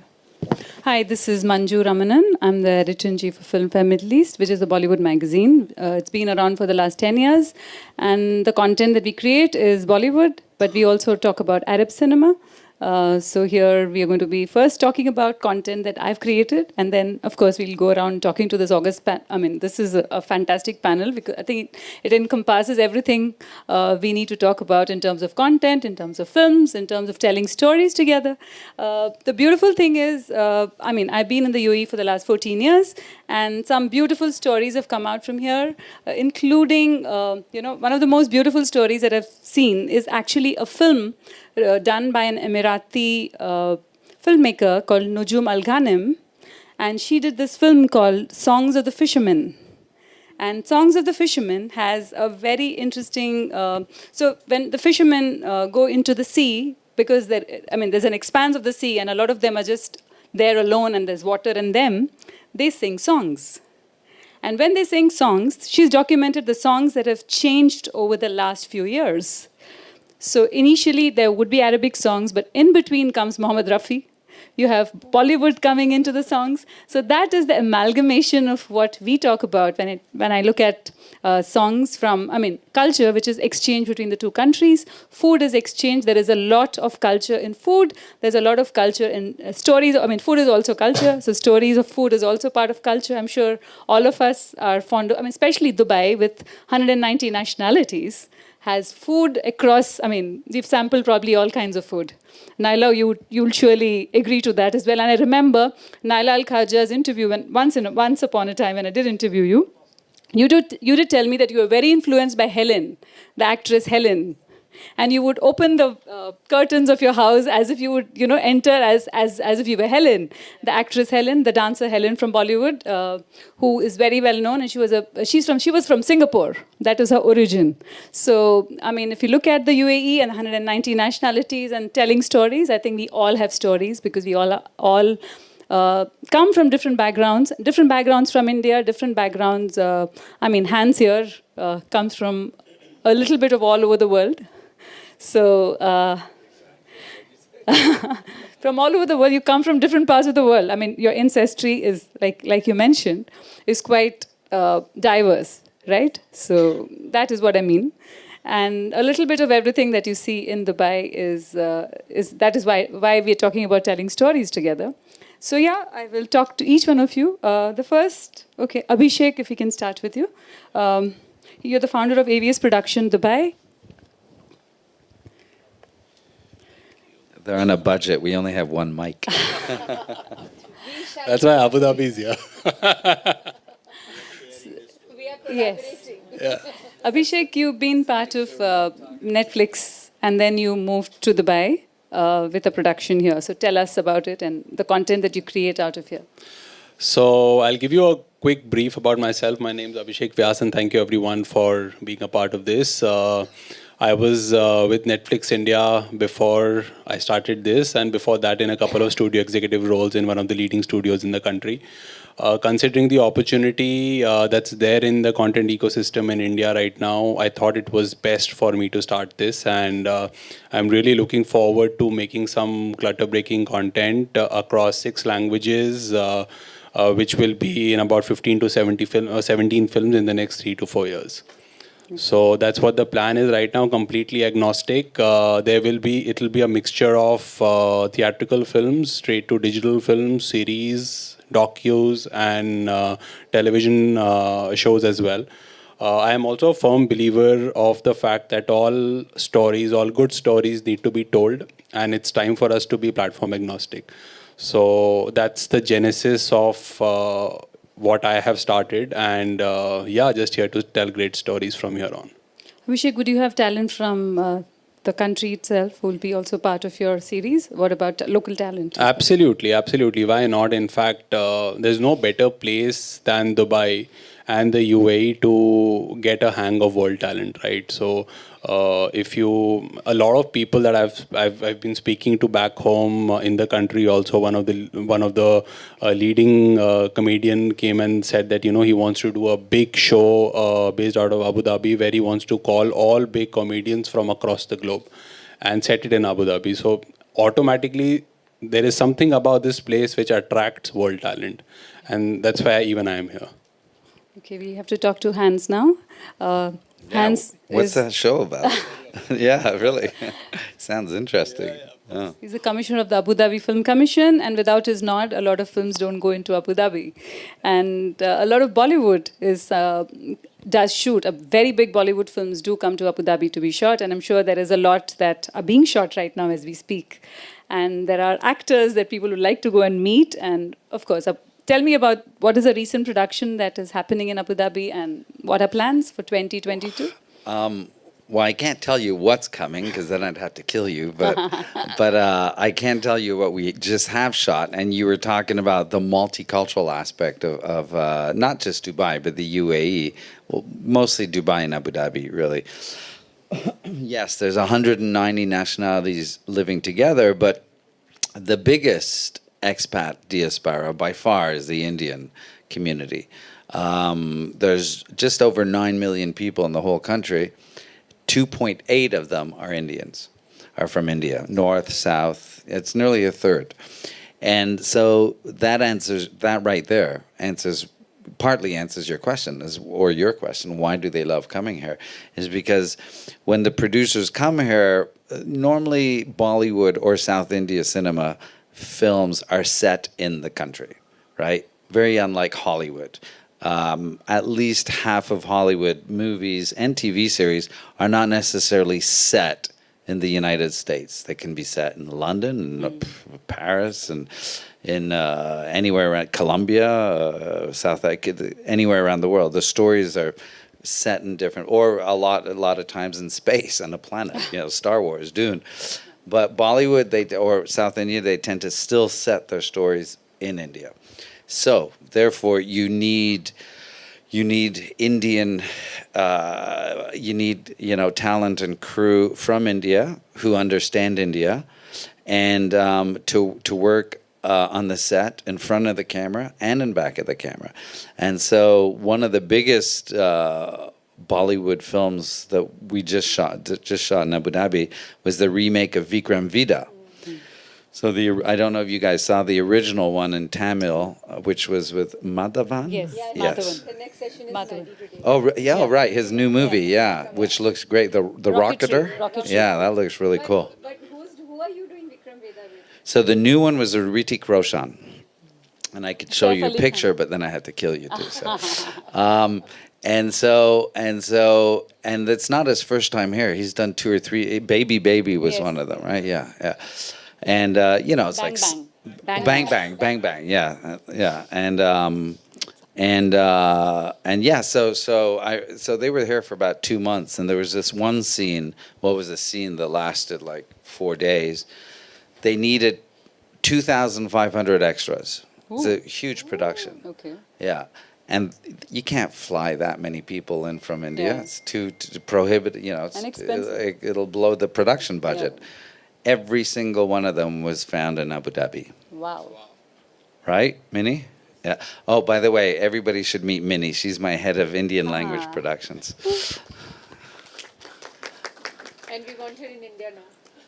Yeah, she's going to open our rep office. That's what the secretary suggested. Yeah, absolutely.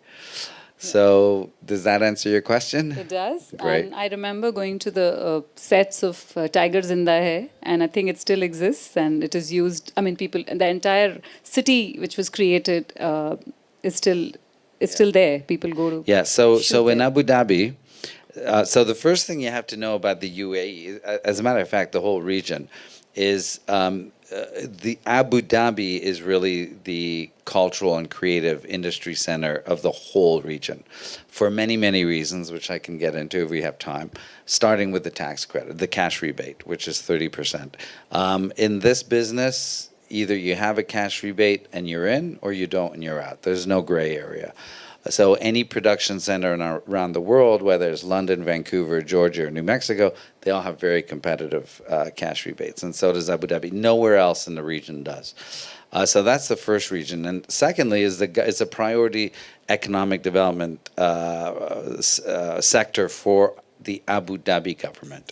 Right, we're plowing 30 billion. That's about $6 billion in the next 3 years, and part of that investment is going to building a purpose-built studio city, a bit like Ramoji in Hyderabad, right? Yeah, yeah.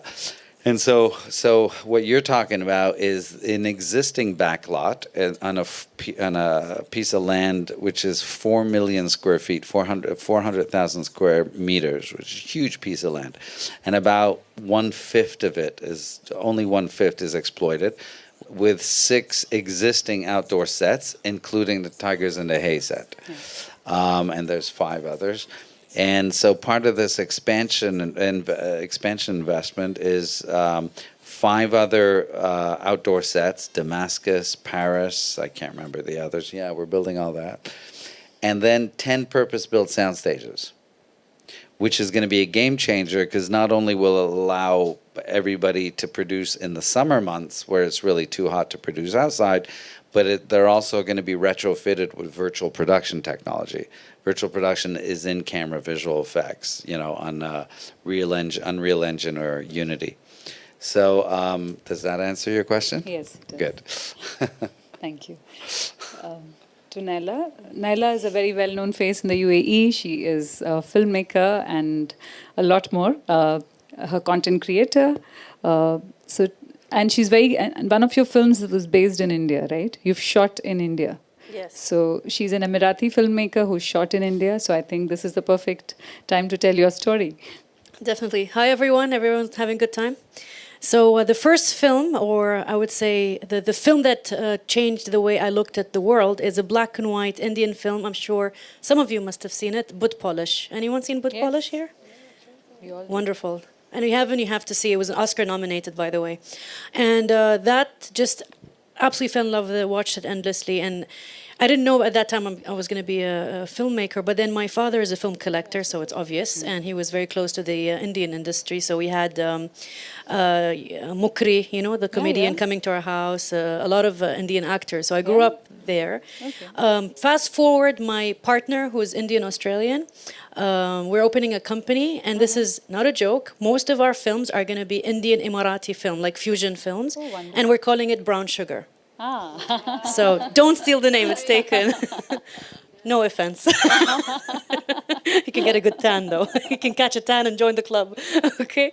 So we're very excited because we are already with 2 productions, you know, 3 in development, 2 are very close in getting greenlit. Right. One of them I can't announce much, but I can say that it's a really exciting, very nimble production, 1.5 mil, so not a big budget. Half of it has been raised already. And it has one of India's most famous music composers of all time. Of course, you know who he is. I can't announce him officially, but you know who he is. And they absolutely fell in love with the script. It's called Bob Cries of the Mountain. Does he have a concert in the Expo? I'm not going to say much, but I don't know, but it's going to be a wonderful collaboration between Emirati talent and Indian talent, and it's not doesn't just stop with him. There's a producer, the DOP, a lot of key crew members as well, and there's also a chance that it could have a Canadian arm with that in that film as well. So that's really exciting. I see that the relationship between the 2 countries have been going back in every other field except for film. And I mean, think about all the heist films where an Emirati and Indian try to rob ENBD and they have a guy inside, and you know they get, you know, there's so many exciting stories. Or even the gold smuggling business in the 60s. I mean, the stories are there. There's just never been utilized, and there's a very clever way of doing them where you can still sustain yourself, and especially with the emergence of streamers. Acting. Are you writing one? Writing one. I'm co-writing. Co-writing. I'm co-writing. Maybe we should create like a Emirati version of Pushpa here. I didn't hear that. Karenga ya marenga. Little Hindi, I'm still learning. And tell me about your fascination with Helen, because I'm waiting for that one. Helen, I mean, she just stood out for me because she was blonde and it was confusing. I'm like, what is this blonde dancer shaking her, you know, thing in Indian cinema, in Bollywood? Like, she really stood out. And I was young, and I think that's what really was extremely striking about her. So that was my fascination with that wonderful actress. And there's so many other actors and actors that... As Emirati culture, Channel 33 was Thursday night. Everybody did one thing. We all had one channel and one Indian film to watch once a week. You know, and the whole street will be quiet because we're all watching your Indian flick. And a lot of people picked up Hindi by watching Bollywood. Not very good Hindi, but yes, we understand. Yeah? So when people are like gali denga, I'll understand. You know, like it happened to me once. A really quick anecdote. I went to one of the newspapers, and then they're like, I was just standing. I didn't have a chair, and then one of the girls, like, she didn't know I understood. She was like, "Oh, Rani ko kursi de." Oh, I'm like, That's what it means. and then I said, Rani, visa. Rani will give you visa. And then she was so upset. Just so funny. But yeah, so be careful what you say in front of Rani, right? Yes, of course. No, I'm really, honestly, with all seriousness, this is super exciting to collaborate with the Indian industry. And hint, I mean, the money raised has been Emirati money. Now I'm waiting for a matching contribution from the Indian community. Let's see what happens. Thank you so much. Very subtle hint. Very subtle hint, yeah. Yeah, Alankar Pandian is a film distributor from Dubai. He's from Singapore but lives in Dubai now, right? Yeah. And I believe Vic, you had on the Burj Khalifa. Yes, correct. Yeah, that was yours. Okay, so we had. So tell me about that film that came to Dubai during the COVID time. It was one of the first films that was actually, the trailer was projected on the Burj Khalifa. The teaser was projected on the Burj Khalifa. I was there for the event. So. Oh, really? Yes. Okay. So I need not say anything now. She knows the name of the film. It. Okay. Basically, we started this company called Invenio Origin in 2017 as a distribution company. So a distribution company is actually a family business. It's been owned by my brother called Arun Pandian, and I took over. And the first movie what we did was Komali. So Komali became a super duper hit. Yeah. And then I thought there's something for me to stick on. After distribution, we got into productions. So production in sense like we are currently doing 3 movies in Bollywood, and we got some 7 movies which is going on in South. Okay. As a co-production type of Is thing. there a difference now between Bollywood and South? Because I think No, the Yeah. color of the money is the same. There's nothing like that. Okay, I'm telling you. also it's There's blurred, nothing got right? to It's do no with that. longer, now it's Indian Yeah, cinema. it's just Indian cinema, Because absolutely. everybody is migrating. I mean, the entire talent has been, I mean, if you look at Bahubali or any other film, it's not just a South Indian film anymore because it's dubbed into 4 languages and then it becomes its own. It becomes an Indian film rather than, yeah, exactly. Yeah, actually. So in terms of, I didn't see any kind of variations between South Indian movie and Bollywood movies. But I, being a South Indian, I give emphasis to the South Indian movie. That's about me. But what we bring to the table is like, since we knew the corporate world, and we were able to bridge the gap between the southern industry to the OTT platforms. So that was actually lagging a bit. And those things were actually placed very close with certain big players. So we're trying to break that myth and try to ensure that even the small players are able to get those kind of mileage and sit across to the other OTT platforms and get the money what they can get. So that is one thing. Now coming about what we can get out of Dubai as India and this one, you won't believe we also are the digital content providers for most of the Malayalam movies on the Sony platform. Okay. The 2 movies which is on the Sony Live? Sony Live. Okay. The 2 movies which we did on Sony, the content, the story was right over here. The person wrote that story sitting in Dubai. Oh. And then it was taken in Can Kerala. you name the films? No, Okay, it's still to be released? no, one movie is already released. Okay. So another movie which is going in. Okay. So what I mean to say is, about as you tell, like 40% of the populations are Indians, Right. and majority are South Indians. I thought 38. No, I'm not going to kill you. 28 actually. Okay. Okay, what data I got was 38 to 40. I know. Yeah. So all the people left to India, I think, but they'll come back. So what I mean to say is like a lot of time is there with these kind of Indians over here. Actually, the guys was working in, we only think about the Indians working in the corporate level and other stuff, but look at even the labor class. They come back and sit and they have nothing to do. They write good stories. They are very heartbreaking stories they have. They think about what has happened in the past, what has happened at their native language countries, how they're going to. So these stories actually is where is moving and touch moving. Yeah. So, and I feel apart from content, we also have to see that how to bridge those kind of storytelling between this community and that community. That's where we want to bridge those gaps out. Right. Regarding that, a lot of talent hunts are happening in labor camps where people do choose their best. I mean, there is talent coming out of there. There are talent hunts across, like Filmfare has a talent hunt called Arab Asia Stars, where we look at Arabs living in this part of the world. They could be Asians, they could be anybody, but we judge them on the basis of categories, where a Bollywood star comes and judges their talent. Absolutely. So it's really about, and again we had a Miss Universe pageant from here, which a lot of people, Miss Bahrain, who lives in Dubai, was one of the ladies who walked the Miss Universe pageant, and she walked in sportswear. She didn't use the bikini. It became a very big news, and it became. It became a very sense of identity of the Arab world, where she said that this is what I will do, and it was accepted. So a lot of Dubai does have a lot of these things happening, and of course. But she's not from Dubai, but she's now a Dubai citizen. She's not a citizen, but a Dubai resident. We have the first Arab woman to have climbed Mount Everest. We have, what's her name? No. Arab world to have climbed Mount Everest. Yeah, there, Raha Muharrak. She's Saudi. She's Saudi, but she's based in Dubai.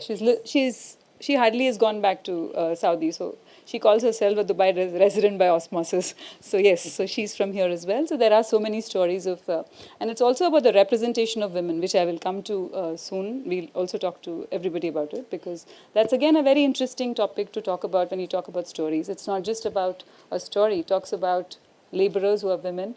There could be, a lot of staff which are women, working women. There are across the border. There is from the ministry level to everybody else, if from the maids to the nannies. There are lots of stories. There are. I remember there was this.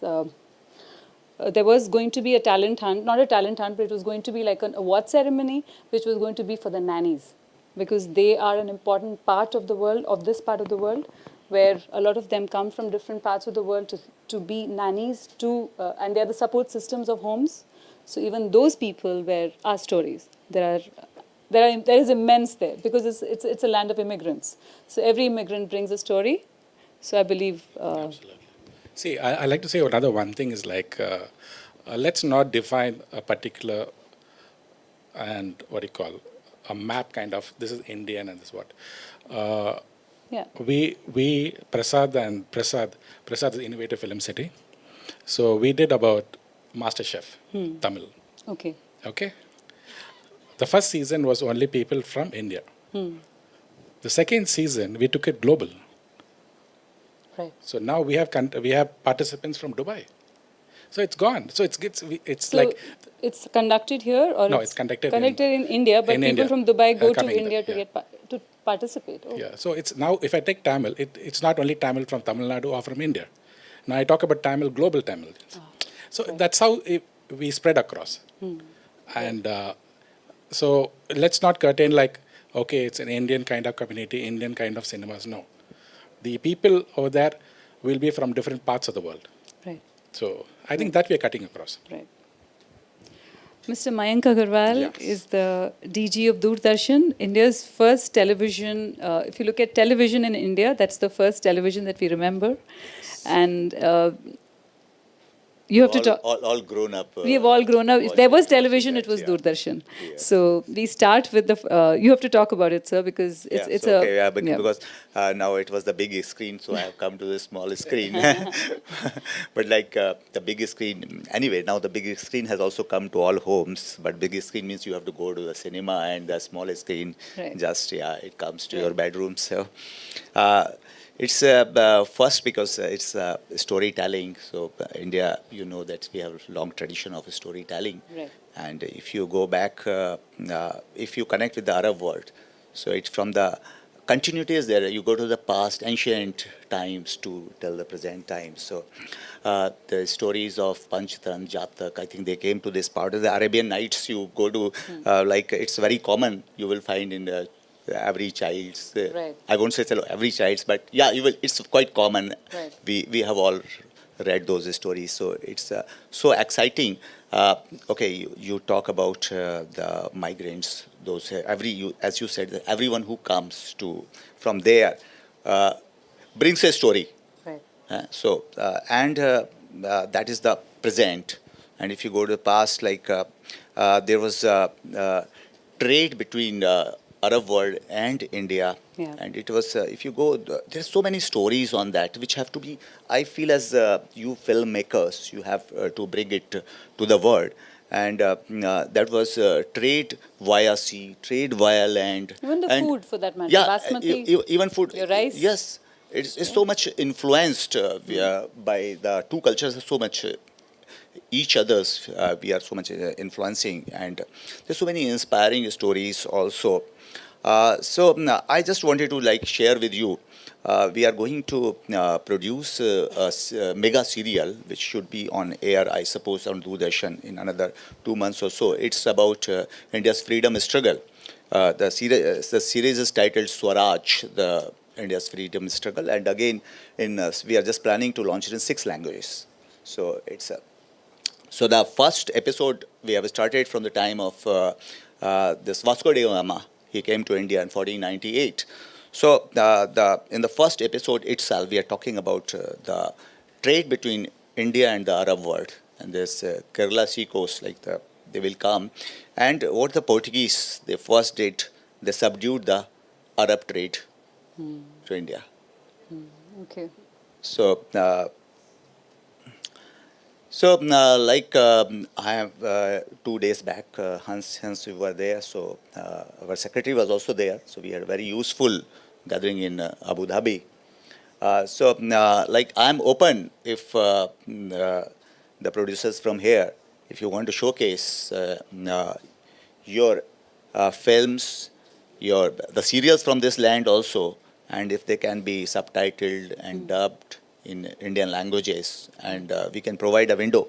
Because Doordarshan, we have a very, very large platform in India. We are about 22 languages in which Doordarshan is. We are covering almost all languages of India. Still terrestrial? It's both terrestrial and satellite. Though now we are moving from terrestrial mode to more satellite, because the terrestrial now, because we have very, very little subscribers who are, very few subscribers who are on terrestrial mode. So most of the transmitters now, terrestrial, we are closing down, but some transmitters in strategic areas like the border areas and all that. Are you going to go streaming or not? Yeah, streaming, certainly, yes. Yeah. Thank you. So we have a large platform that's there. And Reem Al-Huni is the CEO of it's called TI22 TI22 Films in Dubai on Demand. She's a media consultant and strategist and executive producer of the studio Expo. So what do you do at the Expo? First, tell us that. Right, we've gone from the very big screen to the even smaller screen. I'm currently executive producing Studio Expo, which is a daily live TV show right here from Expo, telling you what you can see and do across the site with 10 days to go. So it's been an exciting journey. Yes, that's my show. Yeah, so it's well, we've shifted to the afternoon, but hopefully you're still watching at 4 p.m. every day. Yes. It's repeated at 9. It's repeated at 9. But and you work closely with influencers as well. I do, yes. So I'm run my production company for over 10 years, TI22 Films, and then I kind of launched different divisions as the industry's evolved, one of which is Dubai on Demand, which is focused more on influencers and content creators. And I think, we were talking about how things have evolved during COVID, and I think what we've learned during that time is everyone has got into a position where they can start telling their own stories. So I think it's kind of broken down a few barriers where it's no longer about the larger production, budgets to be able to tell a story. And we're seeing a lot more stories come through. I know we're talking about India, but I'm seeing a lot of talent from India come across. In fact, even with our TV show, we looked at social first. We looked at, influencers and looked at people's profiles online when we were doing our own presenter hunts. Jumana Khan, one of India's. I mean, she's an Indian influencer who's a very big star in the Arab world. Yeah, Jumana Khan is probably Yeah, so it's now playing a significant role in just being seen or being heard or being noticed by the bigger players, and I think it's worth people paying some attention to the digital side as well. I'm sure. Thank you. We have Vani Tripathi. She's a member of the CBFC and a producer, theatre activist as well, and part of the certification and censorship. Should I say certification instead of Only censorship? We don't censor. We are not in the business of censoring. Yeah. Right. So, good evening, everybody. I'll straight off jump onto, we still haven't come to what the title was, Telling Stories Together. And I think the meeting we had with Hans day before yesterday, I'm a part of the official Indian delegation. And one of the things which really matter to us is that, yes, India is increasingly collaborating with Abu Dhabi and corporations here to create stories and do production, but I think we have to go beyond that, and content should be created in a more collaborative way. We need more stories which have a foothold in this part of the world, which also connect to India. Today, storytelling is global. Abhishek has been there, done that. I mean, if an Indian story can be watched in 192 countries in the world altogether, whether it is Sacred Games or whether it is, another story playing out on an OTT platform, within the realities of COVID, if theatrical releases, Mr. Pandian would know, took a back seat, the OTT boomed. And within that digital universe, I think it's time to create stories together. Right, Hans? We should be telling stories which reach out to us. And of course, Naila, we have to tell stories which speak to each other beyond boundaries. So I would rather say this is a great time to also do content which is relevant. Cultural ethos matters a lot here. And what really matters is stories which can be told together. Not just that I am a big producer and I come into line production here. Yes, that's one part of the story. But the larger story which needs to be told is that stories need to be told together. If we are going to break those barriers, also remember, today Indian cinema is so much about independent filmmakers. Yes, the big studios, but today when you look at the OTT, you are seeing stories which are real. They are close to, our lives.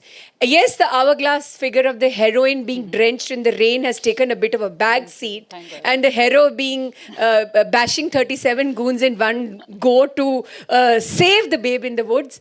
But having said that, because the stories have become real, the advent of reality has become the new normal. And I think this is where this is time that we get together. Also, there are two panelists who couldn't make it here. But yes, I know Manish they're both Mundra. I'm Althea sorely Kaushal. missing Manish Mundra. He's one of the biggest producers out of India, lives in Dubai, and Althea Kaushal, who is a screenwriter based here. They are both not here. Yeah, so that. So I think the big story is that we should be creating stories which we can tell together. And yes, of course, there is great. We were at Bolt, this amazing facility that the Film Commission has done, and the kind of post-production and production facilities that they are working on are state of the art. But we are also, India is a land of storytellers, and in Hindi we say kathavachaks. We are great storytellers. These stories just need to come together. I think more and more collaboration is what is required. I can, for once, as a producer, reach out and say, my stories can be told here, and so can yours be. And I think this shared space is what I think this Expo will lead towards. And that is my wish list for not just this year, for the many more years to come. And Hans, you are a maverick at this. We know that.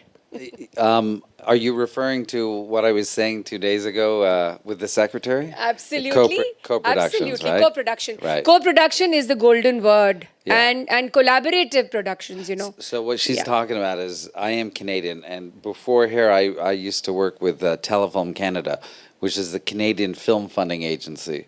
It's probably the biggest in the world, because the United States doesn't have such a thing, because it's a commercial sector. Filmmaking isn't a cultural sector.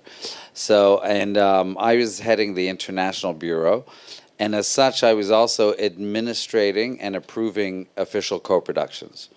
And that's what she's talking about. So co-productions are really a fabulous tool for cross-cultural collaboration and production. Any format, any genre. It could be feature, TV, streaming, documentaries, animation, and that's what we're talking about here. Is we started this discussion with the secretary and yourself, and we want to start building that bridge by creating platforms and panels and forums where our filmmakers like Naila and your filmmakers start meeting together. Because having probably approved 250 co-productions in my career, I can tell you one thing's for sure. A co-production only works when it's developed organically, right? When the two creators come together, once they either create the story or one has the story and finds a partner, and they develop the story together. If you have a story that already exists and it's a square story, and you try to fill it into a round peg for financing reasons, hardly ever works, right? So I think that's what your story. And also, I think today, when you look at the young, I mean, what probably Ram is talking about, influencers. When you look at the young minds today, they are telling stories on Instagram. I mean, everything has become like, a kind of a window which is complete, which could be, I recently was in the jury of a film competition, which was launched during the Goa Film Festival this year at IFFI. And for the first time, we got 75 creative minds. This is the 75th year of independence of India. And we had 75 under 35 filmmakers who came together, and the slice of life, what is called India, across languages, There were more than 50 languages covered. So I was seeing formats from 2 minutes to 20 minutes all in one go. So, storytelling has also become so precise in so many ways. So, all the more the reason these collaborations, I mean, when we go to Cannes, we go to Berlin, we go to Toronto, when we go to film festivals, we don't see films in the language that we speak back home. We are seeing films from all across the world. Our opening film at Cannes will never necessarily be French. It would be probably a film which is made in some part of the world which is speaking to you. I think these are the boundaries. This is that collaboration that we require. I'm very sure it will be a mutually win-win situation. Obviously, great post-production is required to tell stories, whether it's a web series or whether it's film, or whether it's a digital formatted, today the gold more has become content. Similarly, good storytelling, good writing will lead to good post-production. I mean, there is no quick fix to reaching an end. That goal is a step by step. So I think the time is ripe that we come together and do some tremendous co-production work. And telling stories together means there has to be co-production. And bring back the scenes with the heroine stuck in the rain. It will depend upon who's consuming the content. We often tend to forget that. Creating content also means who's consuming it. What is the mind which is consuming it, right? No, I just took the mic. Took it away from him. Then you have to say something. Yeah, and post-COVID, a lot of things changed. A lot of content changed. So if we can start with how, and even production, everything changed. So are we headed towards better? So I call the COVID scenario a blessing in disguise for the content ecosystem, at least in India and across the world. I mean, when we were all locked up in our houses, what did we do? Despite of doing your regular household work and washing utensils, the only time to de-stress and was to regroup as families to watch like a piece of content either on one of the OTT platform because the theaters were shut anyway.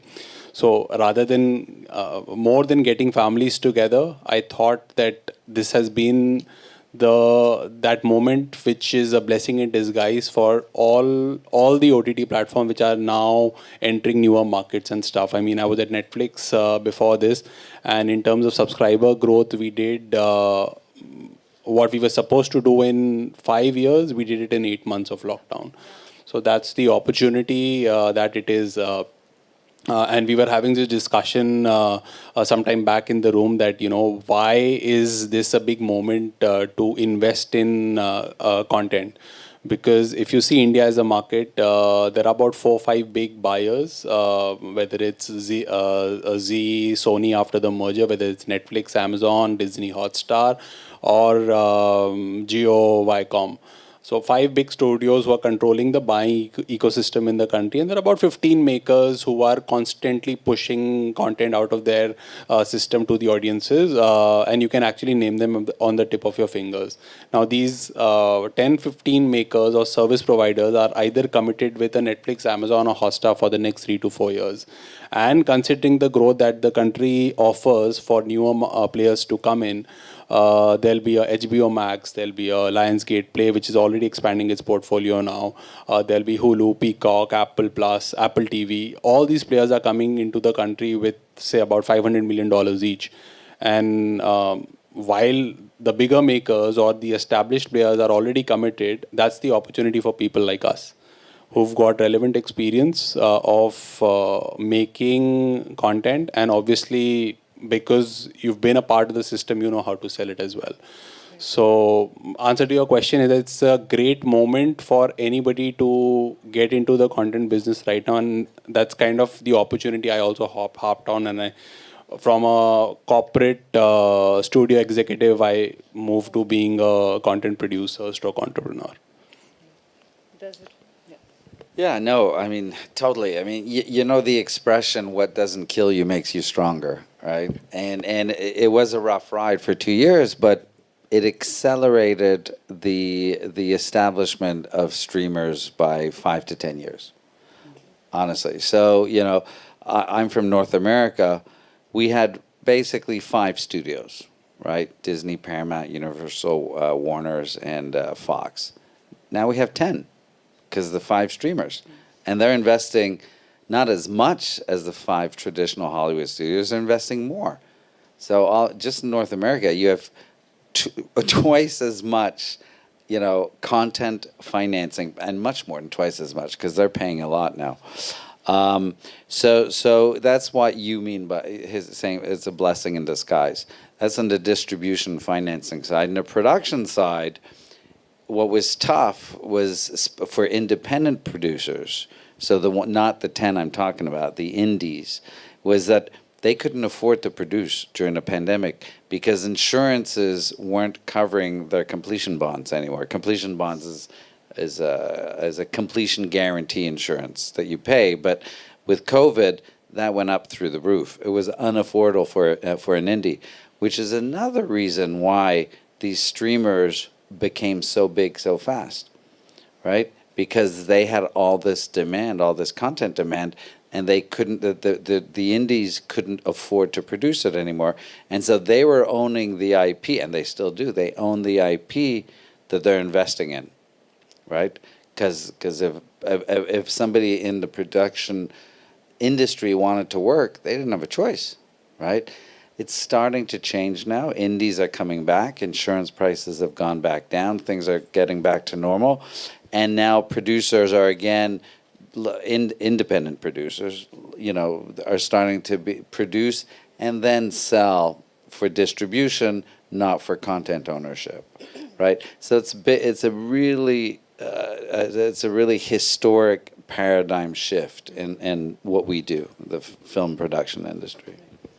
I mean, just to repeat some of the things, but during the pandemic, it was a fantastic opportunity. And if I was a conspiracy theorist, I would say maybe Netflix created the virus, But I'm not. I didn't say that, but I said that.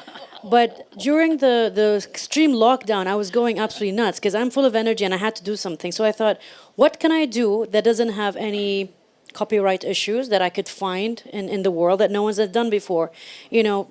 Rewind my mind, I'm like this. I was always obsessed by these by these 2 sisters who were serial killers in Egypt in 1921, and the first Arab woman to get capital punishment. And I thought, there's a story there. No one's ever done Arab crimes. Let's start writing. So this is the pandemic. I'm locked down like a mad woman with my, twins, one right and one left, and writing. And something was born out of that experience from the pandemic, and I called it the Stinger Sisters, which later on became the Alexandria Killings. And how the story unfolded is even crazier. So I pitched it to Yalla Yalla in the UAE. You probably know Gianluca Chaka, right? And then he pitched it together. We went to Rocket Science in England. Then I signed a contract with them, forgot all about it. A few months later, they come back. They're like, you wouldn't believe what happened. We actually presented Oscar winner Terry George from Hotel Rwanda 3 concepts, and he really wants to do yours. And I thought, this is a joke, right? And it wasn't a joke. And we had to create another contract to overwrite the first one I signed, because now he owns it. He's the showrunner. I gave the IP rights. You might think I'm crazy, but you know what? It's a brilliant opportunity. Let him run with it. He knows what he's doing. I'm still an EP. I still get to maybe direct 1 or 2 episodes, but at least that incredible story of the sisters will get a chance. It's at the pitching stage now. And I met even a CAA agent who was in Dubai, who by coincidence told me, oh, I'm casting for the Alexandria Killing. And I had a big smile on my face. I said, well, I know where that started, in somebody's bedroom, with twins in the background, yeah. Barry who? He's another CA agent. Oh, no, it's a female. Okay. Yeah. Talking about gender, it's a woman. Tony? No, it's not, but I'll tell you. Okay. Yeah. So very interesting that experience happened. Again, any other time, maybe 5 years ago, that wouldn't have been possible. But again, with the emergence of OTTs, you're absolutely right. This is the time there's so much scope for original content. And I think Arab investors, let me put it this way, they don't have good examples or recent examples that they can, like latch on and say, this film made money, now let me play, and they just don't have that kind of insurance or rest. And I think it will take one strong film to break that to break them out of their uncomfort zone and let them delve into it. But there's always a sweet spot. We have data that we didn't have in the past. I know that the film culture is very secretive, but if you look thoroughly, like I know that some of the local cinemas are willing to give you some of the data that they have. And I know with streamers, and especially with my partner, Jamon, he's done Hotel Mumbai, Man Who Knew Infinity, so he has access to some of the algorithm and the numbers. And we played at a level where you bring someone that's an experienced producer, then you cushion yourself. You bring an experienced musician, you cushion yourself. You bring a really strong DOP. You bring a very excellent, like a veteran writer, which we have, John Colley, who did Happy Feet, Master and Commander. Then, your risk starts going lower and lower. And if you can still control the budget, with all these guys on board, your film value is much higher than what you're shooting it on. It'll be crazy insane not to be able to sell it at least at multiply 3 or buy into 2, minimum at an OTT, like a straight buyout. You can also do hybrid deals, which was never possible in the past. You can sell something to Netflix and still retain some territories in the world. So life is so exciting right now. This is the time to definitely co-produce with other countries. I really hope we end up having treaties. I think we desperately need them, whether it's with Canada or India, but I'm hoping it is happening. So yeah, thanks for listening.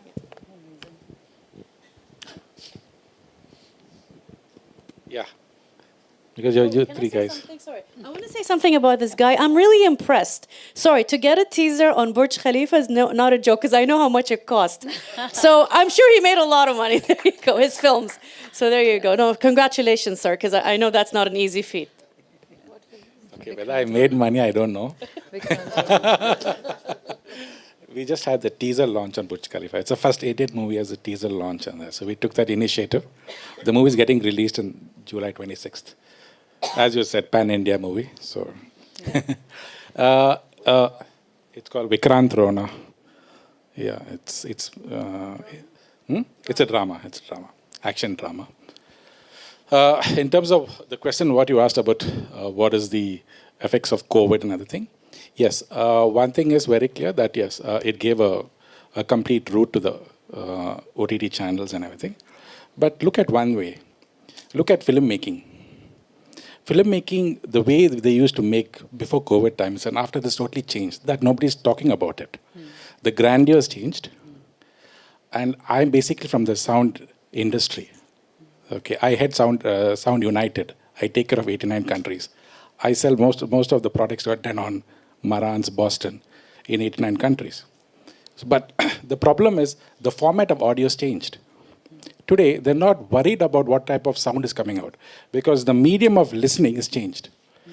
So there is a compromise. Right. Look about the sound engineers worldwide. They don't have much jobs also because the producer, he feels, okay, it's not required.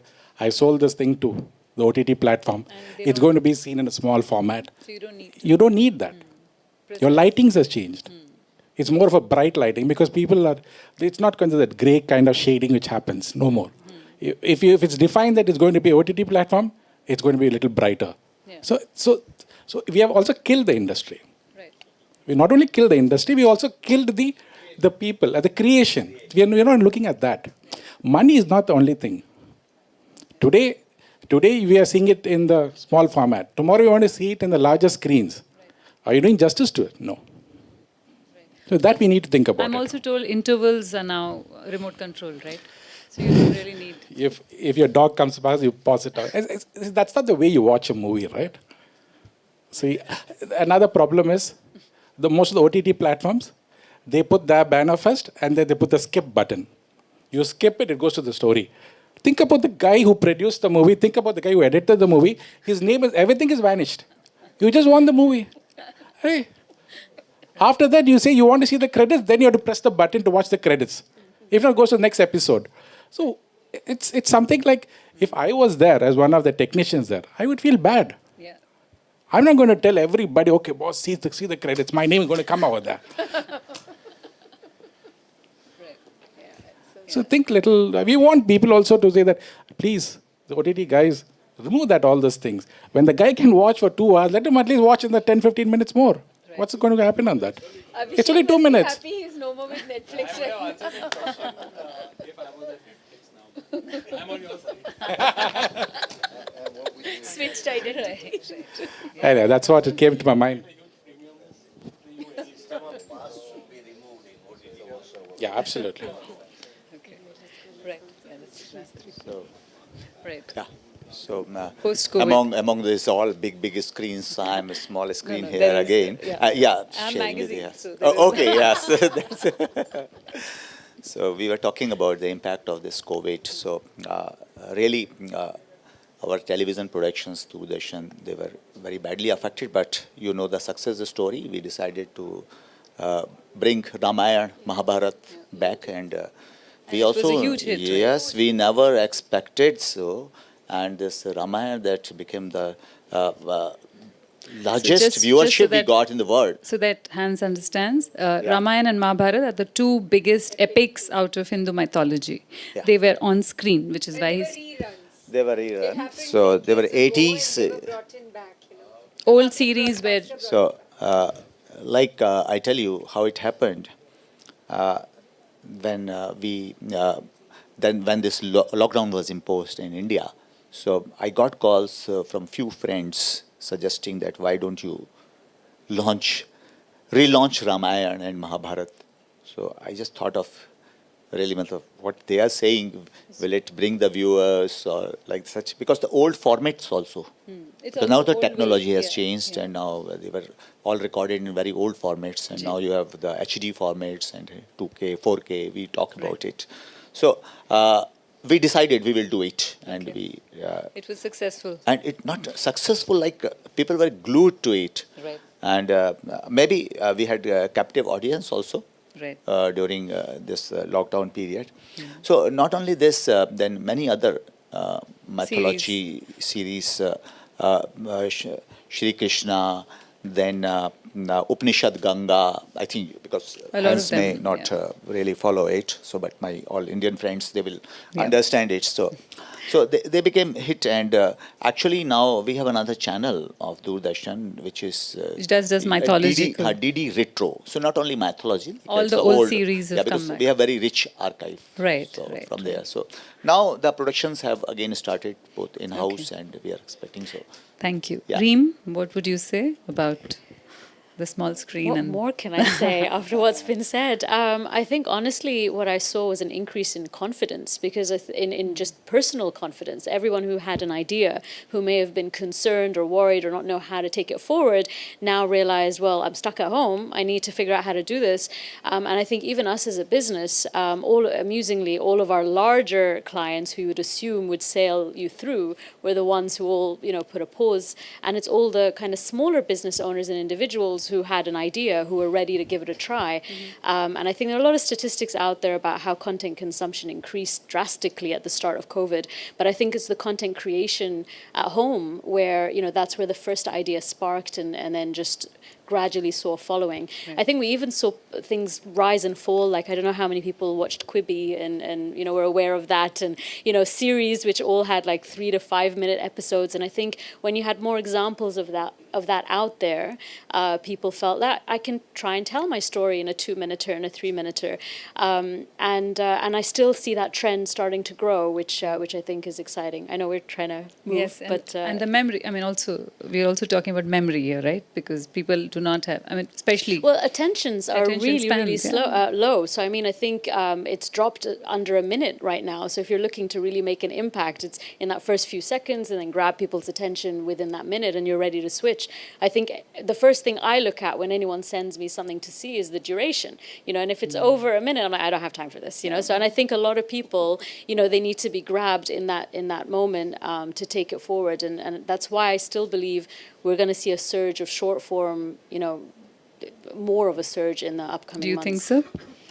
Well, I have two stalwarts of distribution network, the largest in India, sitting right there. Connecting to what Mr. Pandian was saying, I wonder what they have to say, They are actually the guys who make it happen in the theaters every single day. But coming to the COVID realities, I think 3 very big things happened. One is that what was in my palm and this is not coming from a certification board gaze, became a collective viewing. Families started consuming content together.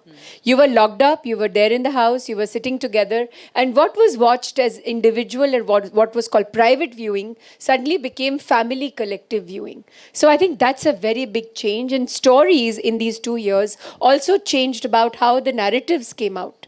Number two, it was a return of the author. I mean, India has a glorious tradition of great literary classics from Saab Bibi aur Gulam, Sarat Chand Chattopadhyay, and so many different writers. Suddenly, there was a lull period for almost 2 decades where we were making random stories with great music. But you know what wasn't happening was great writing. At the OTT, advent of OTT also created book acquisitions. I mean, we have to remember that the last decade or so has been a completely changed reality when it came to screenplay writing. So within COVID, there were more and more Nailas writing stories of either espionage or great family viewing and children and so on.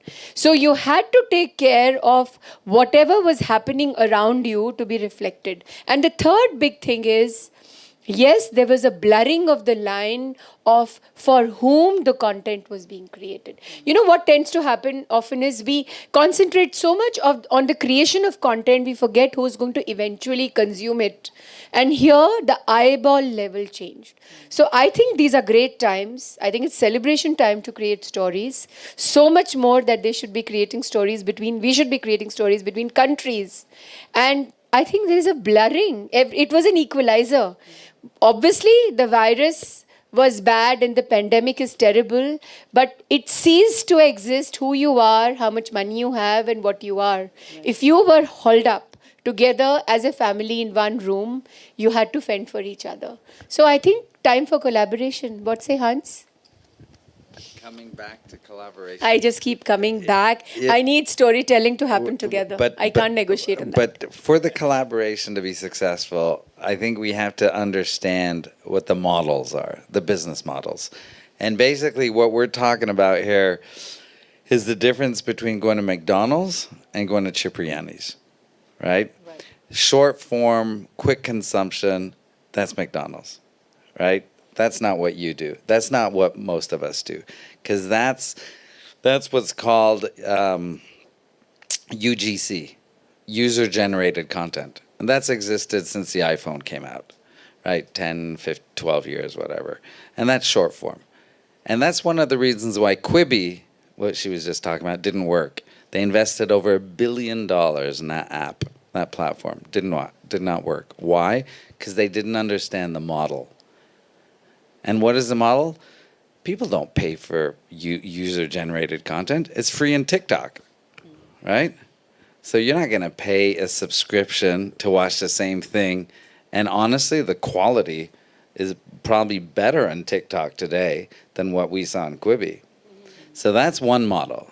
Then the Cipriani model, the theatrical experience, that's what, and now the streaming experience, honestly, the quality of streaming is the same as theatrical, except it's on a smaller screen. That's what we do. That's the industrial part of what we do. So why am I talking about this? Because when you keep coming back to collaboration, which is the future, you can't do things alone in your living room anymore. You have to collaborate, not only for creative reasons, but for financial reasons, honestly. Because making a feature film or a TV series is not a cheap proposition. It's the most expensive form of art there is, which is why NFT is becoming so popular, but that's a whole other discussion, non-fungible tokens. So when we're talking about collaboration, co-productions, whether they're unofficial or official treaty co-productions, we're talking about the theatrical TV series, the quality industrial experience, not Quibi, not user-generated content, right? Thank you very much. I think our session is done. Thank you, gentlemen. Thank you, ladies, for a very insightful session about telling stories together, the potential for content production. And I think we had some lovely ideas come up. I'm sure with collaborations, I think you're going to catch up now more, it seems like. Thank you very much for being a lovely audience. Thank you. Thank you guys. Thank you so much. Can we take a picture, a collective picture? Collaboration.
It's in conversation with R. Madhavan and Mr. Nambi Narayanan on rocketry, the Nambi effect, with Akshay Rathi. Please come on stage.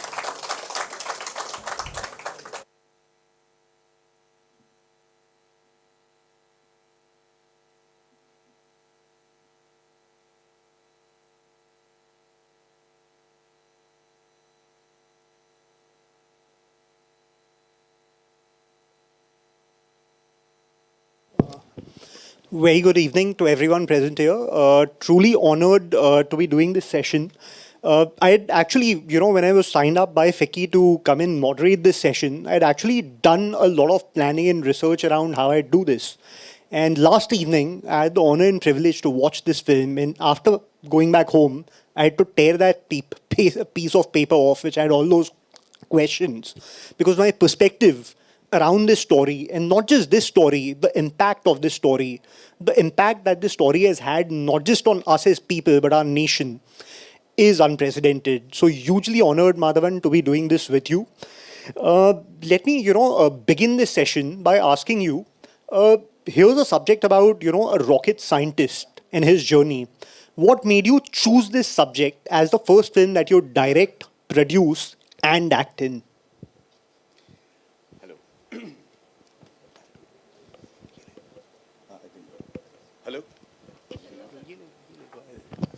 Hello, yeah.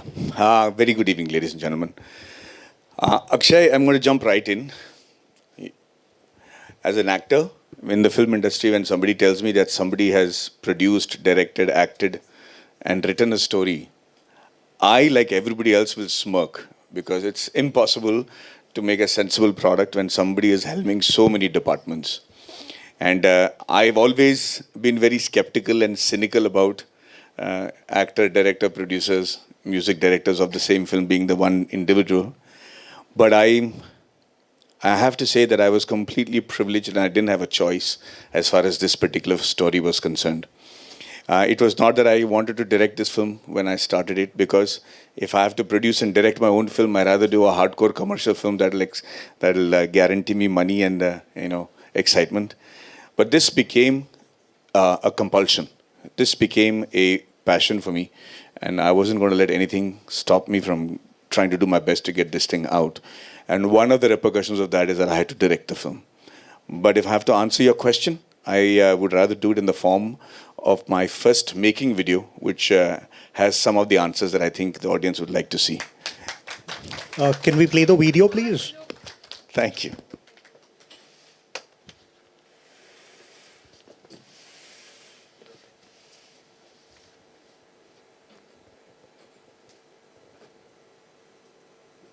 And there was a Malayalam interview. And during that interview, I saw Mr. Nambi Narayan's face, and he had tears in his eyes. It was a defining moment which made me decide that I have to do this film.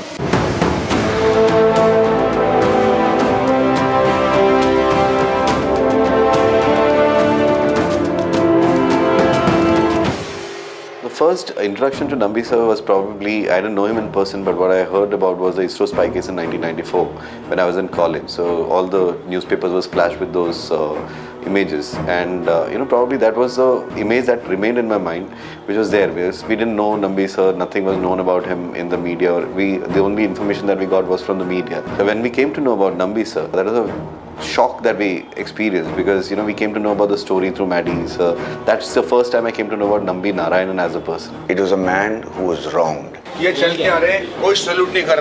Flash, flash, flash. I could see that deep inside was a man who was hurt, who was devastated by the lack of acknowledgement and the accusation that impacted him and his family. And there was embarrassment, that there was tears in his eyes.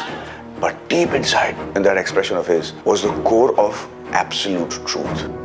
And I stood up and I clapped, not realizing where I was, what I was doing. And then I said aloud to myself that this is a story I have to say. It wasn't until Madhavan told me that his next movie is about an ISRO scientist and that it's about Nambi Narayan. When I asked him more about it, and he just told me about the details, he was going to just make a movie about it.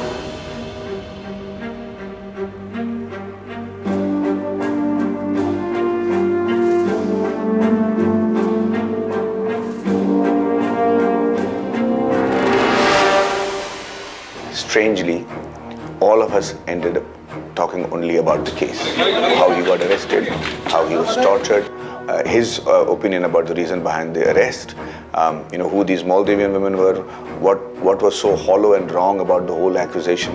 It was a baffling story. After 7 months of rigorous research and writing, when I eventually went back to Nambi sir for his approval of the script, which was part of the contract, he was very excited that I'd got all the details right.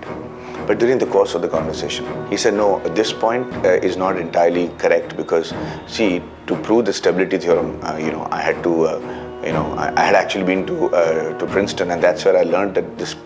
So I said, wait a minute, what do you mean Princeton? He said, I had studied stability theorem in Princeton. I was the first Ivy League scientist to go from India to the US and join the Ivy League. This information did not exist either in Wikipedia or on YouTube or it was sparingly mentioned somewhere during some conversations, but I didn't realize the importance of it till he started talking to me. And I realized his relationship with one of our foremost scientists from India, Dr. Abdul Kalam, who became the president of our country, and his friendship with him, the relationship with him, with Vikram Sarabhai, from France to Scotland to Russia to Pakistan. The journey just unfolded, and I could see my script being torn to shreds over and over again. I remember just finishing that conversation, going into my laptop and deleting the entire script because I never wanted to go back to it because there was so much of injustice there as a story to tell.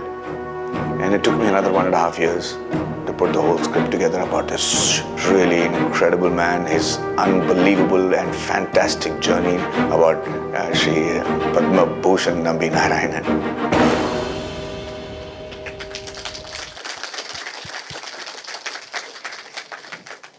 Thank you. And this is rocket science now. Now to show you a little bit of what that craziness has yielded, I would like you to see the English trailer. I'd like you to put up the volume a little bit because it somehow seems very soft for us, but we'll have a quick look at the trailer and then we can continue with this discussion.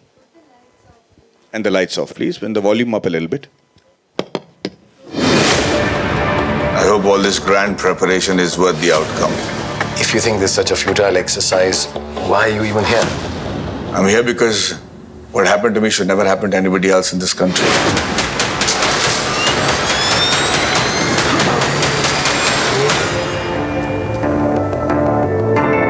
Sir, it's such an honor to meet you. Oh, it's an honor to meet you too, Nambi. You know what this guy first said when he landed on the moon? One small step for man, one giant leap. No. What he actually said was, Holy shit! How the hell do I get back? We need to use these rockets to launch satellites commercially. What they're asking for is impossible. In the years to come, every nation will be vying for this $1 trillion market. This is NASA, Mr. Nambi. The most coveted playing ground for any scientist worth his salt. I trust you understand what an honor this is. They're trying to poach my best man again. Start training your replacements from tomorrow. Sir, I can't do that. I don't have the time. If you don't like the way I'm working, then I'm happy to resign right away. India ke poilla. Getting a NASA fellowship in 3 months is pretty big by itself. You must be the real deal, Nambi. Sir, everybody thinks the engine failed because of me, but the truth of the matter is I failed because of you. Give us the hydraulic plant and all the equipment. What you're asking for is £400 million worth of equipment. I know as a nation we can't afford to pay you a dime, but we'll forever be indebted to you. Can you promise that the engines will be delivered on time? I cannot promise that we will even be alive 2 hours later. Could humanity have been better served if you worked at NASA? There should be a photograph of you in the Oxford Dictionary, right next to the definition of the word patriotism.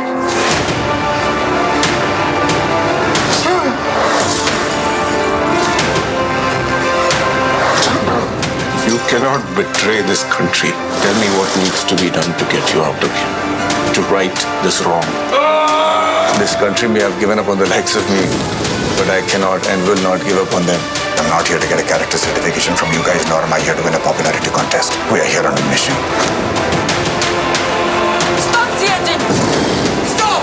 There's no time! It's time for you to take us to the stars. What do you take me for? I'm a rocket scientist. How many people like me? How many, Mr. Han? Fools who've been victims of their own patriotism. I will fight.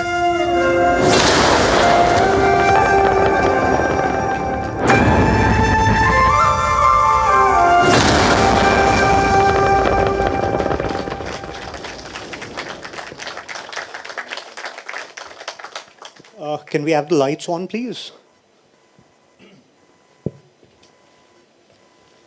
You witnessed the trailer about this story of this man who truly is a legend in the field of rocket science. All of us here today at the Dubai Expo India Pavilion are hugely privileged to have him in the middle of us today.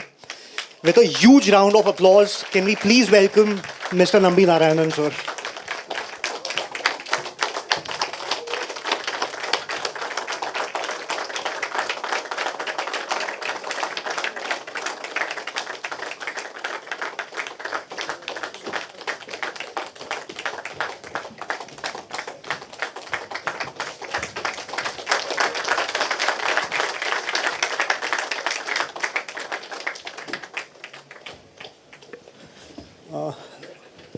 Thank you, sir, for blessing us with your presence here today. All of us are truly privileged to be sharing this room with you.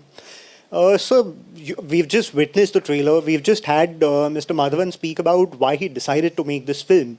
Let's flip to the other side of this very question. Sir, yours has been a journey that has seen unprecedented highs, some very dark lows. What made you decide to allow this story to be told to the world, and more so through the man sitting to your left? I think the answer to this is not a tough question. I want this story to be known to all, particularly the younger generation should know what is involved in rocketry. Is it something, many times we used to say colloquially, oh, it's not rocket science.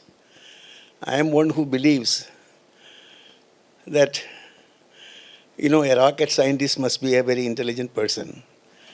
And it's a complex subject. It is complex subject, true. But when the story is to be told and to be understood by all, particularly even laymen or very minimal education, then it must be told in such a manner so that he understands and appreciates and is able to digest what is told in the story. See, basically the story covers what is rocketry and how it was born in India. I joined ISRO as early as 1966. Actually, it was Dr. Sarabhai who was the father of rocketry in India. I happened to work with him for 6 years. And then Professor Satish Dhawan took over after Sarabhai's demise. I worked with him for more than 13, 14 years. Then Professor U.R. Rao, with whom I worked for another 12 years. So something like close to 30 years of my life, that too in a young age, I was lucky to spend with the stalwarts of the country. Very famous, not only name, dedicated and honest engineers. See, Dr. Sarabhai is the one who initiated the innovative group. Who initiated this rocketry. And he was having a global dream, what India should be after 20, 30 years. So he drew the plan. And then comes Professor Satish Dhawan, who made a detailed blueprint of what we should do, what is PSLV, what is GSLV, how it applies to the country, how it reaches the people. So he is the person who drew the blueprint of the rocketry. Then comes the person, Dr. U.R. Rao, who happened to execute that blueprint impeccably, verbatim. So these are the three people who have played. And Dr. Kalam, who happened to be there during that time frame, he established his own seal in the SLV-3. That is one first launch vehicle which carried, we call it colloquially Unniyapam, a 40 kg payload to the orbit. The Rohini satellite, we call it. So I was lucky to have a close association with all these three people. And about them, I have told you what they were, each one was doing. Now, when I decided after a conspiracy or after certain problems, I was wrongly accused. And then I fought my own case and happened to come out successfully.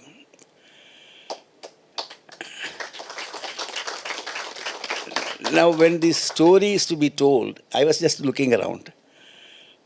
I was worried somebody may make the story commercially. There will be a dream, and then the dream somebody will be dancing, and that kind of thing will come. Then the rocketry will lose all its charm. The charm will go elsewhere. So this is not acceptable to me. And I made one or two assumptions that this must be told raw. The story should not have cinematic effects like, the hero should not be doing some stunt, some getting into rocketry and then flying himself like an astronaut. And that kind of a thing should not be there in that movie. Then in the process, I really found out very few people can meet my requirements, not only the story's requirement. When I say my requirements, I meant the requirement is like at least the person who is acting in this movie should be able to understand what he is talking about, on what he is acting on. You see, you must understand, I am Nambi Narayanan is a different story. But the person should not only resemble me, by makeup you can try to bring out certain similarities, but what is most important is that he should behave like a rocket scientist. He should not only look like a rocket scientist. So that meant that he should have an understanding, ability to understand what a rocket scientist will be doing. It is not true to say that a rocket scientist will not go to the market and then bargain something. No, he is also a human being. But most importantly, the rocket scientists who happen to be, I happen to refer three names, though I don't belong to that category. These people really do not have a family. They don't really bother about their family. This is what is happening to a rocket scientist. So I thought that the person must understand. Then Madhavan came to my mind only for one main reason, is that he is basically an engineer. He can understand the subject compared to anybody else. So like, when we were doing in Tumba, we have no timings. Morning 9 we start and evening 5 we close. No. We start somewhere around 9 o'clock or 8 o'clock. Then we continue for days together, sleeping on the beach of Tumba. That beach will tell the stories of the birth of SLV-3, ASLV, BSLV, GSLV. So there are so many. These are not coming in the print media, because the print media generally would like to sensationalize many stories, and then here is no sensationalism. One of the senior most rocket scientists was climbing all the way, tried to climb all the way up to a coconut tree to pluck some tender coconut. So that kind of a situation where we lived in. So Madhavan comes to my mind mainly because at least I was sure, and later it was proved to be so, when I was trying to narrate to him how I could save the life of Dr. Kalam from a major accident. I was just thinking how to tell the story correctly so that the guy can understand what is half the atmospheric pressure, 1/4 of an atmospheric pressure. In no time he got that point. So the rest of the story becomes easy for me to narrate. And I also felt that that is the reason why I selected Mr. Madhavan. So, and he proved to be the right choice. Of course, and more than anything, I found as days went by, he was becoming a real rocket scientist, I should say that. He could understand, and his questions were sensible, his doubts were genuine. And so I was very happy. So, for two reasons. One is the story should inspire the younger generation of this country, particularly when something unjust is done to you. You should fight. I fought this case for 27 years. Sure. Coming back to you, Madhavan, this movie actually covers a journey for India in the context of technology. And India today is at the cusp of breaking a glass ceiling where from being an importer of technology, we are turning into an exporter of technology. Indian minds today are respected across the world. And very similarly, in the world that you and me operate in, the world of entertainment, technology has played a huge role in the way we create our content and we consume our content. The streaming platforms are really huge now, and the advent of the pandemic has only accelerated their growth. And very recently, you've had a massive success on Netflix called Decoupled. I'm sure a lot of you have had the pleasure of watching it. We have fans right here. We have sniggers. And here's a film that was almost ready for release when the pandemic had just about struck. And despite the streaming platforms making these big inroads, you decided to hold on to this film for a theatrical release for close to 2 years. What made you think that the theatrical avenue is the more appropriate one for this story to be told?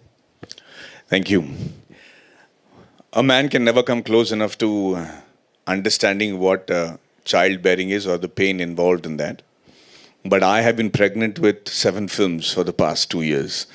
And I can tell you that I have understood a little bit of that pain because it is so very tempting when you put your money where your mouth is and you've actually made a film that you want to say and you're ready with it, you've censored it, and you're just about to bring it to the theaters, and then you have to hold on for 2 years and hope and pray that it's still relevant after the pandemic is over. So that is how I've felt. But, you and I know now that there is a proper medium for every story to be told. An actor's biggest challenge is to decide which medium the script he's hearing is suitable for. And a lot of mistakes are being made over there. A lot of people believe that you can make a film, if it doesn't go to the theaters, you can put it on the OTT. None of those films have actually done well. Or you can just take a story that has not been approved for a film and then make it for OTT, or you can take an OTT story and make... Actually, in today's world, the format is so strict that unless you're complying to it completely and involved in making us a product which is for that particular format, you're bound to fail. But coming back to technology that you were talking about, most people have a very valid question. They say, why spend so much money on sending rockets to space and so much money in trying to find out if satellites can go up and so many people are hungry and dying? Is it justifiable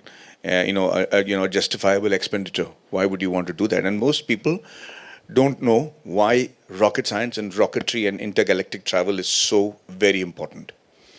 Let me tell you that everything from a needle to arthroscopic surgery to road safety to aspirin medication to internet, everything is a product of galactic and space travel. Everything has been an attempt to make life sustainable outside our atmosphere, and these are byproducts of it, without which life seems impossible today, including the internet, like I said earlier.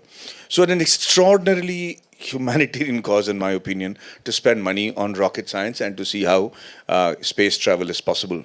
Today, more so than ever before. In Mr. Nambi Narayanan's words, earlier the battles used to be fought for land and on land. Then later on, the victors of that started conquering the world through seas. And, and the guys who had the ability to cross the seas and invade other lands were the most powerful. The next frontier is space.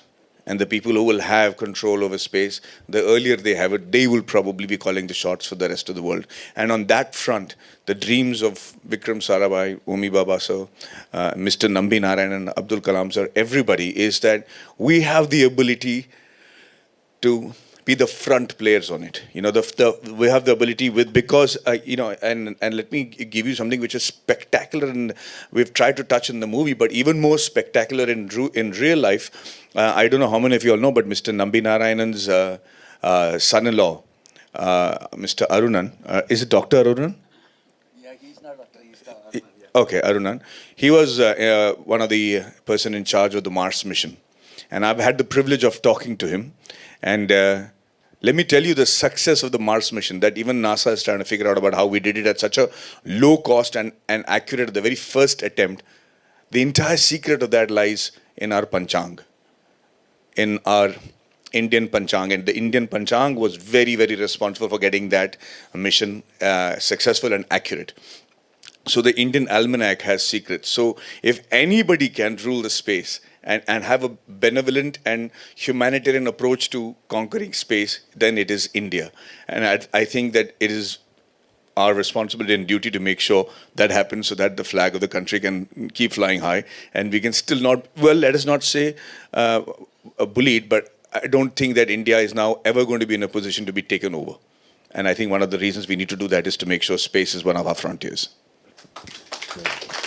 So coming back to you, while India is making great progress in the world of rocket science, and we celebrate the successes that we are achieving, but whenever we celebrate successes, one thing that we often miss out on looking at is the opportunity cost. While India is doing some great work here, we also have very bright young Indian minds who are changing the fate of the Silicon Valley, who are, controlling some of the Fortune 500 companies. And these are minds that could have worked back at home and made Indian, companies into the Facebooks, into the Amazons, into the Apples, into the Googles of the world. So what do you think needs to be done? And you've had a long journey of decades through this ecosystem. What do you think do we need to do? What changes need to be made into the Indian ecosystem to allow India's bright young minds to score these goals for India? Actually, it's a very interesting question. Nothing big need to be done. Everything depends on your financial position. Where do you stand with respect to that? Namely, whether you have the required money. We have the brain power. There is no doubt about it. Now, we can make calculated risks, calculated steps. For example, I was meddling with a 600 kg thrust rocket way back in 1970s. It's a 600 kg, less than a ton. And we had a lot of difficulties, a lot of problems. But then I said that 600 kg can be used only for controlling the flight path, not necessarily the payload lifting ability. So we decided to take a shortcut. At least I played a major role in that. We wanted to go straight away from 600 kg to 60 tons. Because engine today, when it flies successfully for the 52nd time without a single failure, was the instrumental engine for PSLV and GSLV. Now, that 600 kg straight away, we didn't go for any intermediate steps. We went for direct to 60 ton. Of course, we spent some time on 3 ton, but we dropped it in the middle. 60 ton, we went there. So to answer his question, we have the brain power. There is no question about it. Now, we had some setback due to the unfortunate event which is connecting the so-called spy case. Now, that also we can overcome, provided you straight away go for what is called the international space stations, and then you will be one among the few who will be controlling the space by yourself. Now, that is not difficult at all. All you need is money. You need money. So the best way to do is that we see means to pool this money and then try to take calculated steps, and then we can go ahead with that. And once you have the money, just to answer the rest of the question for Mr. Narayana, you always have the brains coming back. They need either you give them money or you give them purpose and respect. Those are the two things that works for Indians. And I don't think there's any Indian who would want to leave and go if he has the same opportunity or even remotely close to that opportunity in India. Mr. Nambi Narayanan has been invited many times to join other space agencies around the world, but he's always come back and said, I want to work only for India. And I think that spirit is predominant in our country. Which is incredible. In the context of the film, again, India, as they say, is not, it operates not like a country, but like a continent in some sense, where every 200 kilometers, the language changes, the culture changes, the demographics change, the psychographics change. And it's been very, very rare instances where Indian movies or Indian shows have been able to cut across all these demographics, these linguistic and cultural barriers, and reach every every culture, every state, people who belong to all these diverse cultures. Now, here's a movie that is possibly among the rarest of rare Indian films that is also, besides Hindi, Tamil, Telugu, Malayalam, and Kannada, releasing in English for a very global audience. What's the ambition, Madhavan? Why does this movie need to be told not just to Indians in India, not just to the Indians abroad, but to ethnicities beyond the Indians all over the world? Thank you. Actually, it was a question that we debated it long and hard, and I've been more often than not discouraged from making it in English. They said, we don't make movies enough, which is good enough for Hollywood or, qualitative enough for the rest of the world. And English is not a subject that will work for an Indian film. I truly believe that the heart of the film is in the fact that the story is about a man who's been wronged. And the tagline of our film is, sometimes a man wronged is a nation wronged. And that is happening to people around the world. Somebody who comes up with a brilliant idea is put down merely because he's trying to change the existing formats, merely because he's bringing in a change. And that is happening over and over again, multiple times in all the countries that is looking at progress in a dramatic way. So you're going to when the moment you challenge the old guard, the hammer comes down hard on you. And sometimes the hammer comes down on such an individual whose progress, if stopped, has actually completely stunted the growth of the entire nation. Mr. Nambi Narayanan was stopped in 1994. He was stopped unfairly and with a lot of force. And he was almost killed in jail. That destroyed a man, and as you will see in the film, and the amount of sacrifices he's made cannot be verbalized. But with that, it also stopped the progress of ISRO as an organization. We have not been able to, we would have been the leading space power in the world today. With all the, that ancient and modern sciences we have at our disposal, we would have been one of the leading powers in space research and travel today. But we missed that bus. Having said that, his acknowledgement, the fact that he was vindicated, the fact that, our Prime Minister was instrumental in getting him the Padma Bhushan, which he so richly deserves. And one of the questions which I like to ask people is, most people know Mr. Nambi Narayanan, but nobody knows why he got the Padma Bhushan. And that is the kind of questions that I want the world to ask about their own leaders, about their own heroes, and acknowledge them. At least there's a line in our film, at the risk of giving it away, it says, no nation can be great unless those who make it great are nurtured and respected. And that is the reason I thought I should make this film in English and make sure the entire world gets to see it. So the Dubai Expo is a global forum, and your words from here would be amplified to Indians back at home. And I truly believe that in this rare opportunity that we have with you, I'd like you to speak out your message to the youth that will be the nation builders of tomorrow, the youth of India. Your message to them, sir, from this global forum. I think I don't want to take a long message. It's a very short message. As long as you are honest and if you know that you are really doing the right thing, that is, the truth is with you, no matter what it is, you continue in that path. And if you are wronged by somebody, don't leave them, fight till the end. Because you will prove that you are the right person. That's all my message I just wanted. Fantastic. Thank you, sir. That's truly a message that I think every single person in this room will walk out with and will remember for a very, very long time. Truly a privilege to make conversation with you about this lovely film. Madhavan, truly inspired by what I saw of the film. Truly looking forward to it coming to the cinemas and to reaching every person that it can through cinemas across the world. Thank you, sir, for allowing this film to be made, and thank you, Madhavan, for making this film. As an Indian, I truly think, I really hope that this message and this story and the crux of it, because it doesn't represent the man sitting here, it doesn't represent rocket science, it represents the future of our nation and where we can, as a nation, go if we are given the resources, the means, and the free run to do that. So, thank you, gentlemen, for being here. Thank you for this lovely session and conversation. And I really look forward to, like I said, the 1st of July. Thank you. I'd like to also say thank you from the bottom of my heart to the Information and Broadcasting Ministry, as well as FICCI, for getting Mr. Nambi Narayanan as well as me over here for the session. It would not have been possible without their absolute care and enthusiasm to get us here. So thank you so much again for this opportunity, and I hope to see you all in the movies. Thank you. Jai Hind. Thank you, ladies and gentlemen, for being a lovely audience. Pleasure being here with you. Thank you.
IIFF. We have organized innovative international film festival for over 4 years.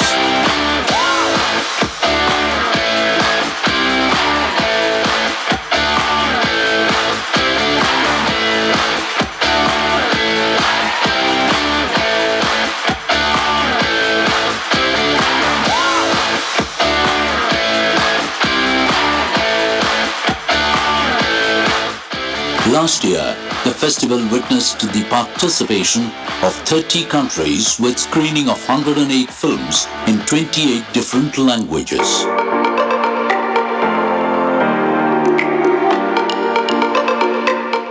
The festival was attended by ambassadors and consul generals from different countries including Israel, Republic of Peru, South Korea, Japan, Poland, Finland, Spain, Thailand, Indonesia, Sri Lanka, Malaysia, Austria, France.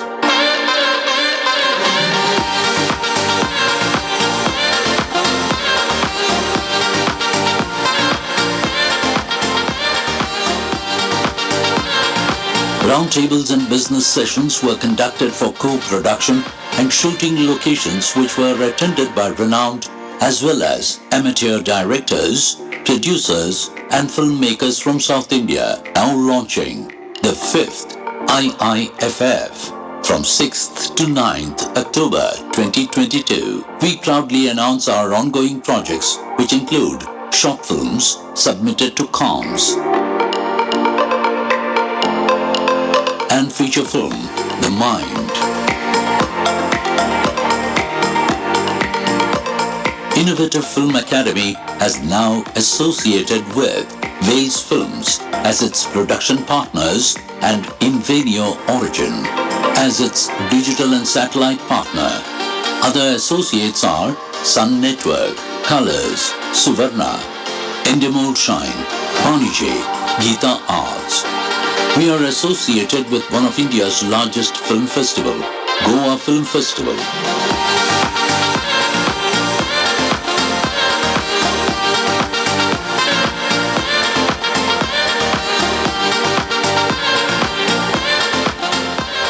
Where we conducted a master class with the legendary musician Ilayaraja.